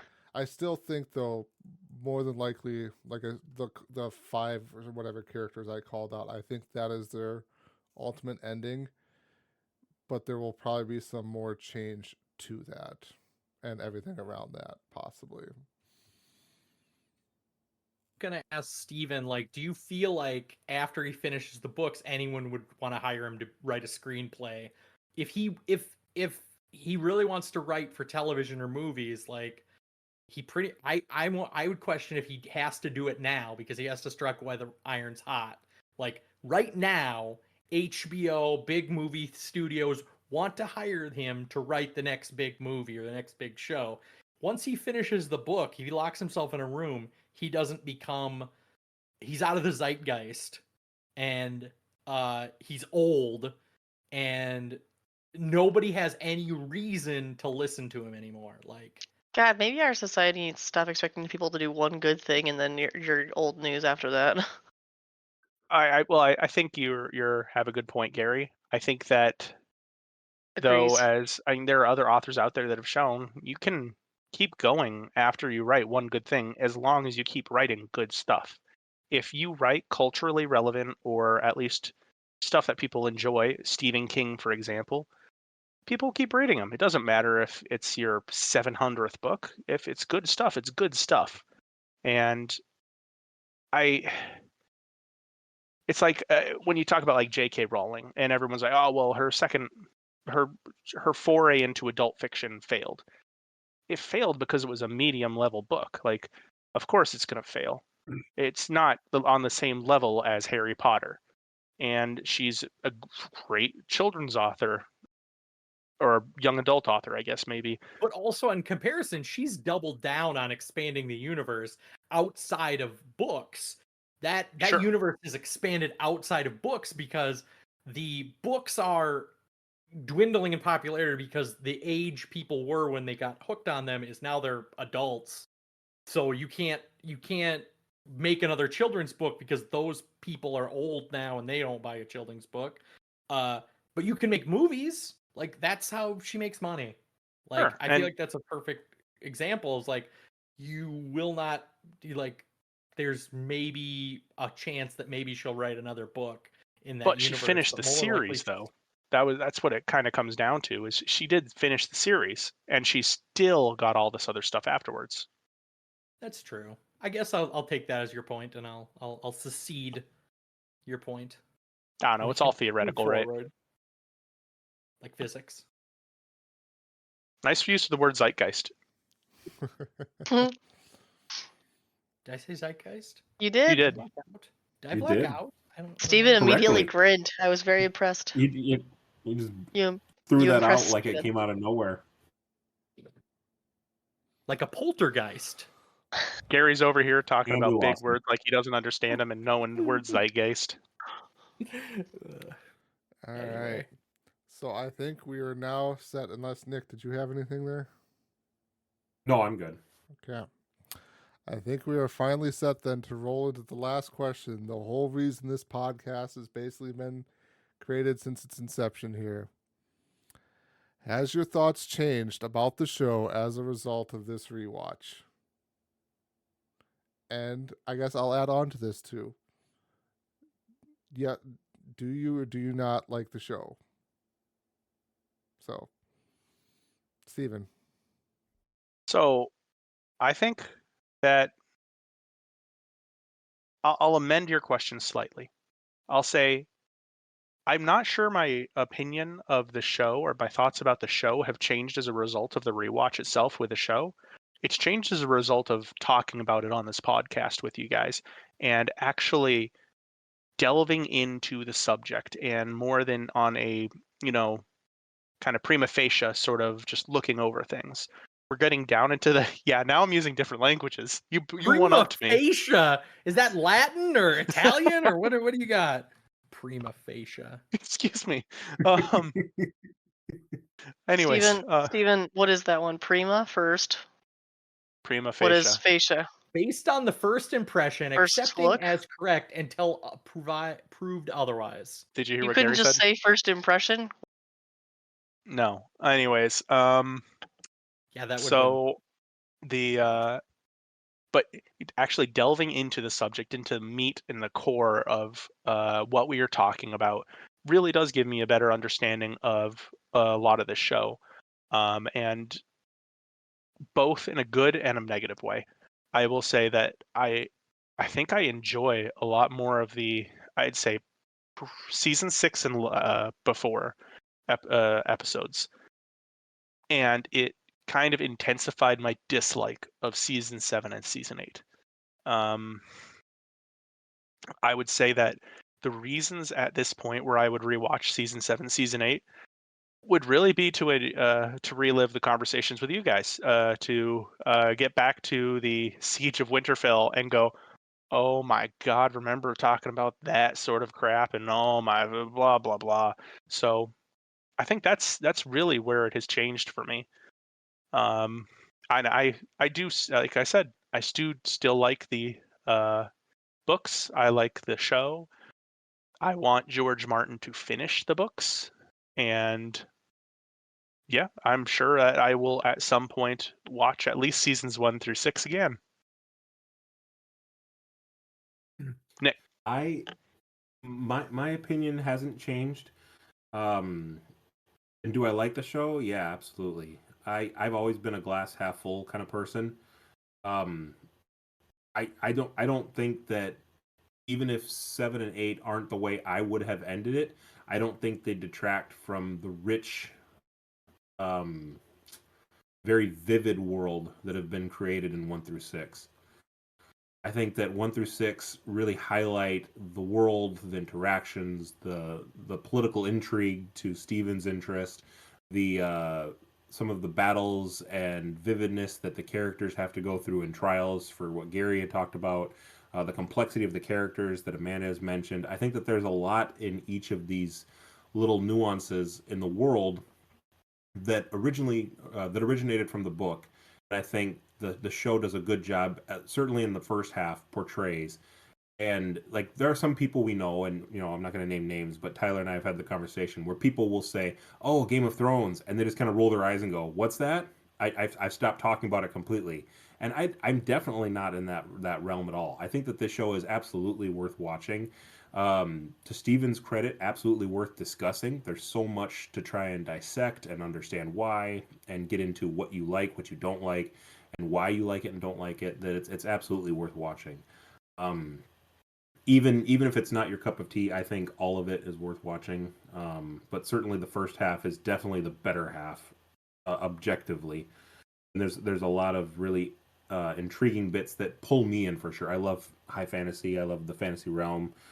It's obviously it's sci-fi, but it does try to ground itself in some, I think, medieval history. Poorly, but I think it tries to, and I think that makes it even more enticing. It's not wizards right off the bat. It's average human beings that happen to inhabit a world where dragons exist. And I think that tries to pull it in even more, talking about how you go about having warfare with these magical creatures in the realm. So yeah, I enjoyed it. It didn't change my opinion of it. I still enjoyed it as much as I did before. I think if anything, it probably is just a little bit more enjoyable for me, hearing all the richness that you guys brought to it for me. I guess I'll add to Steven's point of like it was very, I guess, interesting to hear other people's opinions, especially on the early seasons. But Yeah, I feel like on the rewatch, it definitely is more noticeable the degrade in quality when you start to like really notice that like the early seasons have lots of deep world building and character arcs, and the late seasons just felt like sometimes you're just following a character because you need to connect the dots between what they did last week and what they're doing next week. Like it doesn't. Yeah, that's I. But more to Steven, adding to Steven's point that it's just interesting to hear other people's kind of what they came at it with. Obviously, I just like being a contrarian and kind of seeing the craziness of it and just seeing other people's joy with it. I don't remember who was next. Was it Amanda or Tyler? Pointing a direction does not effing help me because we're all in different places. I can go next. My thoughts have definitely changed about the show as a result. Specifically for Steven, I'll read you off exactly what I wrote, Steven. Yes, damn it, Steven, I'll admit it, she was no paragon, but I will die on the hill that there was some good in her, and I live in hope that the book will make her a little more complicated about that in the end. That's all I'm giving you. I really do love this show, and I love the books, and it's an amazing world that he's built here, and despite my opinion, disagreements or hopes that it can be a little more fleshed out, I will eagerly await that book when it comes out, and it will come out before my demise, hopefully someday. But I think there's a lot there. I mean, especially when I go several months, like, or go a year without watching it, and then you see that the first time you watch that episode with the when the credits come through and you watch that intro, it's amazing how excited you get to be like, oh, I remember this, and this is so cool, and the music. It is a great show. It's a great book series. It's a great world. I mean, it's full of death and destruction. Everything you know and love will die, and that was true. And yet, it's enough to suck you in. I think the most I've learned from it is just to stop looking for those good people and bad people. It really is a beautiful example of what life is in terms of like everyone does good and evil. And all you can do is hope that some of them are going to do more good than evil. Well, that was a great way to kind of wrap it up there, but I'll try to keep up the class here. So ultimately, the answer to the question of do I still like this show? The answer is yes. I cannot get this. I mean, for goodness sake, here I have the sword of Jon Snow sitting right behind me here. I bought the 4K release there basically to watch this thing, even though I have HBO Max to watch it on. Like still think, I mean, this show definitely had the opportunity to be one of the best shows of all time, basically in my mind. But of course, as we've well documented here, I did not stick the landing. But that does not detract for me for the first 6 seasons that this show was. It was probably one of the best things to basically watch on Sunday nights there, of tuning in to see this show. Yes, Gary. Season 6. You all have said season 6. I never specifically give it a season. I would say like 4. So season 4. Everyone always the talks back about half is when it goes downhill. Everyone always talks about 1 through 4 as the complete best. I always give it up till 6 because 6 includes Battle of the Bastards and everything like that. And that's when, for the first 4 seasons, we've essentially dealt with basically our hero is being beaten down and constantly like losing every other thing that happened to them. They would lose, and 6 is finally when that starts to change, where the good guys actually start to win. I will admit there, so having talked this through with everybody here, I do, I'm willing to come to Steven's side a bit to see that the stuff for Danny was there. Again, we have to figure out a way to deflate his ego before the podcast ends.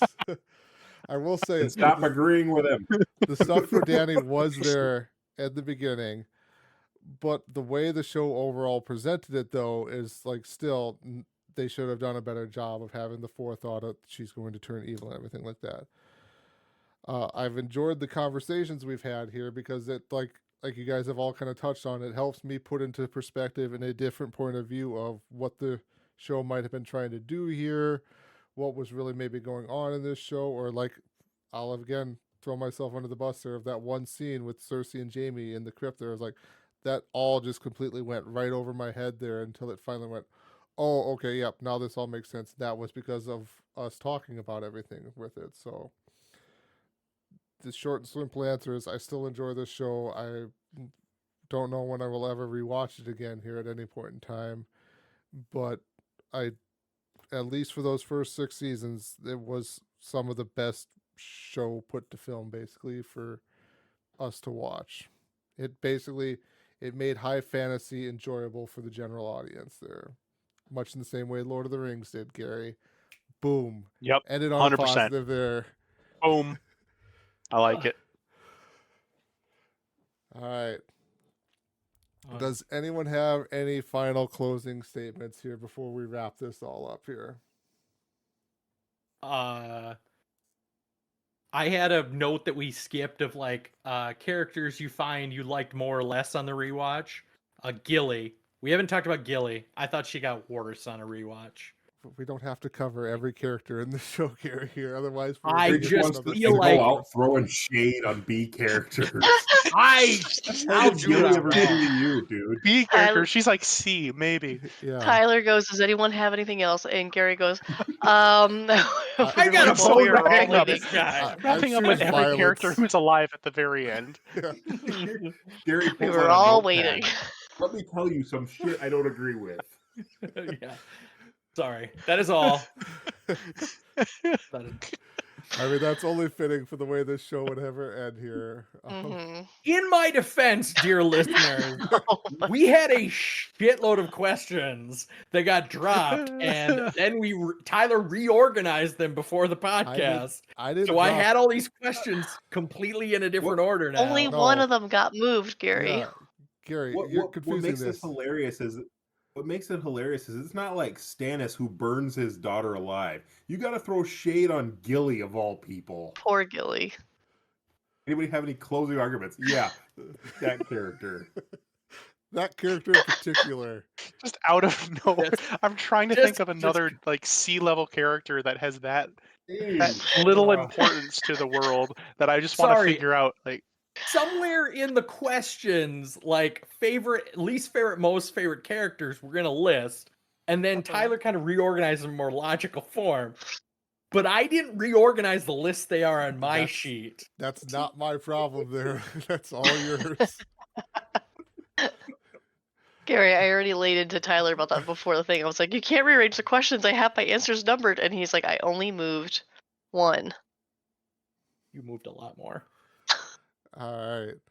So, dear listeners, we are still undetermined what we are going to do with this podcast going forward. So don't unsubscribe from us just yet here. But we do want to thank everyone for listening. Hope you've enjoyed this wonderful thing. And this will be the longest podcast I will have to edit here for sure. But thanks, everybody. Hope you have a good one. Until next time. Thanks. Now the watch has ended. Ugh. Ooh. Nick has ended.